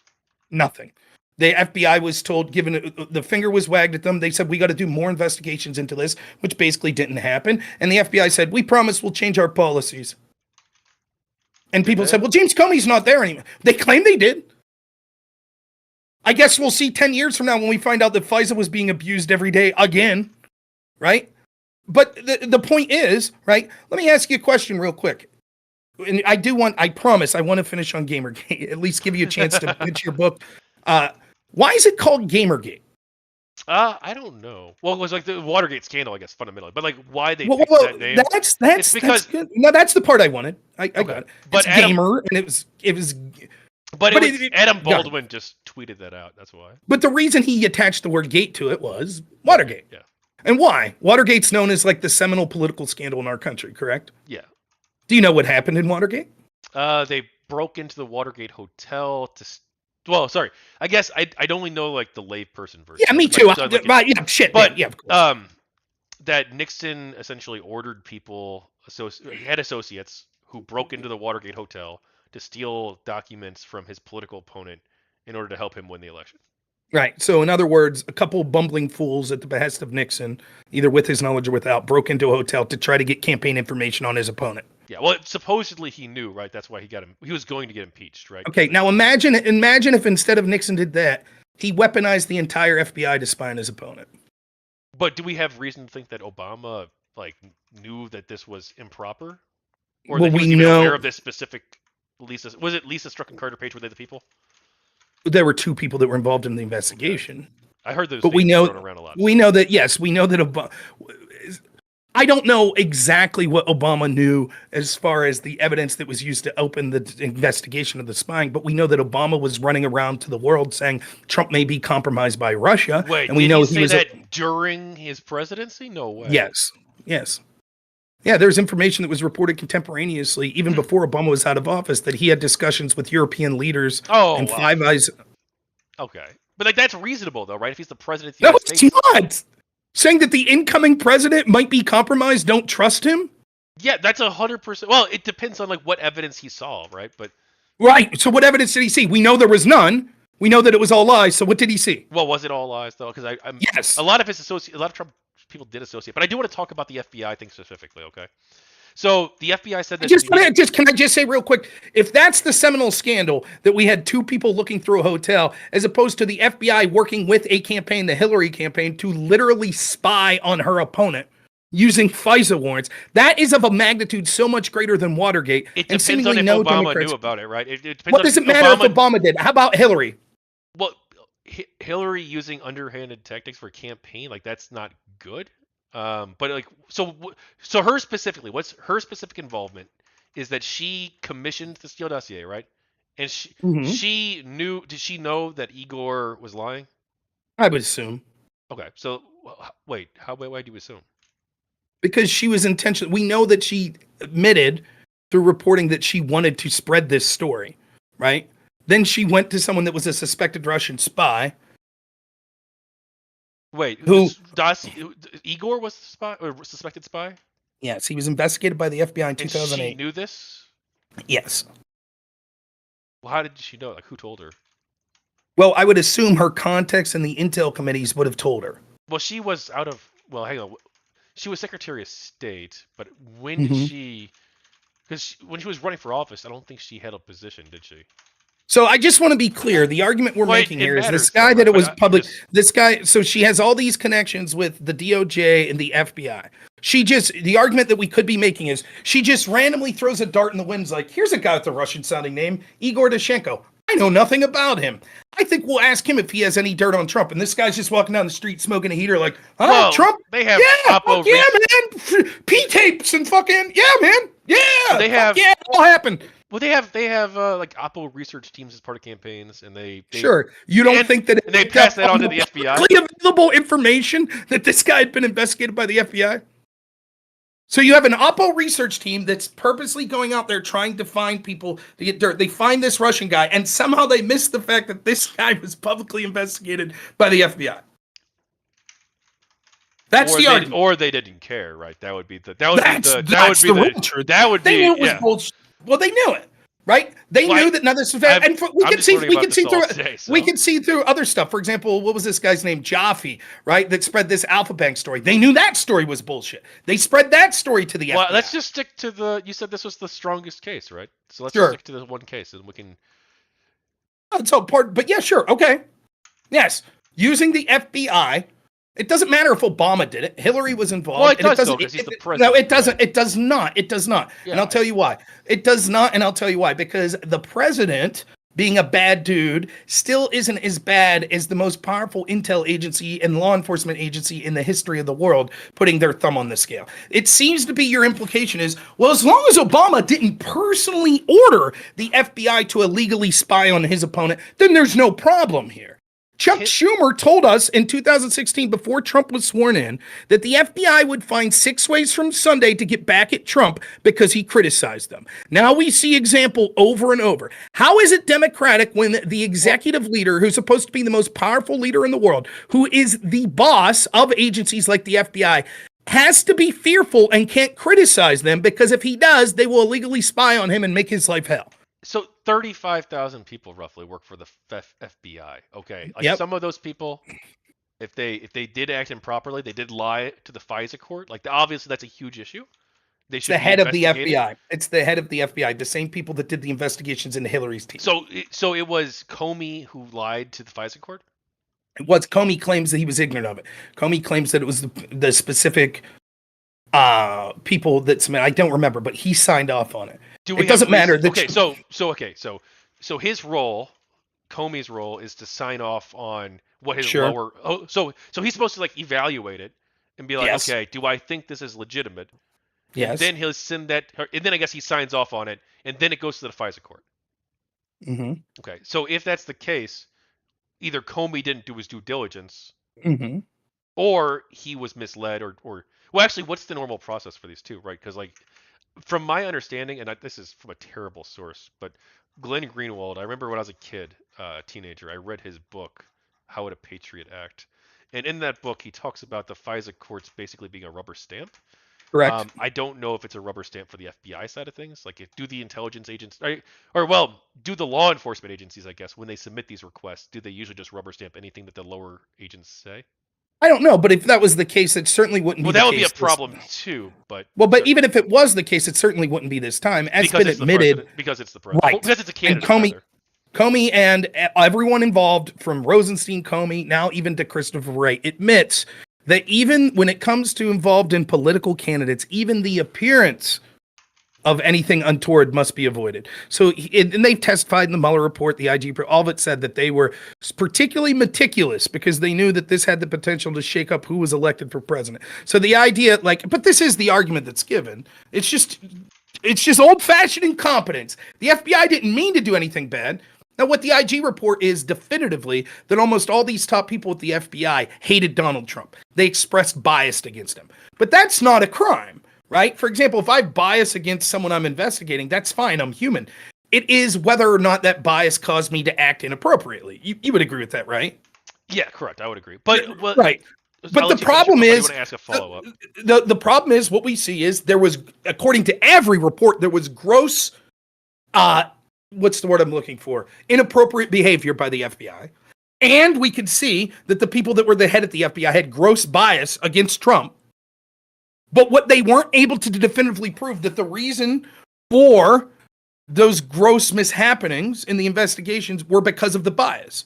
Well, wait, but if they knew that Igor lied, that would be them acting on a bias, right? Or like some other horrible. They said no. The official Democrat narrative is it was just incompetence. Well, what do you mean Democrat narrative? What is there like a investigation into this, presumably? Yes, the IG, when he did his report, and there's like a 6-hour testimony that you can see of the IG going before Congress and what the Democrats said over and over when being presented with this report that showed overwhelming evidence of misbehavior by the FBI is they said the FBI is good, Russia did try to help Trump, the start of the investigation was legitimate.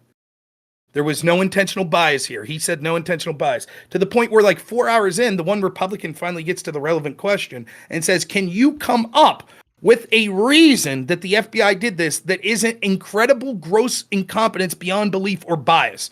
To which Horowitz says, I cannot. And so the Democrats, if they don't think it was bias, well, then they think it was incompetence.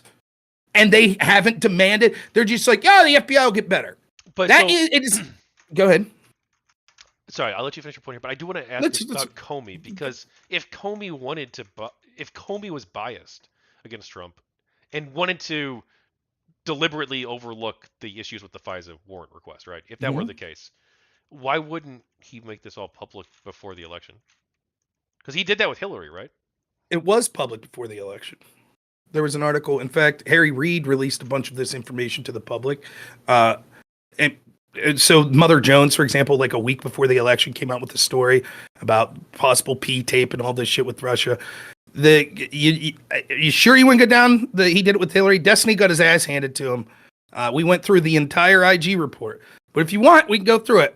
I'll go real quick. I'm leaving in like 4 minutes either way. Okay, so. I'll do it as quick as possible. Well, no, we're not going to. But the reason, but he did Comey announcing. Letter. Now listen, this is what happened.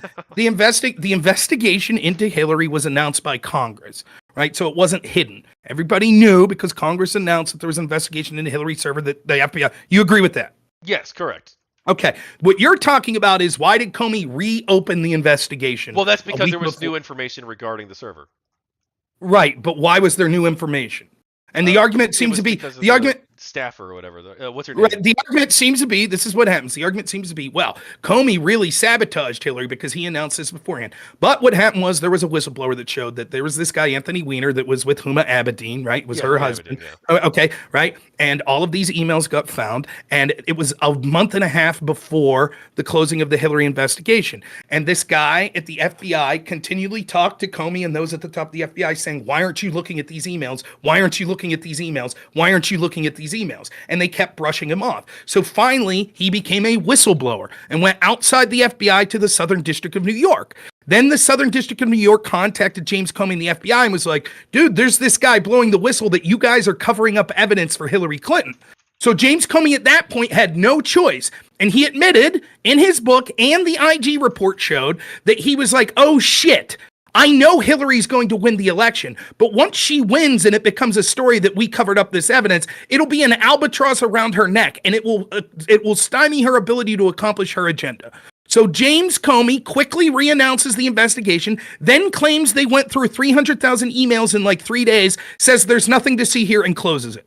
And it's used by people, not necessarily like you, but people on your side to say, see, that shows that James Comey wasn't biased, when clearly it shows the exact opposite. Well, wait, that doesn't. Of course it does. There's no way that Comey said that the reason he did it was because he did it specifically to help Hillary, right? Want to read the IG report?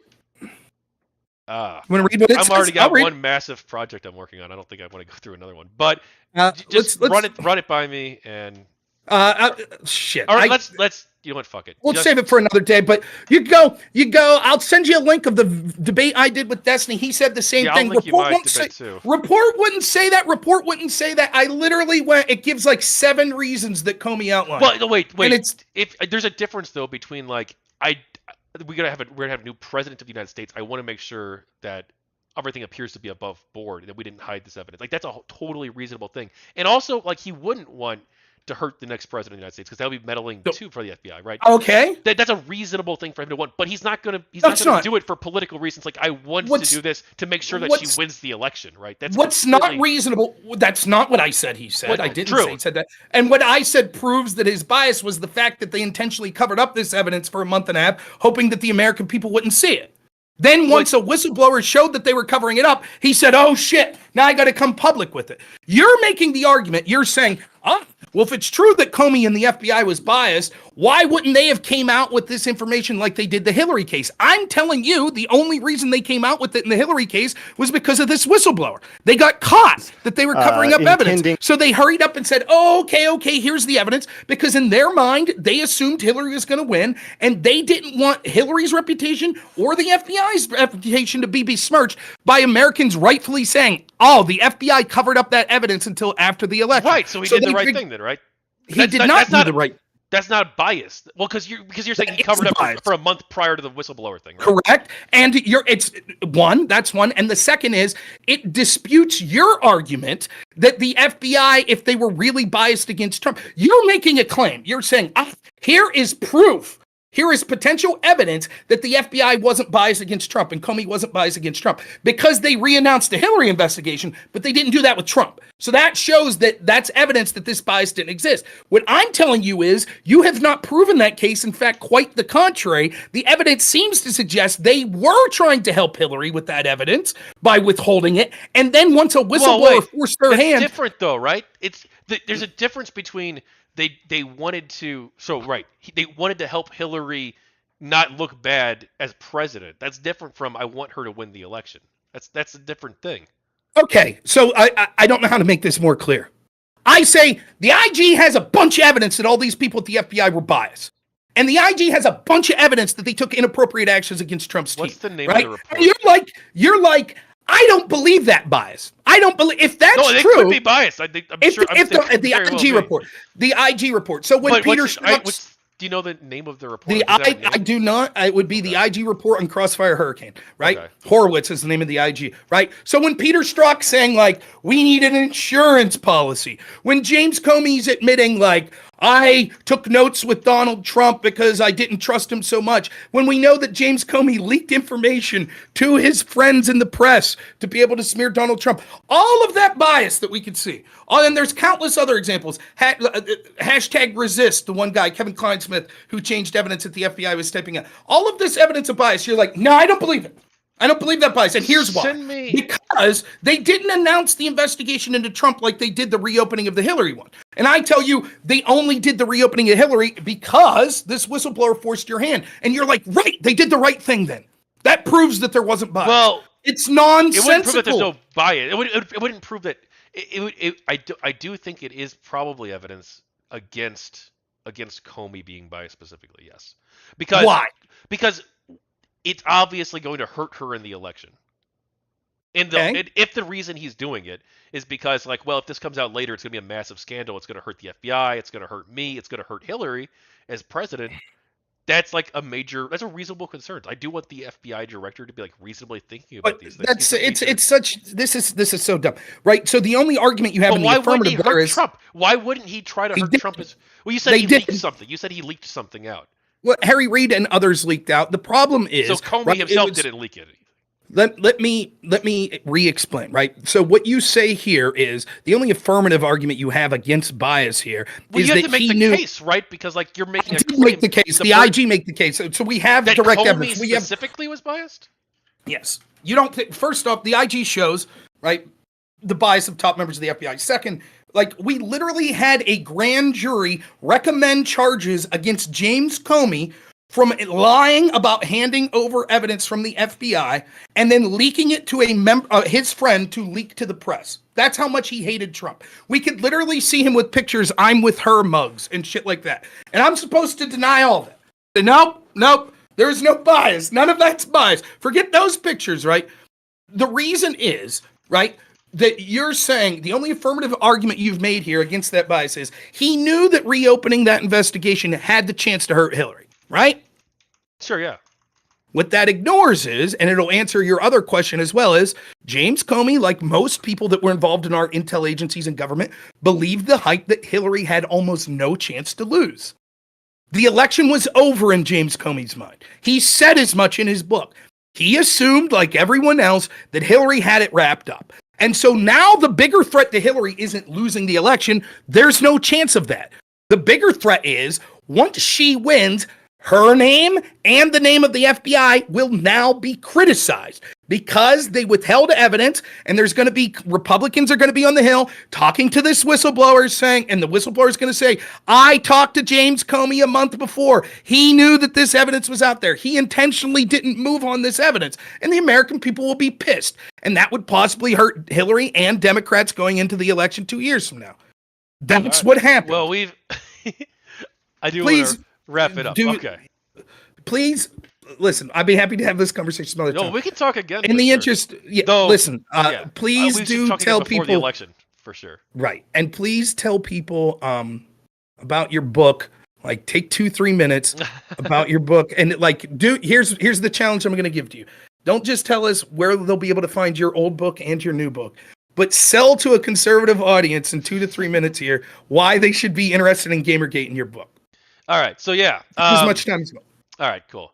So yeah, I'm Kevin McDonald. I'm Tachyon Blue. I'm a liberal political live streamer. I'm also working on this multimedia project. I stream a lot of the book interviews.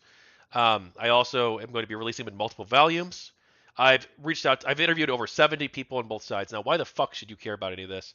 I think that ethics are important. I think that the truth matters. I think that the GamerGate people basically relied about by the Games Press and also by some of the mainstream media as well. And I think that that's a major scandal. I think that this historical record has been uh, is false. That the historical record that people are going to go into this thinking, unless people work to actively correct it, is going to be false. And that's because people lied, and that's because um, yeah, basically people were dishonest. And I also think that this book shows that pluralism is probably the best approach forward. I have interviewed tons of people who are conservative, I have tons of people who are liberal, tons of people who are progressive, people who are communists, people who are libertarian, people who are far right, or I'm pro Trump, I guess, like die hard. Sure, yeah. Not like Nazis necessarily. Fuentes, you interviewed No, Nick not Fuentes Fuentes. far. No. I've only He interviewed people probably who has are something to involved with say. GamerGate. But I've interviewed people from a wide variety of perspectives. I think that the big takeaway from the GamerGate stuff is that we need to instill pluralism in the world, and I think that we need to that we all live in a different world. Like you want to live in a Christian, you are a Christian, Rob. You want to live by the values of Christ. You think it's important. It matters to you, I presume, right? You talked about that Yeah, that earlier. I'm a bad Christian. So I Okay. support gay marriage and stuff like that. But in general, you're right. Yeah. Yeah, but like so, right? That's exactly what we need, right? You're a Christian, but you're not opposed to gay people getting married. Like whatever. That's great. That's exactly the kind of attitude that we need to instill in people. This idea of not just the gay thing specifically, like that's a settled issue. I feel for the most part. Um, but we need to learn to live with different lifestyles. That means like the woke people and the conservative people, the religious people, um, crazy liberal atheists like me with TDS.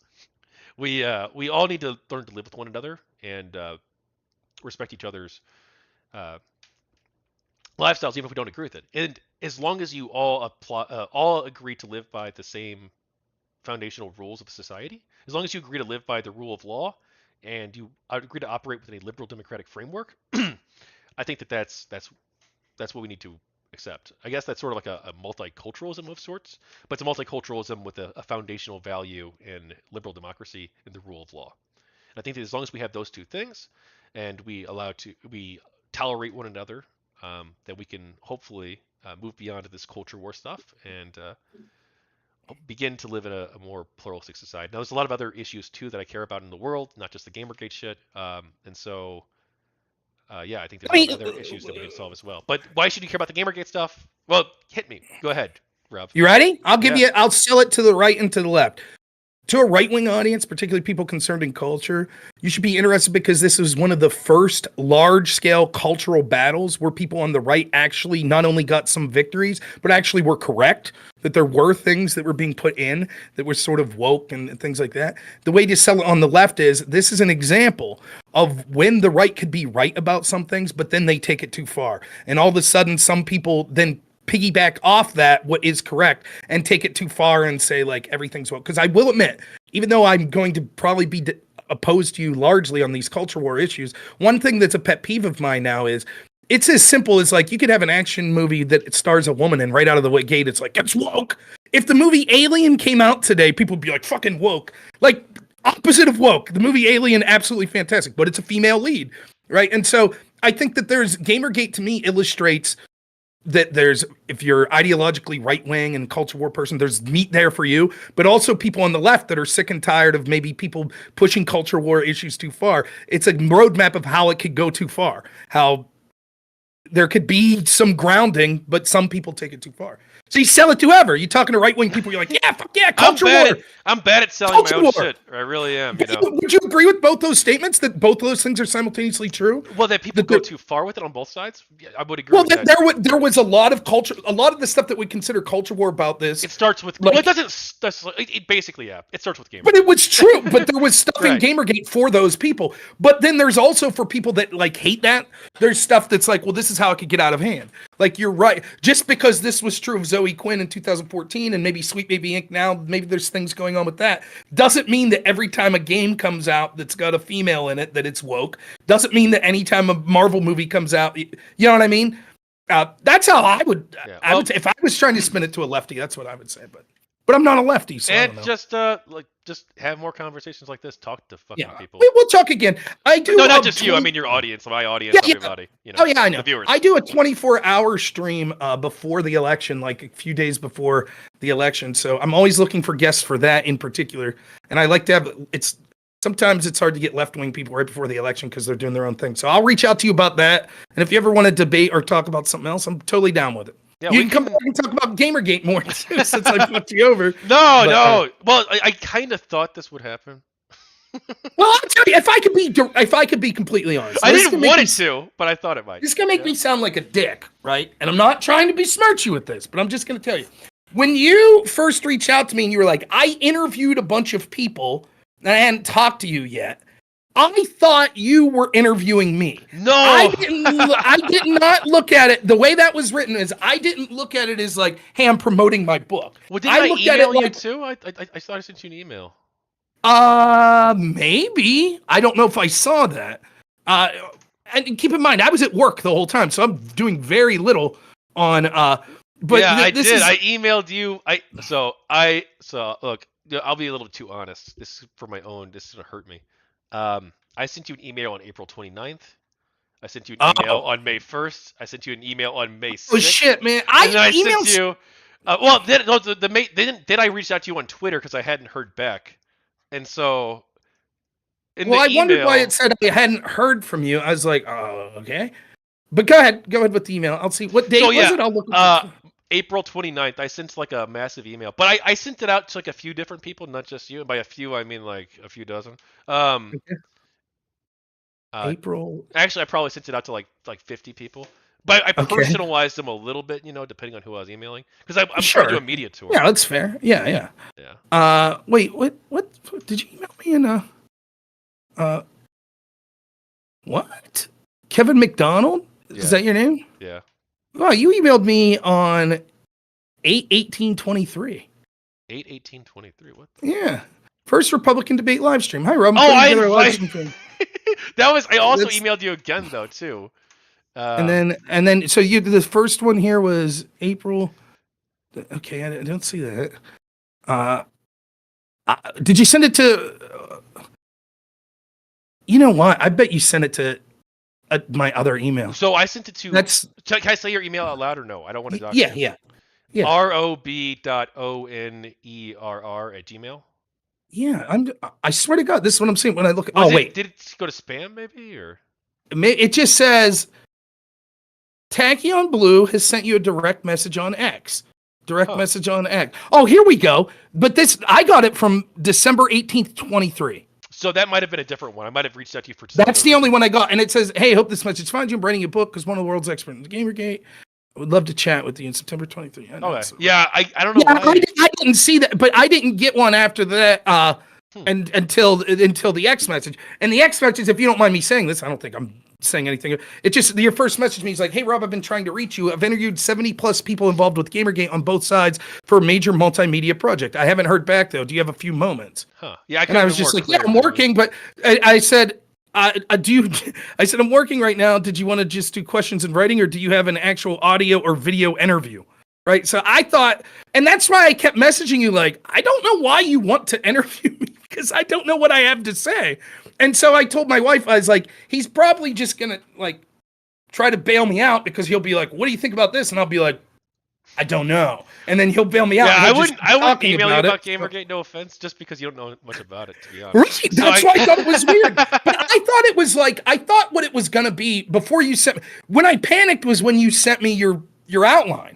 Because I thought what it was going to be was you're like, I'm doing a book and I'm trying to get left wing and right wing voices. And I saw Rob debate Destiny, or he's a right wing debater, and there aren't many of them. So I'll interview him and your questions will be like, did you think GamerGate illustrated sort of the woke left trying to infiltrate? And then I'd be like, sure, blah, blah, blah, blah, blah.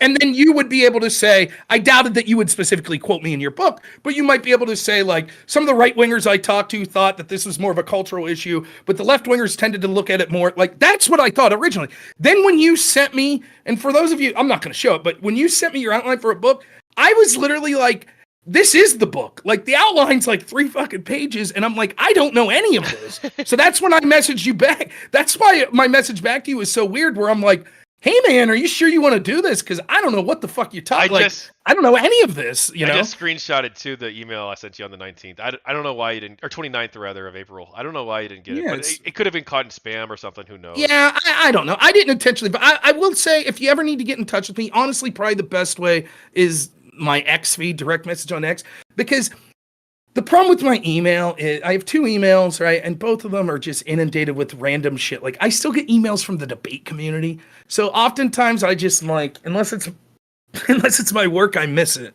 You know, so I didn't mean to intentionally miss it. And I No really big do deal. try. I honestly try, like, I like talking with people even about shit that maybe I don't know the most about. I enjoy it. So unless I have a negative interaction with someone and don't feel like interacting with them again, anyone who's listening, you message me, you probably come on the show and talk about whatever you want at some point, you know, schedule allowing. So, but yeah, by all means, I'm sorry I didn't try to avoid you. No, And I hope your book does well, and I look forward to reading it. And yeah, hopefully we'll talk soon. Yeah. We get a moderator if you want. We can do a debate on any of these topics or anything else. Honestly, we did pretty okay with that. Well, we might need one for time though, just to make sure that we Right. you know, but dude, I'm debating this or guy. fact checking too, right? Because like that would be really useful to have someone who we both trust to be like, hey, look, we don't really know, like the Hawaii thing. If we had somebody who's like, hey, look, go look that up while we continue the discussion, right? That would be great. You got to be careful with that shit though, because you're almost never going to find someone. So I don't know if you know who Cherry is. She moderated a debate with me once and kept saying, "Well, that's been debunked." And then I had to fucking stop and show her that what she said was debunked wasn't debunked. And then I kind of gave her the business. Like, if you want to be fucking moderator, be moderator. If you want to debate, let's debate. But you can't be both. Or like, so, well, maybe you pick somebody, I pick somebody, or whatever, right? But yeah, whatever. It doesn't matter. Yeah. We can work out the details on it. But anyway, so shout yourself out for my people, and then I can shout myself out again, I guess. Rob Noerr, Normal America with Rob Noerr on YouTube, or you can just look up Rob Noerr, Noerr, Twitch, Rumble, X, all of those places. Usually live streaming on Wednesday, Thursday, Friday evenings. So thank you for your audience for listening to me ramble on about shit that they probably don't care about. But I had fun. So thanks for having me on, and shout yourself out again. And yeah, so Tachyon Blue on YouTube, Tachyon Blue without an E on Twitter. Just check me out, check Rob out. Links to his stuff in the description, to your YouTube and to your Twitter or X specifically. And I will get yours on the live stream. I don't have it; it just has a general, but I'll put it up on my YouTube. Cool. Well, hey, great GamerGate talk. Thank you. But hopefully your book's more focused than my ramblings. At points, mostly it is. All right, man. I appreciate it. Take care, man. All right, see you. All right, thanks for watching, everybody. Have a good night. Actually, we could raid somebody. Who the fuck are we gonna raid?